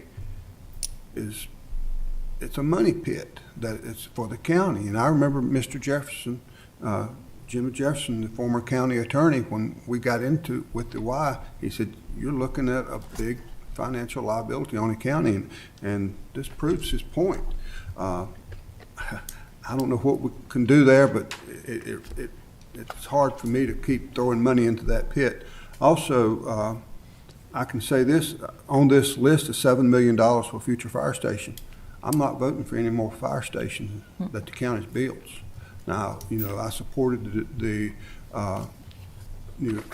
Glade Hill, the development and everything. I thought it was too much money at the end, and I gave my word to Mr. Cundiff, but I told him I had a max, and he and I understood that it went over that max, so I couldn't support it. But I certainly can't support any new buildings right now.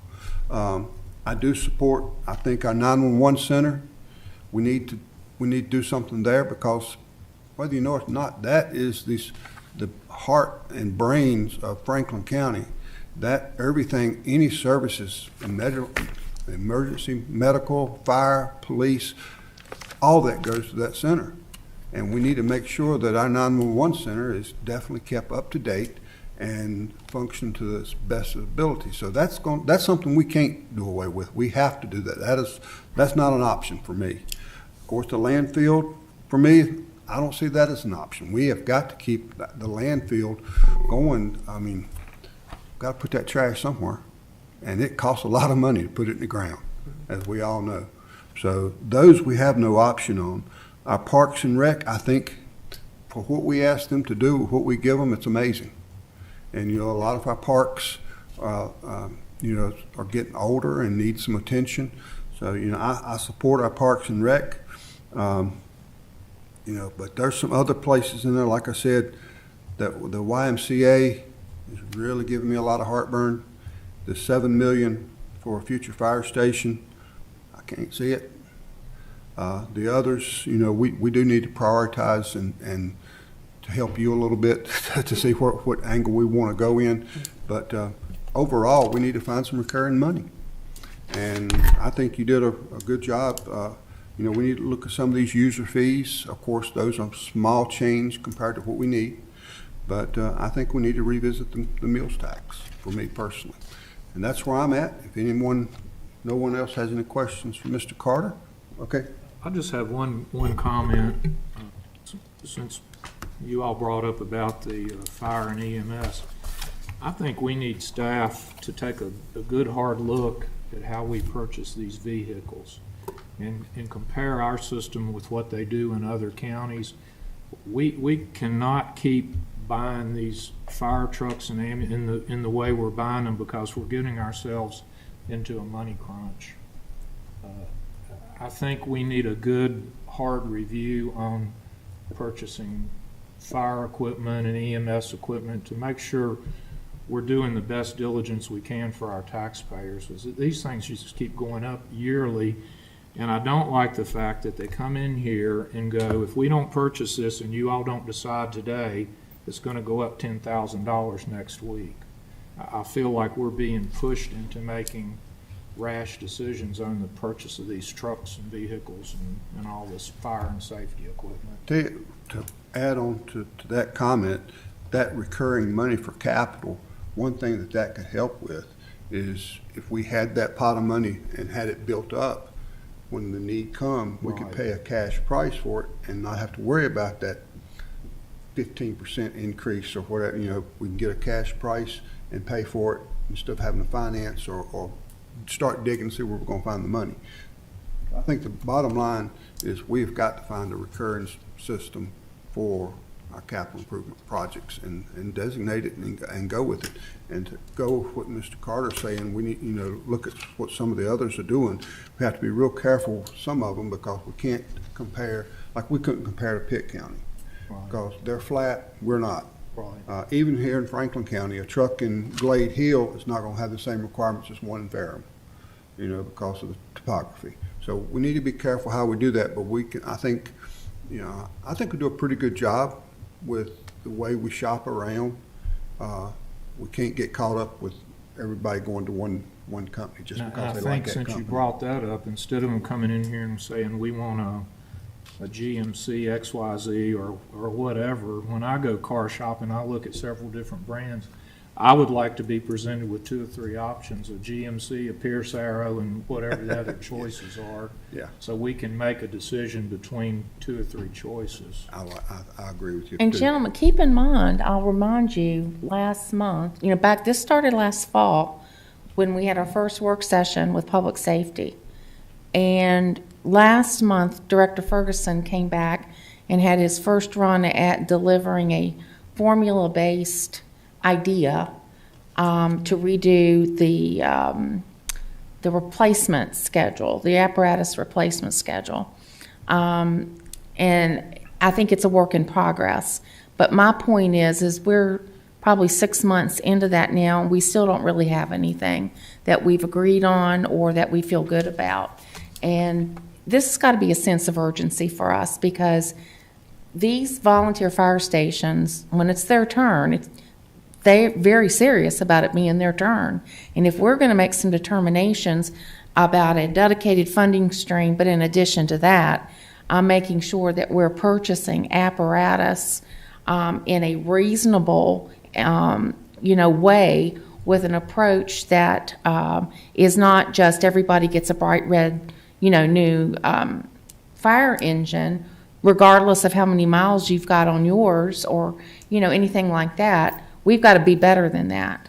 So I think there's money to be found and money to be saved in how we fund apparatus. And I really am anxious to get to the bottom of that. I really am, Mr. Whitlow. So we need to get that work session with the public safety and get it on our calendar. in the near future so that we can work on some of that. Absolutely. I think the board, the last work session, that's what, we were looking for the board, the next step. So if that's certainly the desire of the board, we know we'll be presenting the budget before then, but that work session sooner than later. Certainly, as soon as the board wants to schedule that work session, we'll get that scheduled. Yeah. We welcome the feedback. Mr. Nick Mitchell.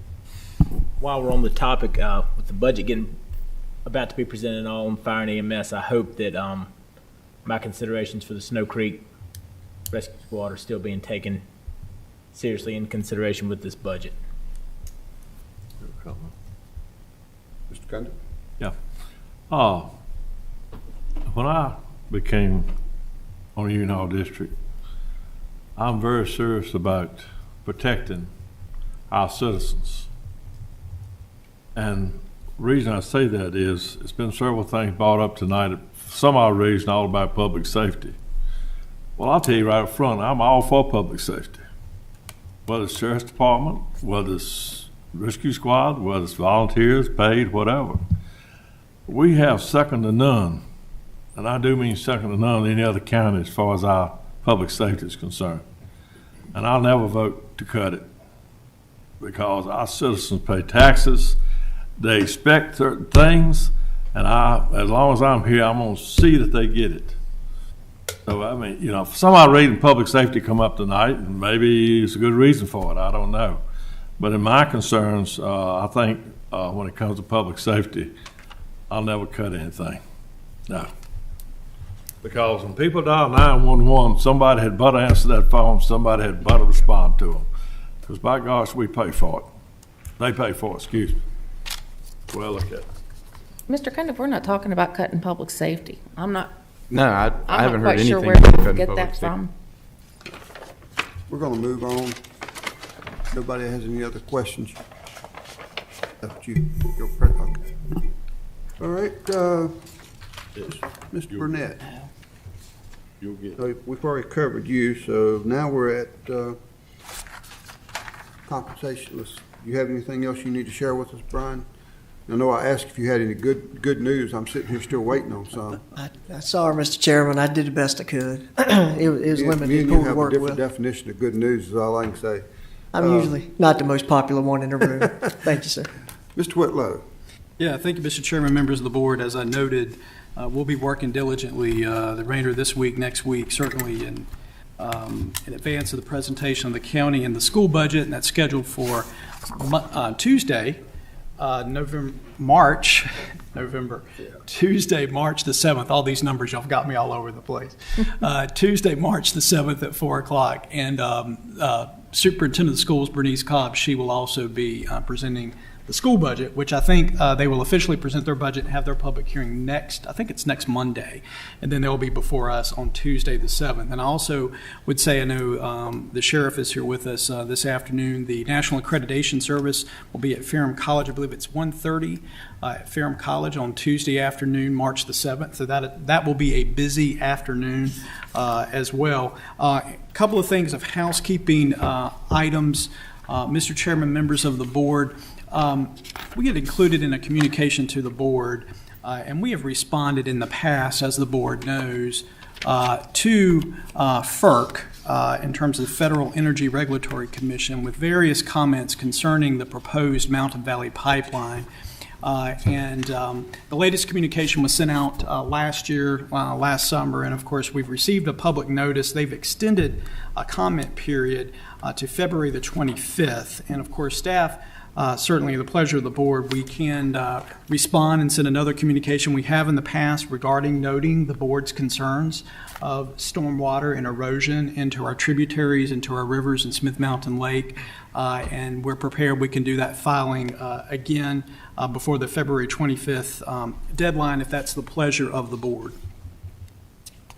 And Mr. Chairman, sorry, I had to step out to the restroom. Was he talking about comments for Army Corps of Engineers? Yes, regarding the Army Corps and the proposed Mountain Valley Pipeline. Yes, my comment to you, you saw the email from one of my constituents.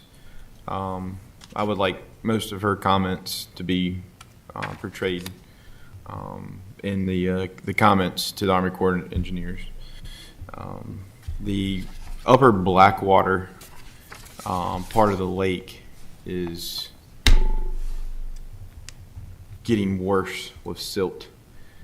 And I feel it's, our responsibility to speak up now to help mitigate anything in regards to sediment and erosion control. I drive around and see all the unfinished right-of-way for the pipeline, and there's every time it rains, there's runoff from it. And if I'm not mistaken, the pipeline was instructed that even though they're still going through the permitting process, they were still allowed to do sediment and erosion control measures to keep good grass and vegetation on the right-of-way. And in my opinion, someone who's in the business of sediment and erosion control, they're not doing it. Point blank, not doing it. And it's frustrating to me to see, working at the lake and seeing the rivers leading into the lake every time it rains anywhere close to a pipeline right away, it seems like the silt is worse and worse. And I know we have asked somebody from the pipeline to come here several times to give us updates, and the citizens of this county need to know. I don't know, is there anybody from the news media here? No. We've asked several times, and not once have they ever came to our board meeting to speak to us and give us an update. But if they would ever come, I would let them know you need to learn how to grow grass, because they are not very good at it. All these right-of-ways coming through our county have a lot of bare ground. And I know as a county, we can't go out and enforce like we do on contractors. When I don't have proper silt fence up or we don't have good grass growing, the county comes out and slaps me on the hand, as they do other contractors. We don't have that luxury of the pipeline because it's federal. And I know, Steve, are you a FEMA representative for the county? Is that right? He's an intervener, aren't you? Yeah. So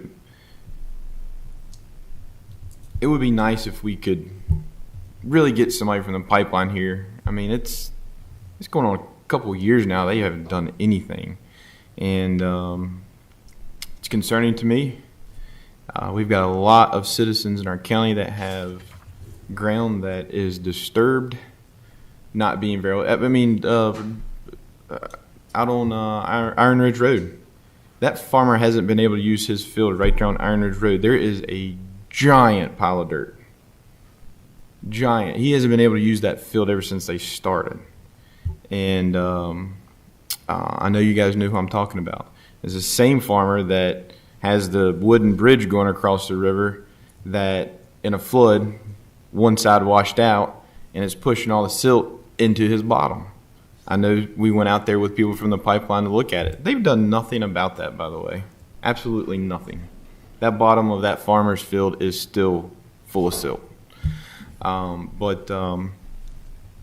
Concerning as many comments as we can, you guys have been involved with emails from some of my constituents and some of the people from, their group here in the county is escaping me right now. What's it called? Franklin. Conserve Franklin. Thank you, Mike. A couple of people have emailed us, and y'all have been copied to those emails, Chris and Steve. So their comments, I think, are appropriate for the comments that we put before the deadline of March 25th, right? 27th? February 25th. February 25th, so got to be in there before Saturday. So, right. Yeah. So just reading through some of that, if I may, Mr. Chairman, members of the board, and some of the concerns that we had shared with the filing of FERC last year, and certainly with the Army Corps and their request on the comment of the dredging of material, the need for a containment plan for discharge of pollutants, protection of our cultural resources, historic structures, protection and maintenance of state and local roads. Again, the erosion, Mr. Mitchell, that you spoke of. Impacts on the Smith Mountain Lake waters and the water levels, the management of stormwater and erosion sediment, including steep slopes, the protection of our visual resources, protection of our water supply, both public and private, our stream degradation from the water body crossings with that open trenching that specifically speaks to that, and introduction of zebra mussels and other aquatic invasive species to the surface waters. Those were some of the things in the past that we have filed. we certainly can review that. And if it is the board's pleasure that we do another filing of comments prior to the 25th. Mr. Whitlow, if you would, when you all do this letter, would you also send it to our delegates, a copy of it, our state senator, the Smith Mountain Lake Association, TLAC, and the Smith Mountain Lake Regional Chamber of Commerce? Certainly, Mr. Carter, we can do so. Include our congressman and U.S. senators, since it is a federal project. They need to be aware of our concerns. I like to echo what Mr. Carter said. I think everybody should be aware that this county is still split wide open. And it don't look good, people driving, talking about tourism, it don't look good, people come through the county and see all these pipes laying on top of the ground, plus all these ditches still open. I mean, on that farm my mama has, that it's been 4 years now, we ain't been able to tend that field because it's split wide open. And you can't run cattle across it because it got them humps. So I think somebody needs to do something to get this settled, closed up, or do something else. Mr. Chairman, that's all I have. Okay.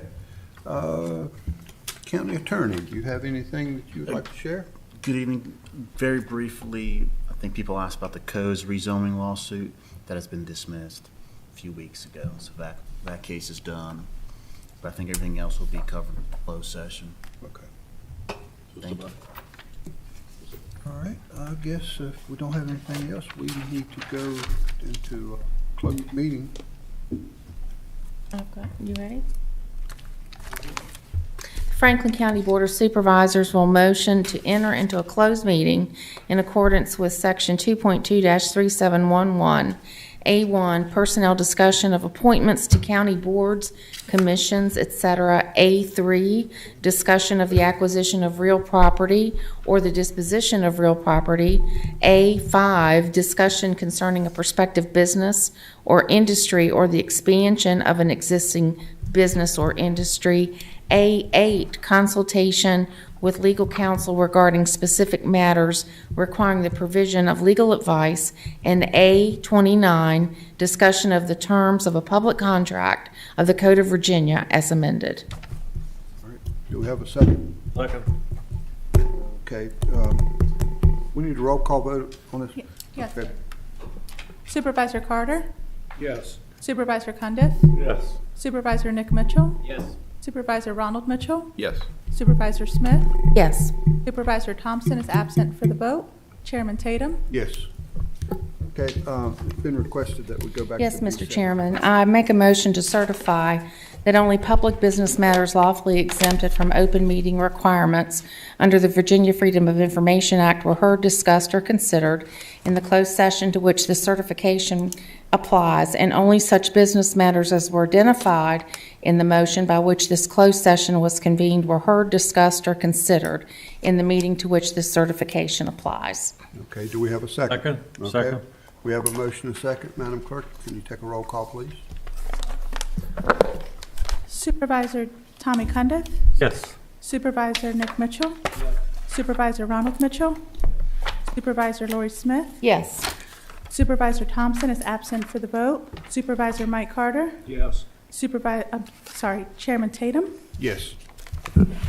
Okay.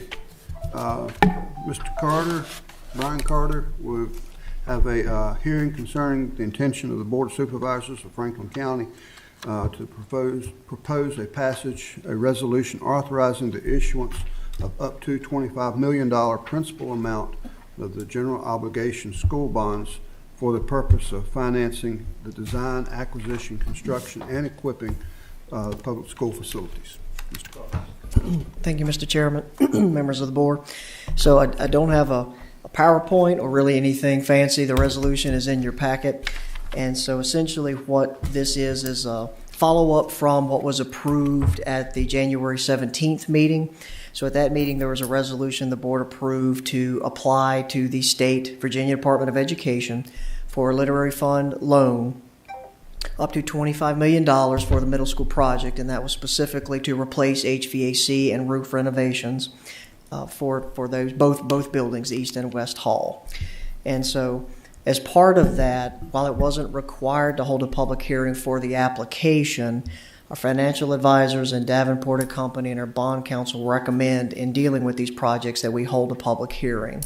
So this resolution is to ratify the resolution and the action the board took at January 17th meeting, and then also to approve through public hearing that application for up to $25 million for that middle school project. So at that point, that should satisfy everything the county would need to do for the application process. And then, of course, if the funding is approved by the state, then of course there will have to be, I'm assuming, other borrowing documents that come back to the board at a future time. So at this point, this would just complete that application process. Okay. Be happy to answer any further questions on that. Anyone have any questions for Mr. Carter? Don't see any. Okay, at this time, we'll open the floor for public hearing on this issue. Madam Clerk, do we have anyone signed up to speak on this regard? Not on this item, sir. Okay, is there anyone in the gallery that would like to speak concerning this loan, this resolution for this loan to acquire the money to do the renovations at the middle school? Okay, Madam Clerk, seeing none, we'll close the public hearing. All right, supervisors, what's your pleasure? Mr. Chairman, I'd like to offer a motion to adopt the resolution authorizing the issuance of up to $25 million principal amount in general obligation school bonds for roof and HVAC renovations to the school facilities, and ratify and approve the literary loan application resolution adopted on January 17th, 2023. Okay, do we have a second? Second. We have a motion and a second. Any further discussion before we take a final vote? All right, Madam Clerk, will you take a roll call, please? Supervisor Nick Mitchell, Yes. Supervisor Ronald Mitchell, Yes. Supervisor Lori Smith, Yes. Supervisor Ronnie Thompson is absent for the vote, Supervisor Mike Carter, Yes. Supervisor Tommy Cundiff, Yes. Chairman Tatum. Yes. All right, Lisa Cooper.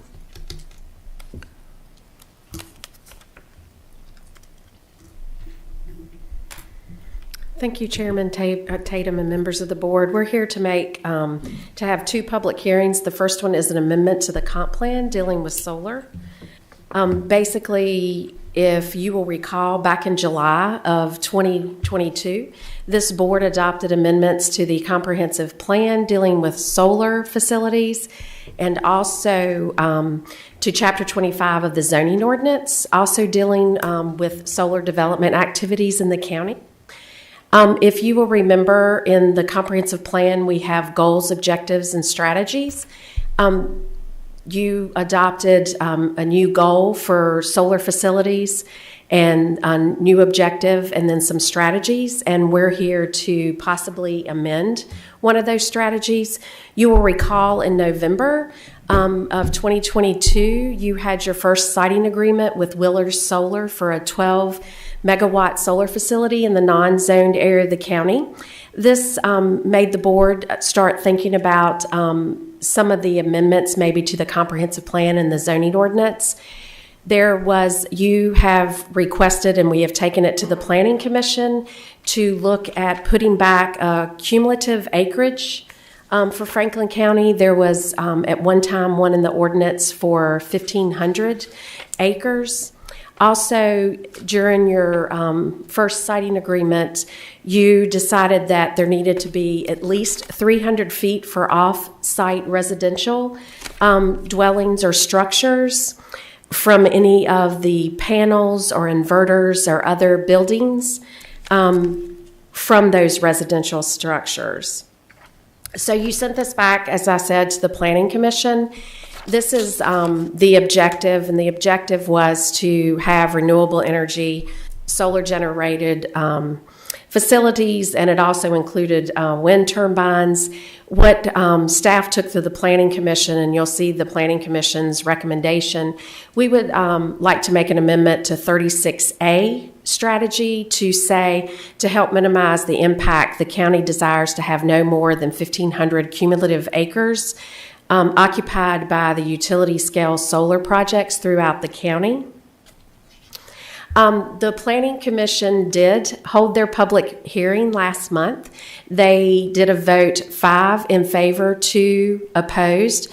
Crawford and Doss was opposed to the amendment to recommend approval of Chapter 11, Public Utilities, the goals, objectives, and strategies for the comp plan. I just want to take a note. The Planning Commission had a lot of discussion on the 1,500 acres. It was recommended by staff that it would only be with the panels, the inverters, and the buildings. So in other words, just that acreage, not the whole leased area. However, the Planning Commission discussed this, and they decided that they wanted to include the whole leased area of the, that the solar facility was leasing instead of being what we call occupied, which would be the ground coverage of the solar facility. So I just wanted to make that notation of the change for the Planning Commission, and I would be glad to answer any questions on this amendment to the comp plan. Okay. Anyone have any questions for Ms. Cooper?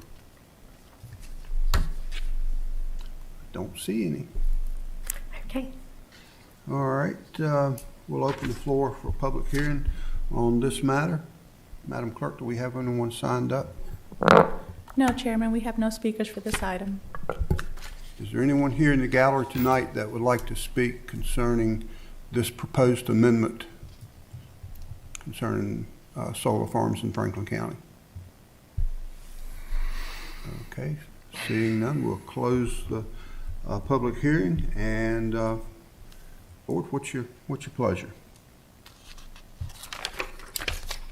Mr. Chairman, if it be the pleasure of the board, I'm trying to make sure my motion is going to reflect. I want to reflect the motion and support the recommendation of the Planning Commission.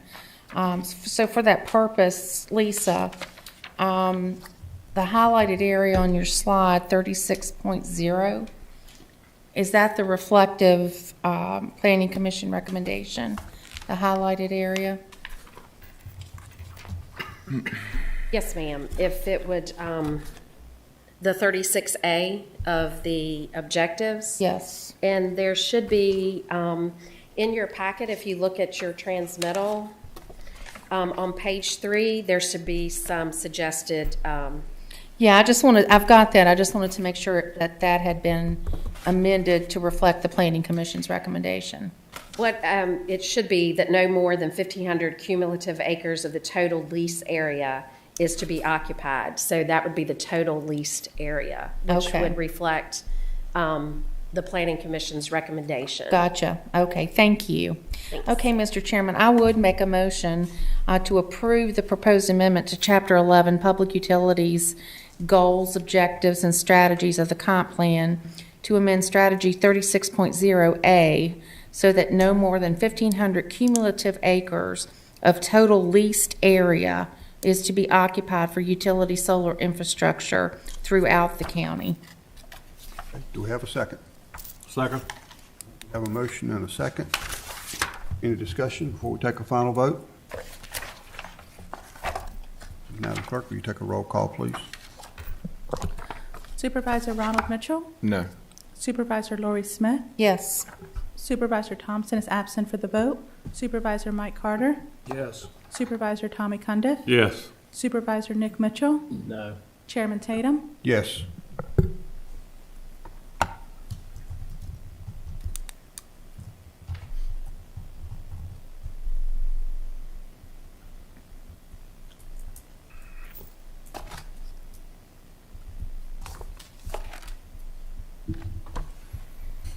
Okay.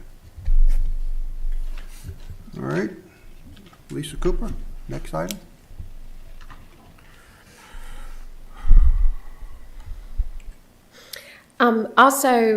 We want to discuss the Chapter 25 of the zoning ordinance for the 2 changes that I spoke of that I'll go over briefly.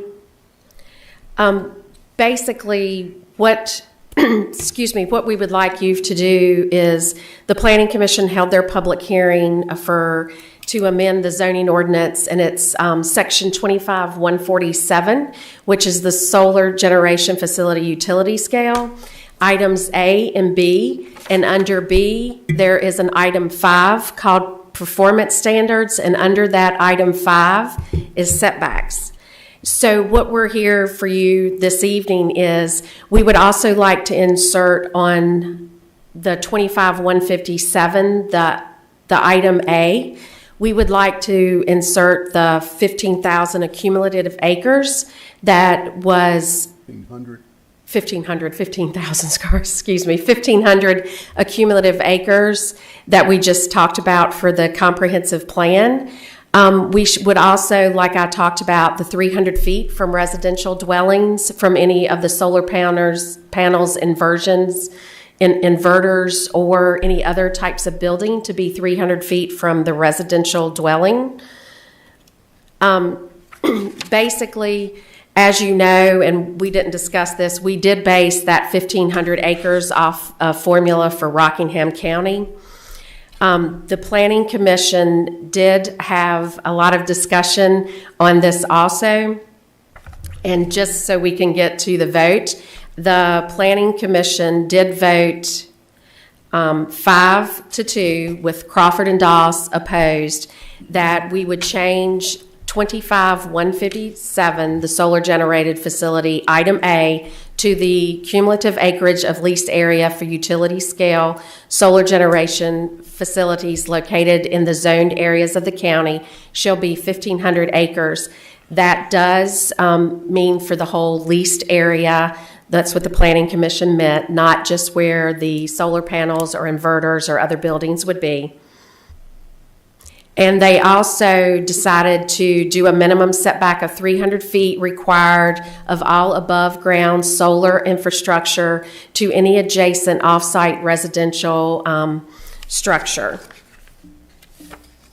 And I know that was very quick, but I would be glad to answer any questions. Want to have any questions for Ms. Cooper? I think I have a question. What we just passed was a change to our comprehensive plan, and this is actually the zoning ordinance. Yes, sir. The one that the public hearing we're having now is for the zoning ordinance. So this being a zoning ordinance, would that pertain to the non-zoned areas in the county? It would not. It would not. It would not, No, no, sir. Just the zoned areas. Okay. Anyone else have any questions? I do want to make a point, however, some of the siting agreements, some of the companies are placing in the zoning requirements in those siting agreements. So some of them, you'll see, are still adhering to the zoning ordinance regulations, even though it's in a non-zoned area. Thank you. Okay, we'll open the floor for public hearing. Madam Clerk, do we have anyone signed up? No, Chairman, we have no speakers for this item. Okay. Do we have anyone in the gallery that would like to speak concerning this change to our zoning ordinance with solar farms? All right, seeing none, we'll close the floor to public hearing. And Board, what's your pleasure? Mr. Chairman, I'd like to make a motion. Okay. I make a motion to approve the proposed amendments to Chapter 25 zoning of the Franklin County Code as follows. Article 2, Division 4, Supplementary Regulations, Section 25-147, Solar Generation Facility, Utility Scale A and B, 5 Performance Standards, then C, Setbacks. Item 1, the cumulative acreage of leased area and utility scale solar generation facilities of Franklin County shall be limited to 1,500 acres, and B, 5 Performance Standards, then C, Setbacks. A minimum setback of 300 feet is required from above ground solar infrastructure to any adjacent off-site residential structure serves public necessity, convenience, general welfare, and good zoning practice. All right, we have a motion. Do we have a second? Second. We have a motion and a second. Do we have any further discussion before we take a final vote? Madam Clerk? Mr. Chairman, I'll do a roll call. Yes. Supervisor Lori Smith? Yes. Supervisor Ronnie Thompson is absent for the vote. Supervisor Mike Carter? Yes. Supervisor Tommy Cundiff? Yes. Supervisor Nick Mitchell? Yes. Supervisor Ronald Mitchell? No. Chairman Tatum? Yes. All right, Mr. Sandy.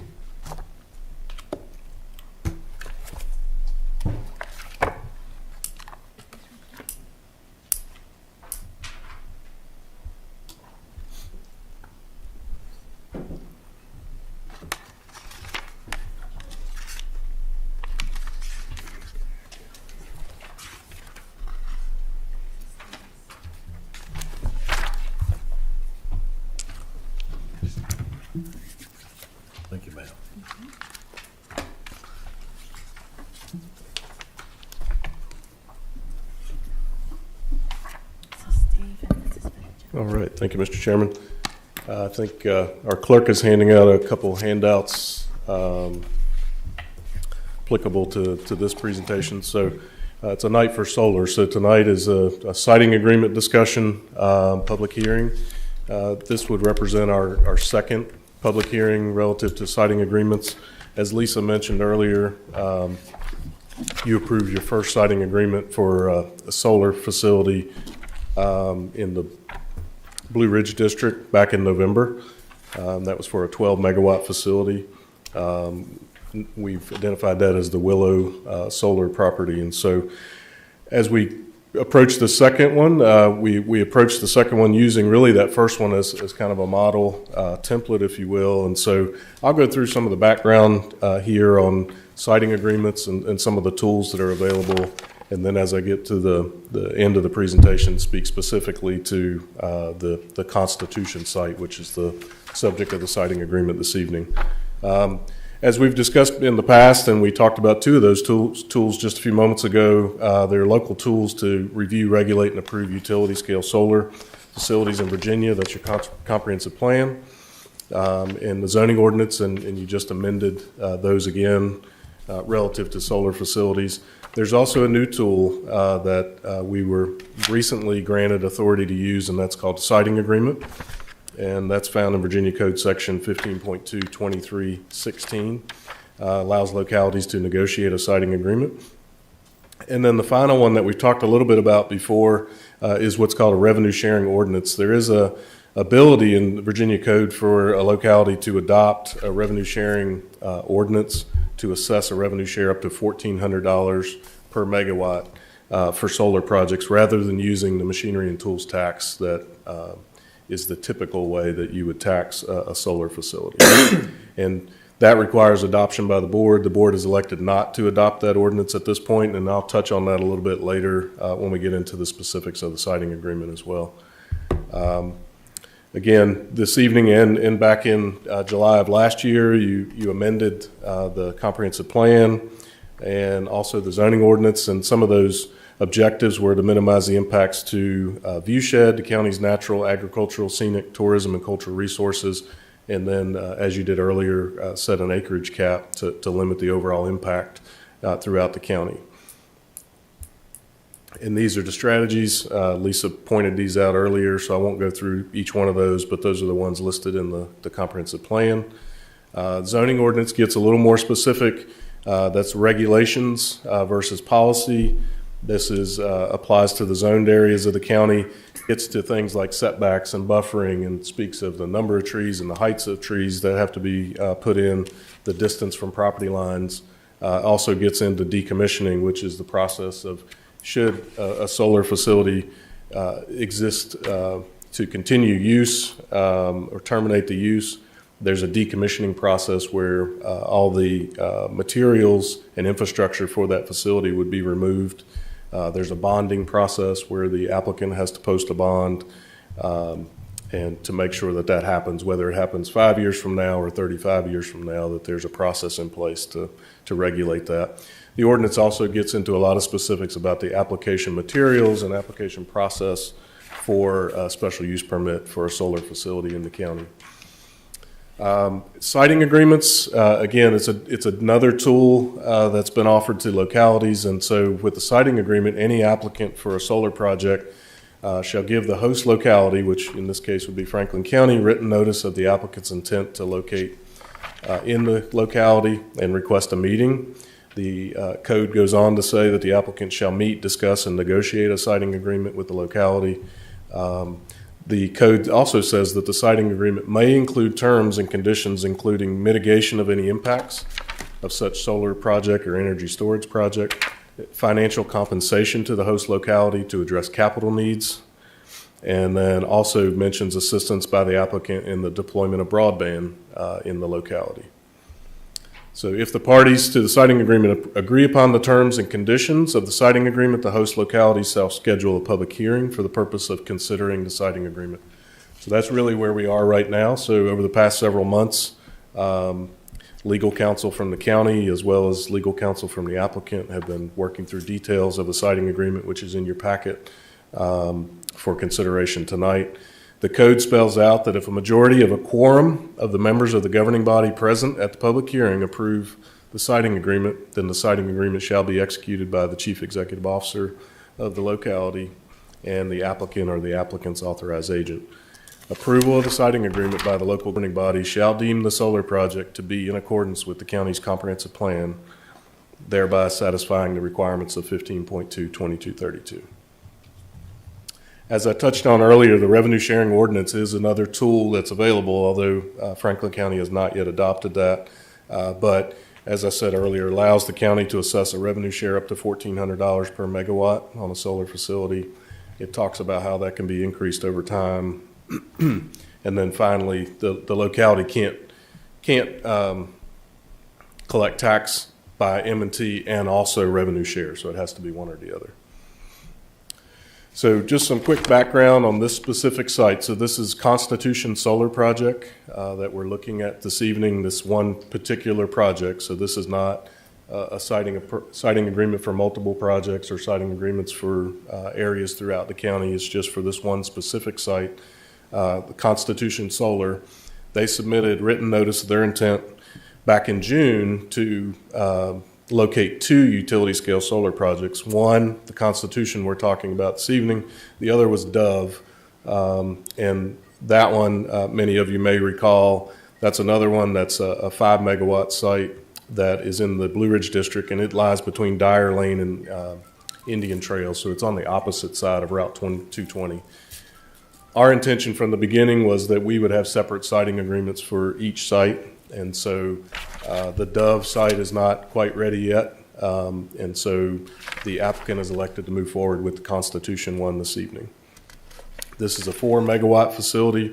It's located off 220. It's opposite, so on the east side of the intersection with Henry Road and US 220. It's located on a parcel identified as 111-001-7401. It's owned by Virgil Good Jr. and Elizabeth Good Madden, and consists of they're using about 50 acres of the 160-acre parcel, and it is located in the Snow Creek Election District.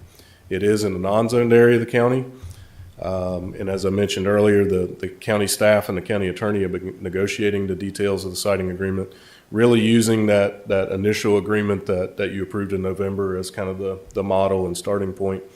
The board did schedule a public hearing, so we did run that in the newspaper for 2 consecutive weeks, and we also sent notices to all adjacent property owners of the public hearing this evening. So just as we kind of do for a lot of our land use requests, just to give you an idea of the location in the county. So down in the very southern portion of the county, right along 220. This is the property here outlined in blue. This is, again, the Constitution site that we're speaking of. And so, as I spoke earlier, the Dove site is actually over here. So here's 220, Route 220. The Dove site is actually on that side. So again, that's a separate conversation for a separate day. But for this one, we're particularly looking at this site here in the blue. This is just, some of you saw where the state has been working on a website to look at prime farmland classifications throughout the state. And so this was just really a snapshot of that. I've got a better picture of it here later, but there are some prime farmland soils located on this property. They're located here, so this site is about here. And this one kind of gives you a little bit better view. It's not in great format for our GIS folks to use it, but it's this area here, this blue area, is the prime farmland soils that are located on this property. You'll see on one of the later sketches is that the actual infrastructure of the solar facility is actually up here, so it doesn't appear that it impacts any of that prime ag soil. This is just a soil map that also reflects it, and so it's these soils here that are part of that prime ag soil designation. This is an overall survey of the property. Again, this is Route 220 here, that curve in the road here where Henry Road goes off to the left. This is the 160-acre tract here that I mentioned earlier. And then this is the actual solar infrastructure that will be on the 40 to 50 acres of that 160 acres here. And as I pointed out just a couple slides ago, the prime ag soil is kind of through here, through this area, so it doesn't appear that that's being impacted by this request. So the solar agreement has been discussed and negotiated, as I mentioned before. The agreement outlines the terms and conditions related to the development of the property, including mitigation of impacts and financial compensation to the county. As I mentioned a couple times, it's very similar to the Willow Solar agreement for the 12 megawatt facility. They did hold 2 community informational meetings. Initially they were holding these meetings for both projects. They got a lot more input on the Dove project, and so they've actually held 1 or 2 additional meetings specifically on the Dove project, I think as late as last week. They did have 50 people show up for the first meeting and about 10 people for the second meeting. So just some of the details of the siting agreement that's in your packet. It does, as we did for the Willow, it does provide for the project to comply with all zoning ordinance provisions, including the setbacks, buffering, and decommissioning, even though this site is in a non-zoned area. So just a few of those, excuse me, a few of those I've highlighted. The panels will meet and comply with the National Environmental Safety Standards, the 150-foot setback from property lines. The one we just added tonight, but is already in the siting agreement, is that no building or solar panel within 300 feet of an off-site residential structure. The security fencing will be on the inside of the buffer, so the trees will be on the outside of the fence.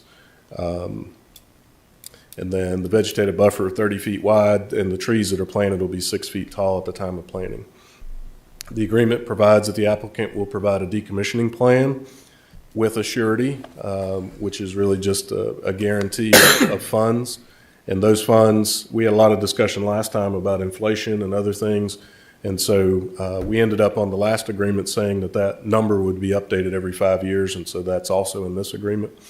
And the disposal of any of the panels or infrastructure will have to be outside of the county. The agreement provides that the applicant will provide a post-construction safety plan at time of the site plan approval, and that will be for public safety and the volunteer personnel. The additional erosion, sediment control, and stormwater provisions that we added to the last one, if you recall, you guys actually tabled it for a week and added additional provisions for E&S and stormwater management. Those have been incorporated into this agreement. The agreement provides that the applicant will reimburse legal fees for the negotiation of the siting agreement and also consultant costs to review applications, to review plans, and so forth. They'll reimburse up to $50,000 of those costs to the county. The agreement does provide for limitations on the hours and days of construction activities. Agreement provides site plan and landscaping plan are to be approved by the county, and all of those improvements have to be bonded, and the perpetual maintenance has to be guaranteed. A couple others, the agreement provides that the applicant will provide annual valuation of taxable equipment to the Commissioner of Revenue. So you've heard earlier today, but then even I think at your last work session about sometimes the Commissioner has a hard time tracking down the information that she needs in order to do the assessment. So this was a method to make sure annually they're providing her with that information. It's part of the agreement. The agreement provides that the applicant will pay the higher of 2 tax assessments. So if you recall, the traditional way of taxing these is through the M&T tax, the machinery and tools tax, or the county could adopt a revenue share. And as I stated earlier, the county has not adopted the revenue share. What both agreements have allowed for is that the applicant will pay the higher of either one of those in a given year. And so there's a table in Appendix or Exhibit A that kind of shows how it fluctuates from year to year. But the bottom line for our discussion is that they're going to pay the higher amount in a given year. So one year it might be the revenue share model, the next year it might be M&T, but either way, they'll be paying the higher of those two. And in the estimates in that Exhibit A are that tax revenues will vary from $7,100 to $14,000 in a given year. That's looking at one of those taxing methods and also the increased real estate value. The number that's not in there for some of these is rollback taxes from land use. So properties that are in land use will also have to pay 5 years of rollback. I believe this one is in land use, and so it probably will be subject to some sort of land use taxation rebate or refund. The agreement does provide that the applicant will make a one-time voluntary capital contribution to the county of $120,000 at the time of site plan approval. And then the estimated total revenue generation over 35 years in Exhibit A is listed there at $483,000. So staff believes that the siting agreement does mitigate the potential impacts of the solar facility by ensuring compliance with all the county's zoning ordinance requirements as well as the comprehensive plan. And therefore, staff does request that the board approve the siting agreement for the 4-megawatt solar project, and then authorize the chairman and the county attorney to sign all the necessary documents related to the agreement. And I will be happy to answer any questions. We also have the applicant and the applicant's engineer here. They have a short presentation, but they want to make a presentation, and they can probably also answer some additional questions, but I'll be happy to answer any that I can. And then Chris was instrumental in the siting agreement discussions as well, so if there's some legal questions, I'm sure he can help us out as well. All right. Go ahead. Mr. Sandy, on the map, can you show me Which where... map? Whichever map is most useful to my question, where the ponds are, and am I making an assumption that this is it is going to empty into some tributary that goes into Smith Mountain Lake? When you refer to ponds, are you talking about the stormwater management ponds? No. It looks like from the application.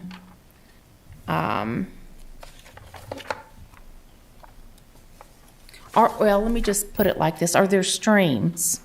Yeah, but none of them go towards Smith Mountain Lake. They don't go near Smith Mountain Lake? Okay. These would probably be going to Leesville.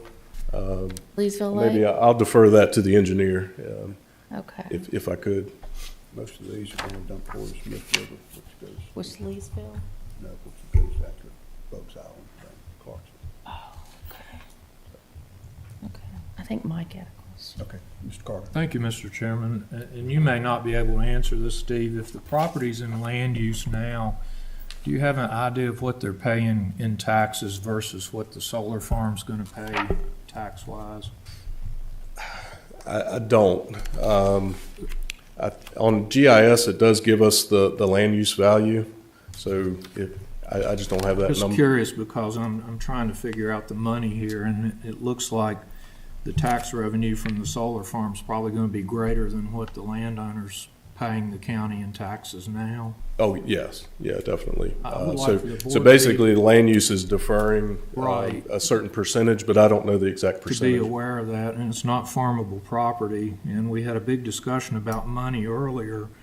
A one-time contribution of $120,000 to the county, plus $483,000 over the life of the project. That's half a fire truck. We're struggling for money all the time. I just want the board to be aware of the finances, and if we don't approve this tonight, we can lose all that, correct? And they can go to the state and get a permit and Well, not have they to- could go through the comprehensive plan process and, yes, and not do the siting agreement. And we could lose that money, correct? Yes, that would not be part of the comprehensive plan review process. Right. I just wanted to make sure all that was in the record. But Mike, it is farmable. Yeah, but according to what Steve just said, the land that's good is not part of this project, correct? Well, the prime Oil. the prime farmland soils that are designated on the maps that we have do not show this part of the solar project impacting that. That's just a prime, though. The rest of it still can have cattle and stuff. Well, true. If the landowner, is he going to speak tonight? I'm not sure. Well, that would be a question for him, how much income they made farming it. Were they able to make a living farming it versus this? I would be curious to know. Mr. Cundiff has a question. Yeah, of the 50 people you said attended the meeting, what was the atmosphere? The initial meeting, and I'm probably not the best person to speak to that because I wasn't there. I think Lisa might have shown up for part of it. The applicant and the engineer could probably give you more specifics. I think from what I recall hearing, most all of the concerns were about the other site, the Dove site. I think they had to do with view shed. I think they had to do with groundwater. So not particularly this site. I think they've gotten very few comments on this site as far as I know. There was one email communication I think we received yesterday or today. I think that you should have a copy of it. It was one of these property owners right in here, if that shows up on your map, had expressed some concerns about it today or yesterday. I don't remember their last name. Well, I'm also curious of the 160 acres. How come they're only doing 50? I don't know the answer to that. I'll have to defer that to them. It's just curious to me that if I had that much land that I would, well, I don't know what people want or don't want, but anyway, I'm just curious to why they only use 50 of the 160 acres. Well, it's a mountain planted in pines. Probably not. It's a mountainside planted in pines. Is it? Yeah, it's probably a couple different factors, but I'll let them, when they come up, I'll let them address that. Since they're here, let's hear from them. Okay. I just need a second to pull up their presentation.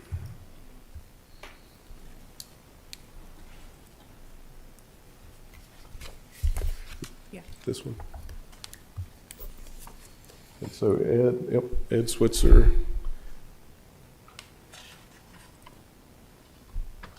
If you just click the down arrow, or you can use this one here. Thanks, everyone. My name is Ed Schweitzer, and I am a senior development manager with Catalyze. Can you speak a little closer? I'm hard of hearing. Thank you. Sure. Sorry. My name is Ed Schweitzer, and I'm a senior development manager for Catalyze. So just a little bit about us. We're an independent power producer. We own and operate solar projects, battery storage projects, and electric vehicle chargers throughout the country. We have about 20 megawatts in operation right now. Like Steve just said, this is a 4 megawatt AC project. We also are expecting to have under construction about 100 megawatts of projects this year, not including the projects that we're discussing tonight. So we've got quite a bit of experience in projects these size. Just a quick example of a similar project that we recently turned on in New York called Amherst. It's similar in size and scope to the project we're discussing this evening. Similarly, in Massachusetts, we have another project that's about the same size as this as well. So, we have quite a bit of experience in owning, operating, installing these types of projects. Just a little bit about our process.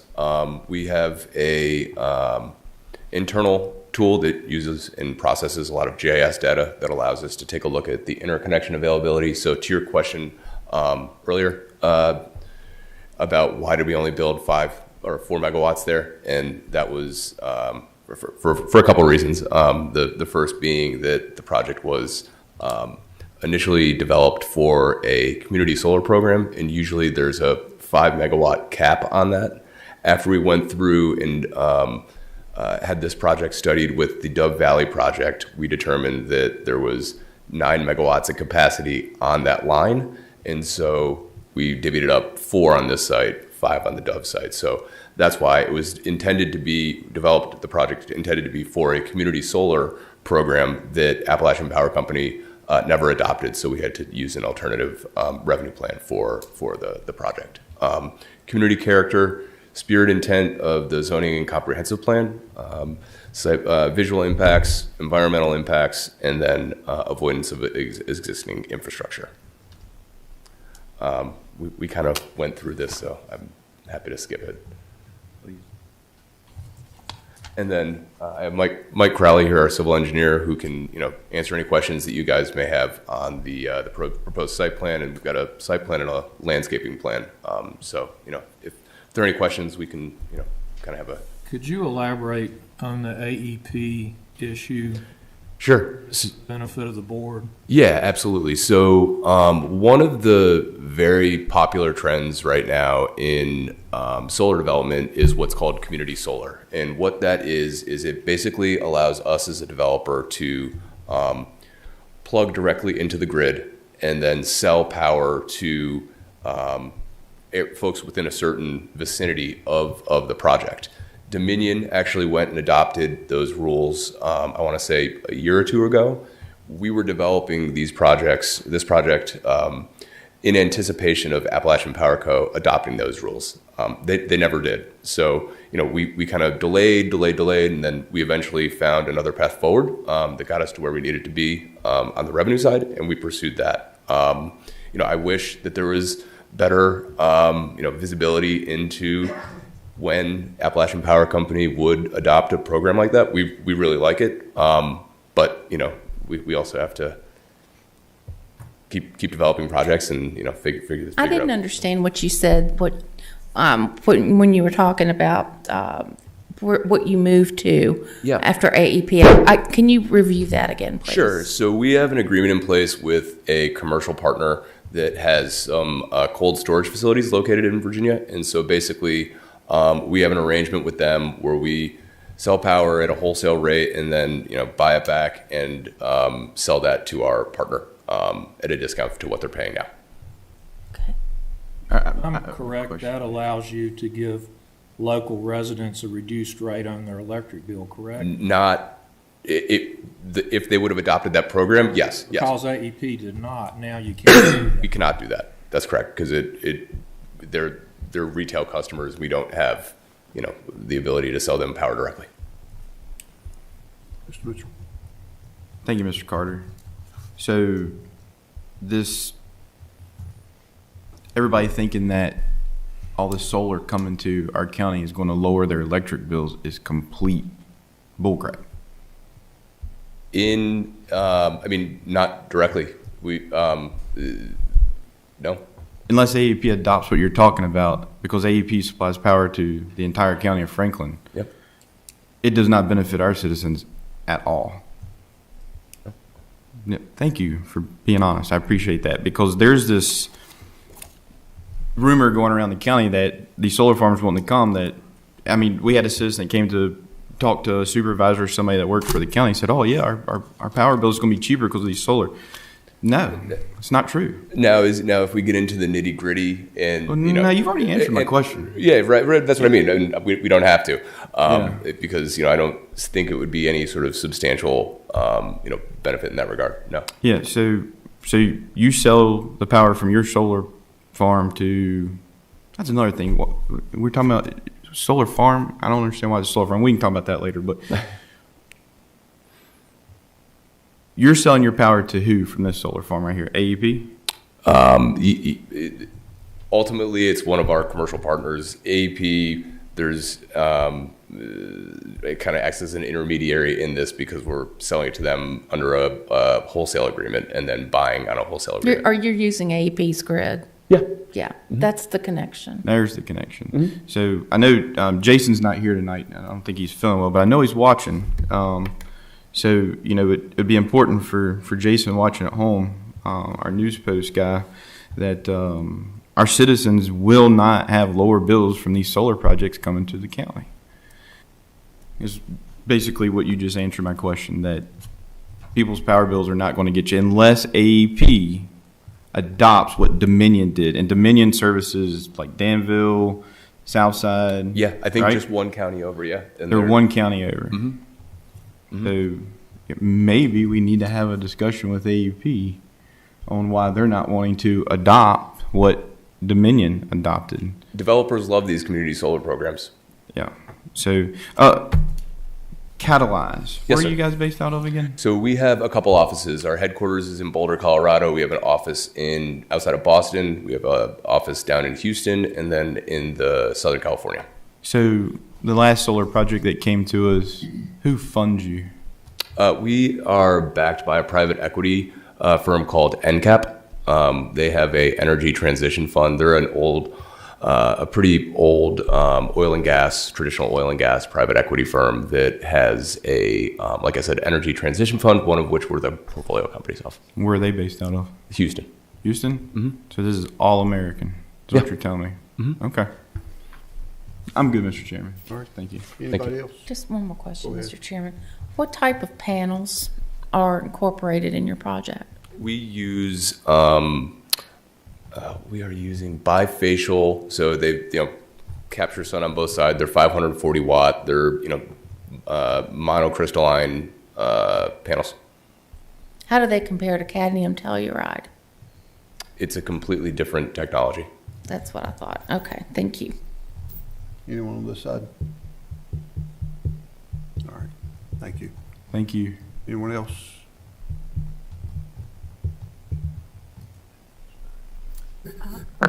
No, Chairman, I have no speakers for this item. Okay. Thank you. Thanks. Pete want to speak? Yes, Pete. he does. Okay, come forward, please. Can you use this projector? Yeah, the projector, please.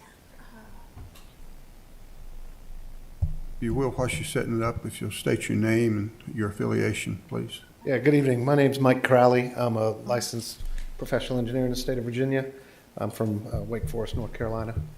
And specifically, I'd like to start by answering Mr. Knopf's question. All right. Your question was about why on 160 acres we're only using 50 of them. If you look at this, this is part of the plan set that we've submitted to the county for review as part of the siting agreement negotiations. This is a topographic map. Each line on that plan represents 1 foot of elevation change. Where those lines get really close together, in these areas, at this scale, it looks like one big gray area, and that indicates how steep the property is at that point. On this 160 acres, virtually the only area that is conducive to solar development without doing extensive grading are these areas that appear lighter, where the contour lines are farther apart. So that's why out of 160 acres, we're only looking at a very small portion of it. Look how Cool. Appreciate it. You're welcome, sir. I know you guys have been here since noon. I could bore you for the rest of the night talking, but I'd rather just answer questions. So if you have any questions for me, I'm happy to answer them. Anyone else have any questions? No, thank you. Appreciate it. Is the landowner going to speak? Because I don't see him here. I'm curious, Nick raised the question about, is this farmable area compared to the rest of it? From what I'm aware of down there, the part that's up closest to the road, it would be farmable, but this is not, what they're pointing out here is just north of where that's located, and what they've been doing with it the last 30 years is bush hogging it. Hey, I bought some cattle off of them. They have cattle. Yeah, but they basically keep it. So I was just out there with Virgil earlier today, and we were sort of actually going over just show this is where it's going to be, and just kind of going over what could happen in the other portions of the site, and they do I believe intend to keep that cattle herd of cattle out there and do some farming in the other portions of the site that aren't being occupied by the solar. So that was, I believe, the intent. Okay. I have one more question, Mr. Chairman. Okay. If you guys are so confident in your product and the technology, why don't you buy the land instead of lease it?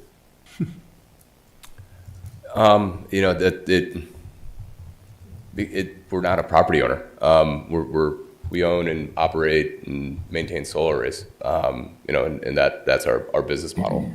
When you add in the element of property ownership, it makes it a completely different investment from like our investors, and just the way that we go about. And we can be a lot more nimble and acquire and develop a lot more property if we're not trying to close and acquire each individual parcel in order to move forward and develop it. So I don't think it's not necessarily reflective of the equipment or the project itself. It's more just how we structure it and how we are able to present that to our investors. So I'll ask you a question that was asked at the last solar project that we had come before us. This is 30. It's good for 30 years. Mm-hmm. At the end of 30 years, why don't you just put up another one? Well, the lease only runs for 30 to 35 years. So, but if you owned it, you could go right in and put another one up. See, I don't understand. Sure, I'm a business-minded person. I'm a business owner. I don't understand how you guys And so run your business. I really don't. Sure. And so what we do, and we have very accurate production modeling. So we know, how much power it's going to be producing in year 1, how much it's going to be producing in year 35. The contracted revenue dictates, how long the lease is. And so if it's a 25-year deal or a 25-year power purchase agreement or a 30-year power purchase agreement, there would be, no reason to extend that unless it was mutually agreeable by us and the party who we're selling the power to and the landowner himself. So, if it isn't, then we have to sell the property at the end of the 30 years too, right? So, there's a variety of reasons as to why we don't purchase the land. Anyone else? Yeah, where is y'all's home office located? Where do I live? Yes. I live in New York City. Where? New York City. I didn't hear you. New York City. Oh. That's where your home, that's where y'all located at? That's where I live. We have an office outside of Boston. Our headquarters is in Boulder, Colorado. Oh, headquarters. Yeah, Boulder, Colorado. Just outside of Colorado. Denver. Yeah, near Denver. Okay. I never did get to answer my question about the 50 people who spoke. Oh, yeah. So What did they have to say? Most of the honestly, When you I think say mostly, I want to know percentage. Out of 50 people there, I think 47 of them were there for the Dove Valley project, and 3 of them were there for the Constitution project. The 3 folks who were there for the Constitution project didn't have really have anything to say, and most of the comments were about the Dove Valley project. With it, and we're working through those issues with the neighbors right now. Okay, thank you. Thank you. Yep, thank you guys. And Madam Clerk, you said we did not have anyone. We'll open the floor at this time for public hearing on this item. Is there anyone in the gallery that would like to speak in regard to this? Come forward, please. State your name and address in the microphone for the record, please. Sure. I'm Ben Morris at 104 Dillard Lane, Rocky Mount, Virginia. We have property across the road, me and my wife, near the project. My question is, I realize it's a mountaintop here. It's been planted in pine. Who has the right to either harvest that pine or let it go? Does the people leasing the land, is that theirs, or does it go back to Virgil and the Maddens? That's my question. Okay, thank you. Come forward, please. Yeah, so any of the areas within the leased area that we would clear would be done in accordance with any forest management plan or anything like that. Our understanding that the areas that would have to be cleared are primarily over on the far side of the site and are relatively low value. We would likely just use what we could on site as mulch, and other, reuse it to the extent we could on site is the current plan right now. Okay, thank you. Is there anyone else that would like to speak in regard to this? Okay, seeing none, we'll close the floor to public hearing. Board, what's your pleasure? Carter. Mr. Chairman, I sort of think we should table this until Mr. Thompson is present to vote on it. I think it's important to have a full board vote on this project moving forward. That's just my opinion. Okay, are you making that motion to table? I can. Okay. Mr. Carter's making a motion to table this so Mr. Thompson can be here. Do we have a second? Second. Okay, any further discussion before we take a final vote? Okay, Madam Clerk, will you take a roll call, please? Yes, Mr. Sandy. We clarify maybe a date? You mean the 21st? Sure. 21st. Next board meeting. Next month.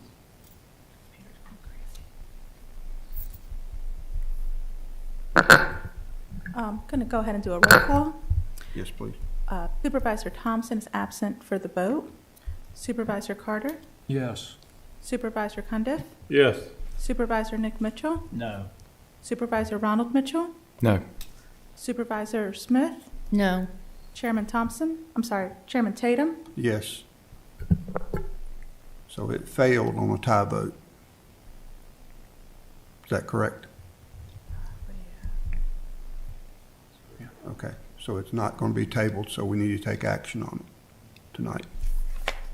I'll offer another motion, Mr. Chairman. Go ahead. I make a motion to approve the proposed solar siting agreement for the Constitution Solar LLC proposed 4 megawatt solar project to be located on Franklin County parcel number 11100174001 Snow Creek District, consisting of approximately 160 acres, and further authorize the chairman, county administrator, and county attorney to sign the necessary documents to approve the agreement. Okay. All right, we have a motion and a second. Any discussion before we take a final vote? I would like to comment, and I hear what Mr. Nick Mitchell said earlier, commenting about the farmland and situation. My thoughts on this, if they were coming here and trying to force Mr. Good, the owners, to do this, then I would be right there with you saying no. But my understanding, Mr. Good is in favor of this, and he owns the property. That would be sort of like you own a lot of farmland down in Sontag, and if you decided that you wanted to incorporate some of it as a solar farm, you should have that right.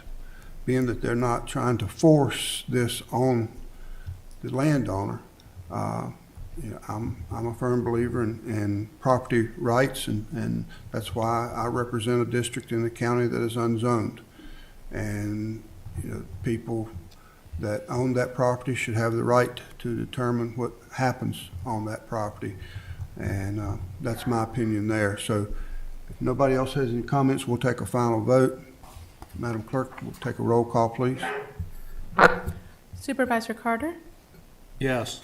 Supervisor Cundiff? Yes. Supervisor Nick Mitchell? No. Supervisor Ronald Mitchell? No. Supervisor Smith? No. Supervisor Thompson is absent for the vote. Chairman Tatum? Yes. So it failed on a tie vote.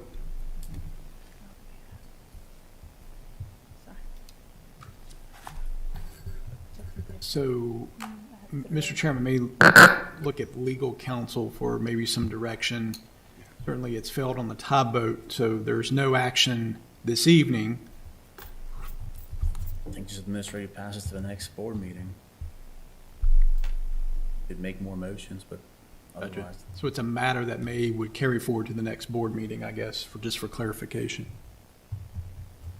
There's no action taken. Yeah, there's no action taken. It'll be tabled to the next board meeting. It's not tabled, it's just no action taken, but it can be brought back at the next board meeting by one of these three or Mr. Thompson.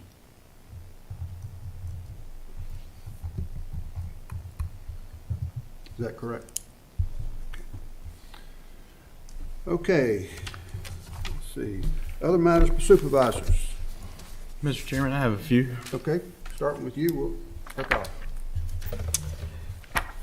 I have a wonderful constituent in my district by the name of Eric Anspaugh that has reached out to me. I know we've had a lot of absence with supervisors and stuff over the last few weeks, so I haven't had a chance to talk to you guys about this or bring it up at the last meeting, but Mr. Anspaugh is the president of the NAACP chapter here in Franklin County, and he is asking, let me read this, I want to make sure I get this right. He spoke late last year on possibility of a memorial for Richard Wood, and he is asking, let me find the exact sentence, hold on a second.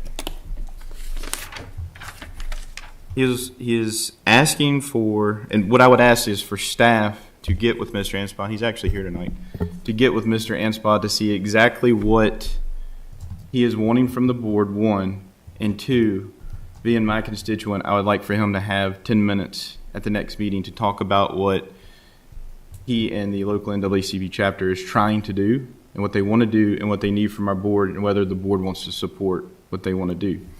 So just from the email conversation that I've had with Mr. Anspaugh, he's basically asking Board of Supervisors to work with the NAACP in creating a work group. Yes, to create a work group. I don't know I don't know a lot. If he might want somebody like a staff member to be with the work group, I'm not sure.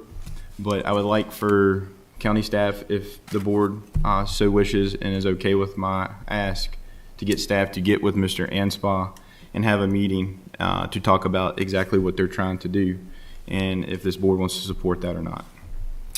So that's my first item, Mr. Chairman. Okay. Just to let the board know, I've asked Chris to look into going out 220. You know, it's like if you're on this side of the road, you got good internet. If you're on this side of the road, you got water and sewer. But if you're on this side, I mean, it's the 220 corridor is difficult through there when it comes to internet and infrastructure. So he's going to get back to me, and I would ask, you know, maybe the March meeting or April meeting. I know he's got a lot on him right now. I'm not going to put any more on you than I have to talk to us about possibility of what it would take for us to get sewer to the other side of 220 going out through there. Through the rumor mill, whatever you want to call it, you know, we could potentially have a restaurant that wants to come. They're going to want public water and sewer, and everybody in this county knows we would love to have another restaurant. So I've asked Chris to look into that, so I want the board to be aware of that. We already addressed the comments for the Army Corps of Engineers, so thank you, Mr. Sandy, for that and all the effort and work you're going to put into that. I really appreciate it. Back to Chris and Steve. I know we've been busy with budget, but I really would like for the three of us to get together to go pay a visit out to Diamond Avenue Extension.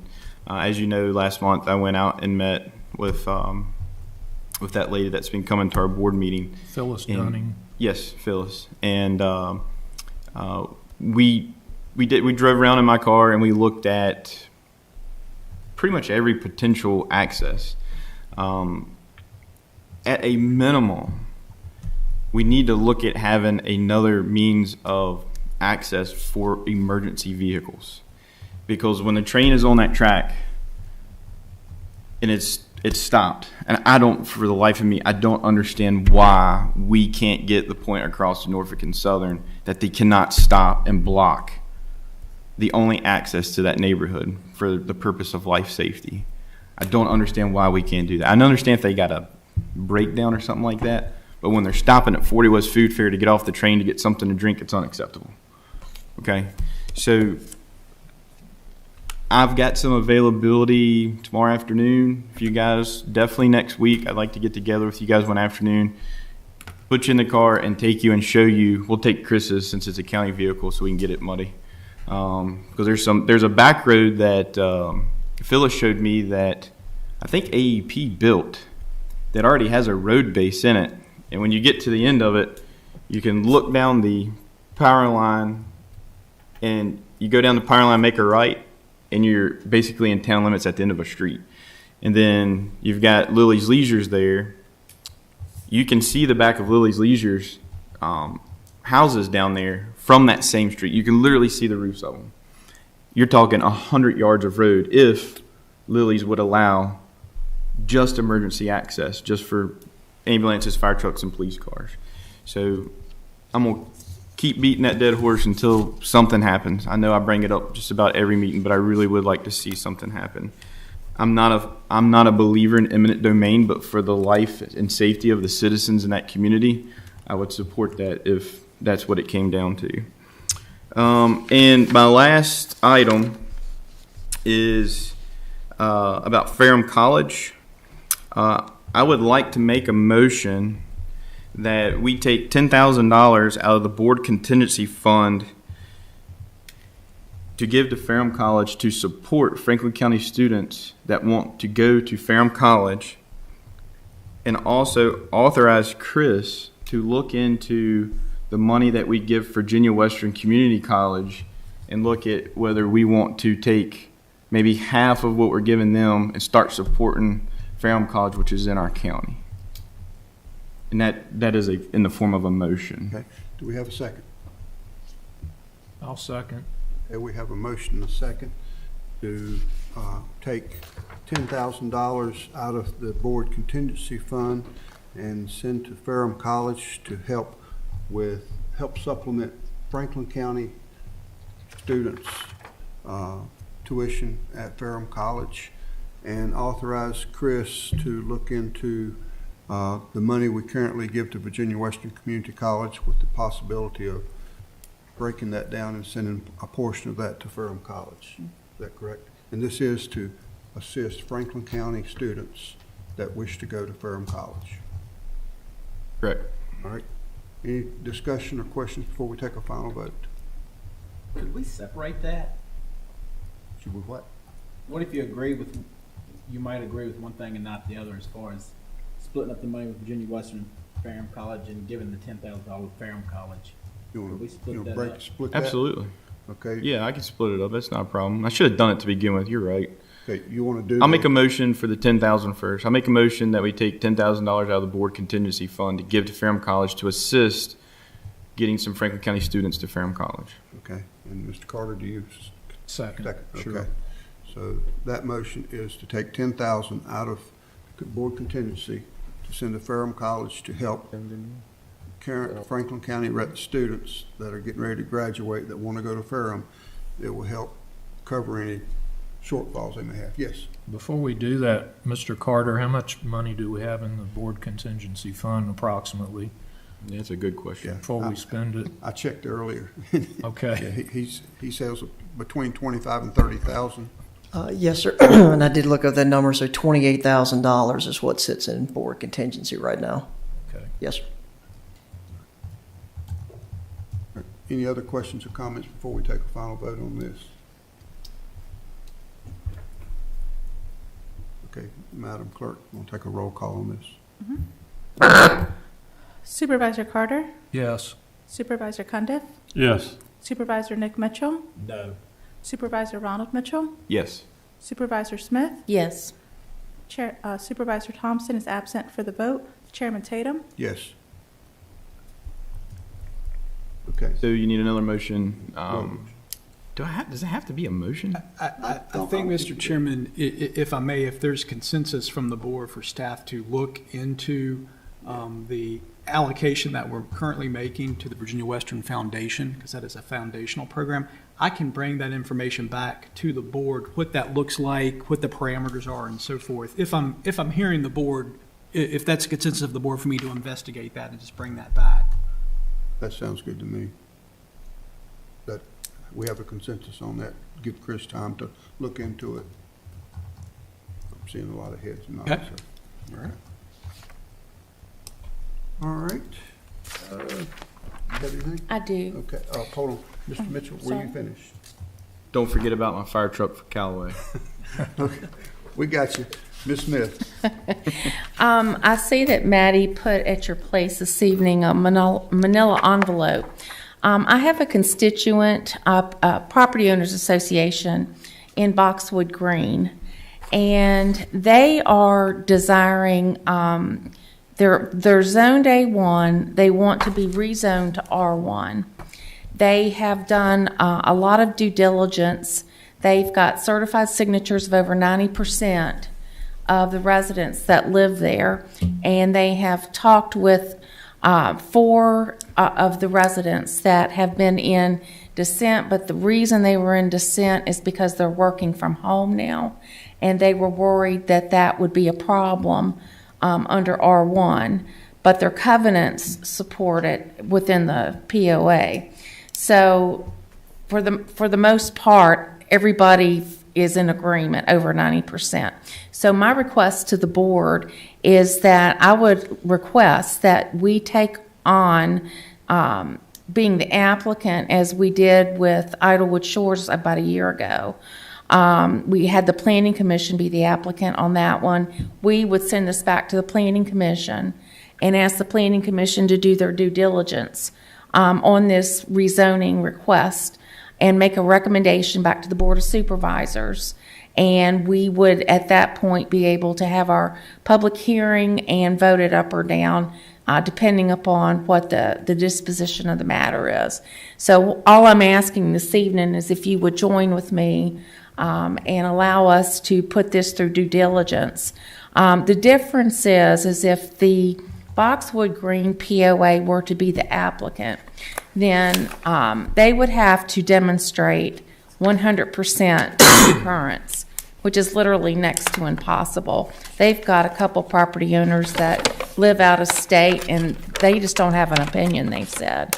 So this would allow, I've been working with Steve on this as well, and so the easiest route to get to this is either for the planning commission or the board to be the applicant, so that we can just adjudicate this issue between the planning commission and us, to consider if we would allow them to go back to R1 zoning and entertain their information.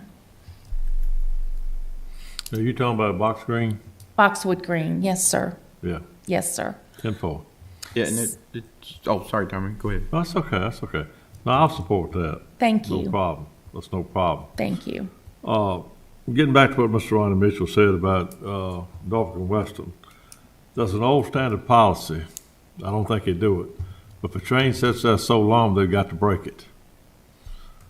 Now, whether that's still in effect or not, but it used to be. I forgot how many minutes it is it sits there, but you cannot block that intersection but so long. And if I'm not mistaken, like I said, they're supposed to break that train and open up that rail at parts. You might want to check into that and see if that's still true or not. Because that may help until we get something eventually done or gone or whatever. But I just happened to strike in my mind that used to be a policy that they had to, if a train sat there, I can't remember if it's 30 minutes or whatever, but they're supposed to break that train and keep it open to it. Like I said, Box Green, fairly supported, and people, did I pronounce that right? Box Green, Boxwood, I'm sorry. No, Mr. Chairman. Boxwood.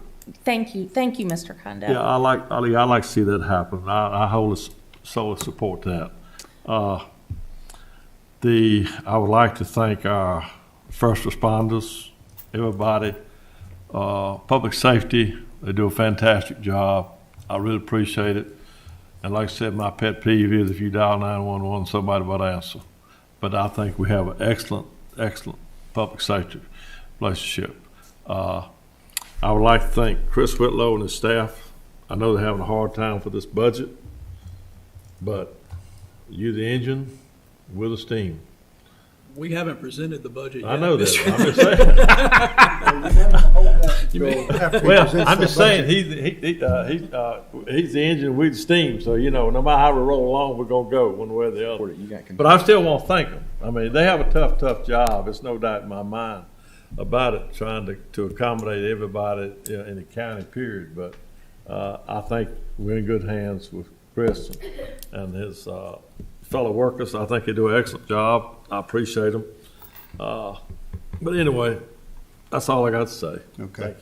Ms. Smith. Yes, thank you. Mr. Chairman, what I would like, I don't know if you want me to propose a motion.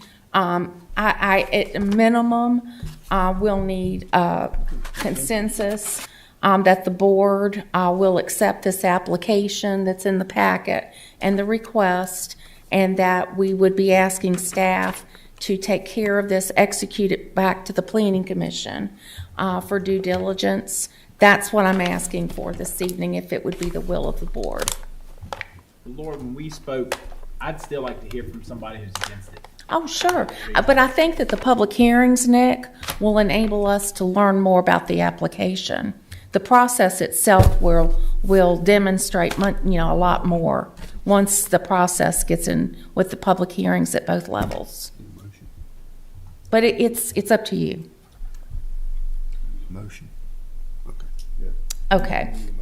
Okay. I would like to make a motion that the Board of Supervisors accept the requested application from Boxwood Green Property Owners Association to consider the request for a rezone from A1 to R1, being defined as the board sending it back to the Planning Commission for adjudication, and then to come eventually back to the Board of Supervisors for final disposition. Wholeheartedly second. You do second, Mr. Cundy? Okay. We have a motion and a second. Any further discussion before we take a final vote? I would just add, Mr. Chairman, as with Idlewood Shores, I think it was understood that the board, sending this to the Planning Commission back to the board, that the cost of the advertisement and so forth, I think it's understood to be borne by the HOA, I believe. I will make sure I communicate that, but I do not foresee that being an issue. Yeah. Any other discussion? Just one more item of clarification. It's just so it's clear when we do the legal notification and everything, the Board of Supervisors is initiating the rezoning Yeah. of the entire subdivision from A1 to R1. Call for the vote, Mr. Chairman. Madam Clerk, want to take a roll call, please? Supervisor Thompson is absent for the vote. Supervisor Carter? Yes. Supervisor Cundiff? Yes. Supervisor Nick Mitchell? Yes. Supervisor Ronald Mitchell? Yes. Supervisor Smith? Yes. Chairman Tatum? Yes. I just have one more thing. Okay, go ahead. I can't. I would like, Mr. Whitlow, I'd like to inquire of staff, and it doesn't need to be tonight. I'm curious as to what our next steps are going to be with our housing study that the Regional Commission helped us with a year or so ago. I think that we need to be very deliberate about what we're going to do with that information, what it means to the county, because that is a significant and dire need that we have in this county. Our housing inventory is so low, and that housing study really yields a lot of good information if the board would support and be in concurrence to potentially take some next steps with guidance from the administration.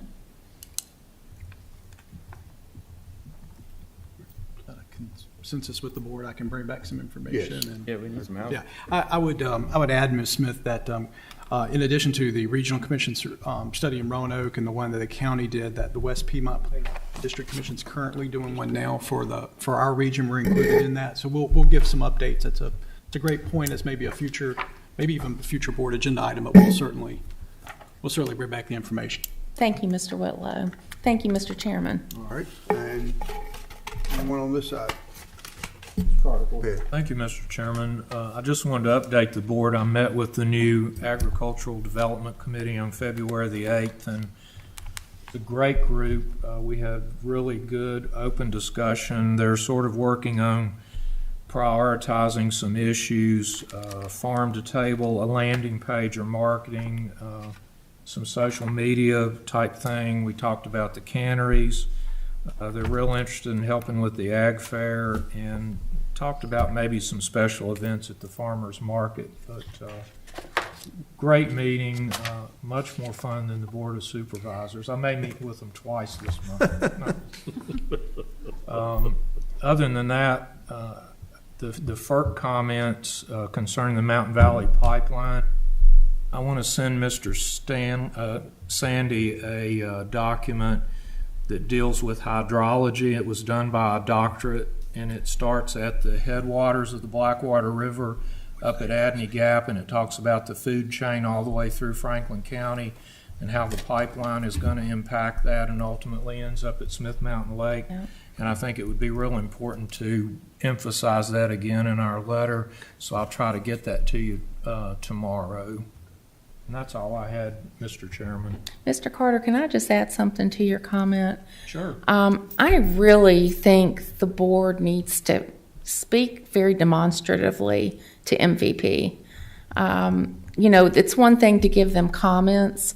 I wouldn't mind voicing our displeasure with their level of lack of cooperation to come to address the governing body here. We represent the citizens in this county, and they are impacting the land of the citizens in this county and our waters, the watershed, and so forth. And they don't have the decency to come in here and face the hard questions. And I don't even mind if we have some strong language to that effect. But I would leave that to you, Mr. Carter. Well, if you read our mission statement, we're here to protect the view sheds, the watershed, so forth. Unfortunately, before our term on this board, we had board members that were neutral and very ineffective towards the citizens on addressing this project, and that's why we're in the situation we're in now. But I agree, and as I said before, I would like for whatever the county sends to go to our elected officials, TLAC, the Smith Mountain Lake Association, the chamber and also the Roanoke Regional Chamber, which heavily endorsed that project. And that's all I have, Mr. Chairman. Okay. Mr. Mitchell, you have anything? Good. You good? Mr. Cundy, you have anything else? I'm wound up and wound down. All right. Guess that saves me for last. Did we Yes. skip where we were supposed to? Yeah, here's where we make our committee appointments, so if you want to make yours, go ahead. I'd like to nominate George Martin to the Industrial Development Committee. He lives in Snow Creek. He's really involved in a lot of this stuff, and he reached out to me wanting this. He's more than qualified. Okay. Second. All right, have a motion and second to appoint George Martin to the IDA. Any discussion before we take a final vote? Can we do a voice, or you need roll call? Voice is sufficient. Okay, all in favor, let me know by saying aye. Aye. All opposed, same sign. None opposed. All right, I have a list of appointments. I will go down them one at a time, Madam Clerk. They're all on the Firm Water and Sewage Authority. I'll start with Roger Houchins. I would like to appoint him to the Firm Water and Sewage Authority. That is my motion. Second. Any discussion on Mr. Houchins? All in favor, let me know by saying aye. Aye. All opposed, same sign. None opposed. Second one, on the Firm Water and Sewage Authority, Mr. Don Smith. And this is, his appointment will be contingent on the Firm Water Authority adding his position to their charter. But I would, as far as we're concerned, I would like to go ahead and make the appointment, and then they can address the charter accordingly. So Don Smith is my appointment. Second? Second. All right, have a motion and a second. All in favor, let me know by saying aye. Aye. All opposed, same sign. All opposed. Mr. Charlton Bishop, I'd like to appoint him back to the Firm Water and Sewage Authority. Do we have a second? Second. All in favor, let me know by saying aye. Aye. All opposed. Vicki Cook, I'd like to appoint her back to the Firm Water and Sewage Authority. We have a second. Second. We have a second. All in favor, let me know by saying aye. Aye. All opposed, same sign. None opposed. Ray Hundley, I want to appoint him back to the Firm Water and Sewage Authority. Second. We have a second. Second. All in favor, let me know by saying aye. Aye. All opposed, same sign. And last but not least, Jeff Galden will be taking, actually Jeff will be taking Don's place as our county rep on the Firm Water and Sewage Authority, and I'd like to appoint Jeff Galden to the Firm Water and Sewage Authority. We have a motion and a second. All in favor, let me know by saying aye. Aye. Any opposed? So carried. And the last one I have, Madam Clerk, is the CPMT Committee. I'd like to appoint Philip Young. Second. And Philip, of course, you know, is the police chief here in town, and he will also, I think, be the community rep on the CPMT Committee. So we have a motion and a second. All in favor, let me know by saying aye. Aye. Any opposed? None opposed. That's all I have. Anyone else have anything before we go any further? Okay, let me flip my page here. Ladies and gentlemen, we have reached the time set aside in our meeting for public comment. Public comment gives citizens an opportunity to address the board in person or in writing on matters appropriate to the responsibilities of the board. Speakers must direct all comments to the board as a whole and not to individual board members or employees of the board or county. Personal attacks or insulting, profane, or vulgar language will not be tolerated. Likewise, commentary on issues that are not within the purview of the board and that are not a function of the local government and over which we have no control are not acceptable.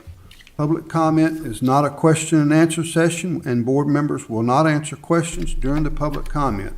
If a speaker violates these rules, the chair may rule the speaker out of order. Upon the second violation, the chairman may have the speaker removed from the podium. Madam Clerk, please call the first speaker. Scott Newman, would you please approach the podium?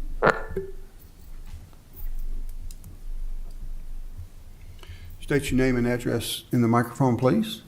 My name's Scott Newman, and I live at 139 Coast Guard Court, Manita. That's near the Oak Grove boat ramp.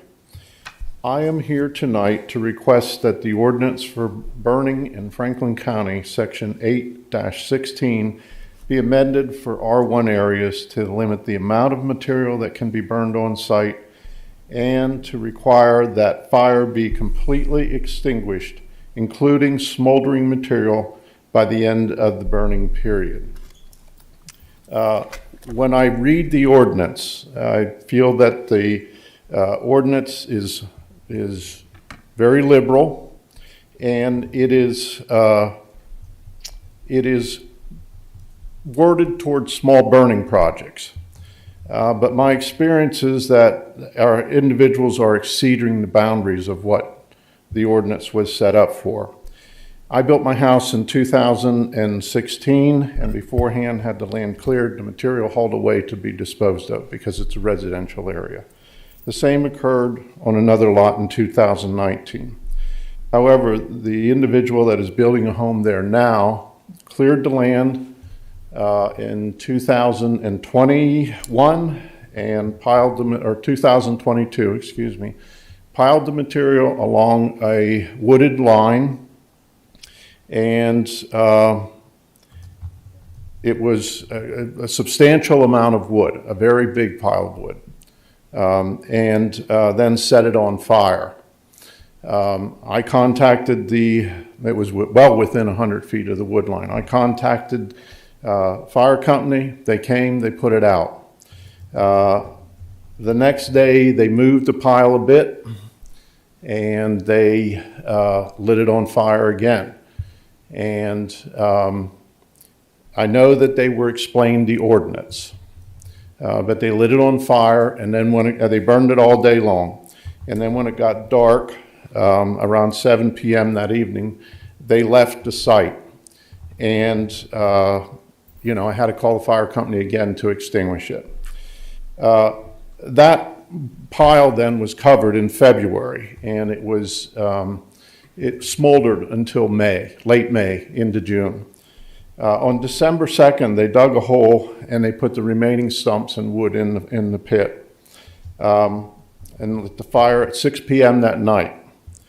It burned very high. At midnight, I went up and informed the person that was there that they needed to put the fire out. They simply built a dike around the fire, a dam around the fire, so I really couldn't see that it was burning up, but I could because it glowed red. And the person that was attending the site left around 2 o'clock. The next day, the burning resumed and was left smoldering. It smoldered 24/7 up to about a week ago, and it still smolders when it rains. So obviously there's heat and fire there. Okay, thank you. Mm-hmm. I have pictures, if I could leave them. Sure, just give them to the clerk, please. Okay. On the back of the pictures, it indicates what the dates were, and it indicates what they're looking at. Okay, thank you. Thank you very much. Thank you. Thank you. We have any other? Yes, sir. Shannon Brooks, would you please come to the podium?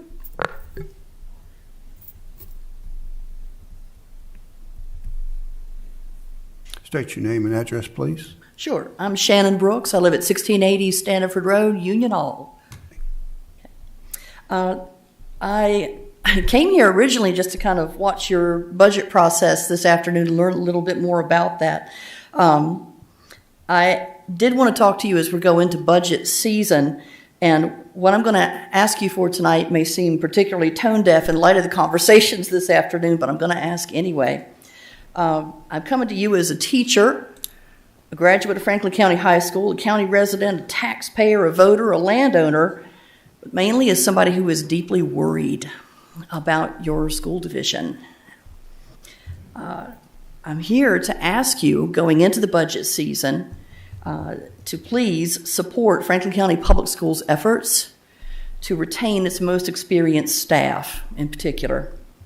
I saw a frightening number of my most experienced colleagues leave the division this past year to go work for surrounding divisions.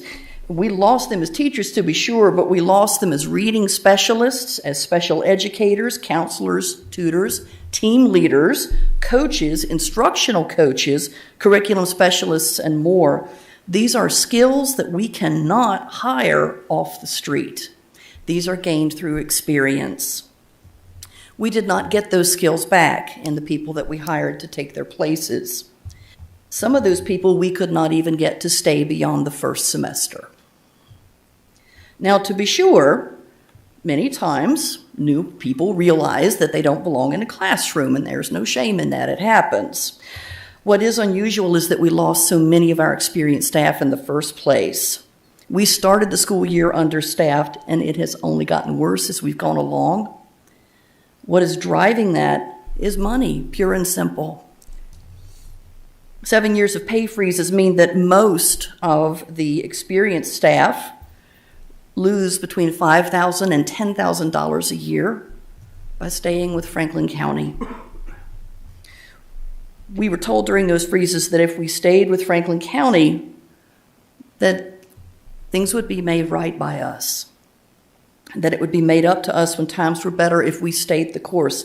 And we did. And times got better, but our salaries did not. For more than 100 of my colleagues, they could not wait any longer for Franklin County to make things right, and I can't blame them. We should never ask people to choose between other people's children and their own. The concern is this, that it will happen again at the end of this school year. We cannot continue to ask employees to make this sacrifice. They left for divisions that did not ask them to choose between their own families and other people's. We must find a way to make things right for our division school staff employees. Thank you. Thank you.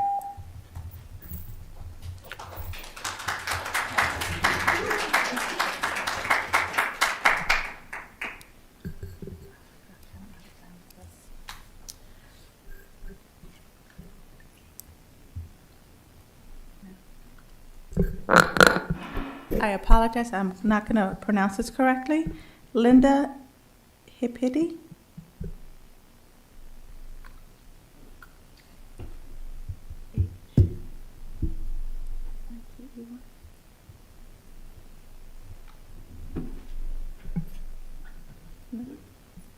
Do we have a Linda that signed up to speak for public comment? Okay, good. Ms. Glenna Moore, would you please come to the podium?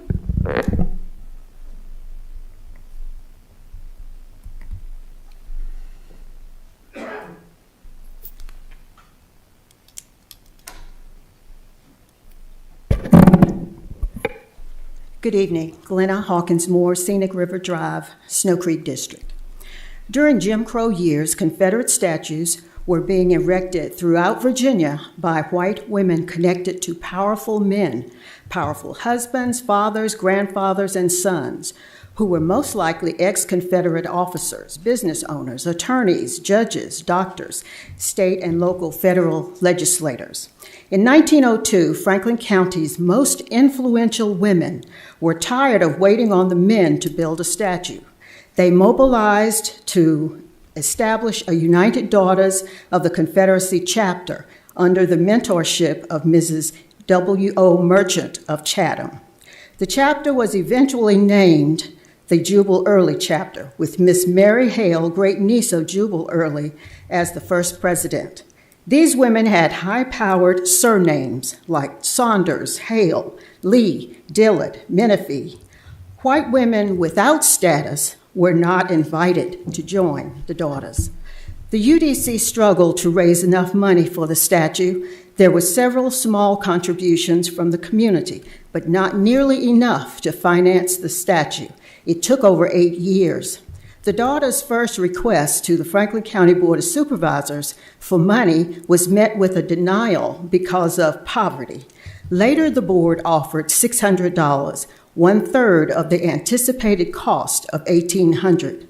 It's amusing that the United Daughters were desperate enough to ask previously enslaved Booker T. Washington for money. By the way, no evidence has surfaced that he actually donated the money, but I shudder to think what could happen to a black man who says no to white women in 1905, when over 50 black men were lynched. Eventually, Reuben Fishburne, a Franklin County native and veteran Confederate soldier, stepped up to add to the final amount. Fishburne had two stipulations: that the 1910 monument not be named Jubal Early, and he reserved the right to dictate the inscription on the statue. Now, it's obvious that you will not move the Confederate statue. That leaves one option to assure our school children learn a more balanced and truthful narrative of Franklin County soldiers during the Civil War. That option is to build a monument to the United States colored troops born in Franklin County, who fought to defend and uphold the Constitution. The board pays one-third, the community donates one-third, and one-third from generous benefactors. And I applaud Chairman Tatum, who once remarked that Franklin County's United States colored troops deserve to be honored. Thank you.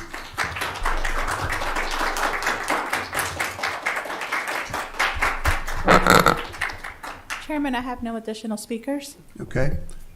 Do we have anyone else that would like to speak at this time? If you do, come forward, state your name and address for the record, please. Eric Hanspaul, 429 Creighton Drive, Rocky Mount, Virginia. Thank you, Chairman Tatum, supervisors. I did not plan to speak tonight, but because Supervisor Mitchell raised my name in the NAACP, I wanted to say thank you. I appreciate that. I came a couple months back and asked about the possibility of the county, whether that be board members, staff, interested constituents in the NAACP or in the community, to work together on a memorial in the Ferrum area, at or near where Richard Wood was lynched in 1880. It would be done with the, it's a project that we would work at with the Equal Justice Initiative in Montgomery, Alabama. You've probably heard about it. It's quite a place. Quite a place. There would be a memorial. It would probably take 2 to 3 years to complete the project. I say that based on what Roanoke City just did this last year. There's a really cool memorial on Franklin Road as you get near Elm Avenue. Drive down that way, you'll see it sometime, honoring another brother who was lynched at that location. I would like to have 10 minutes at the next meeting if I could. Thank you very much. Thank you. Oh, and if somebody wants to get back to me, Lonnie's got my information. You're going to get it before I leave today, buddy.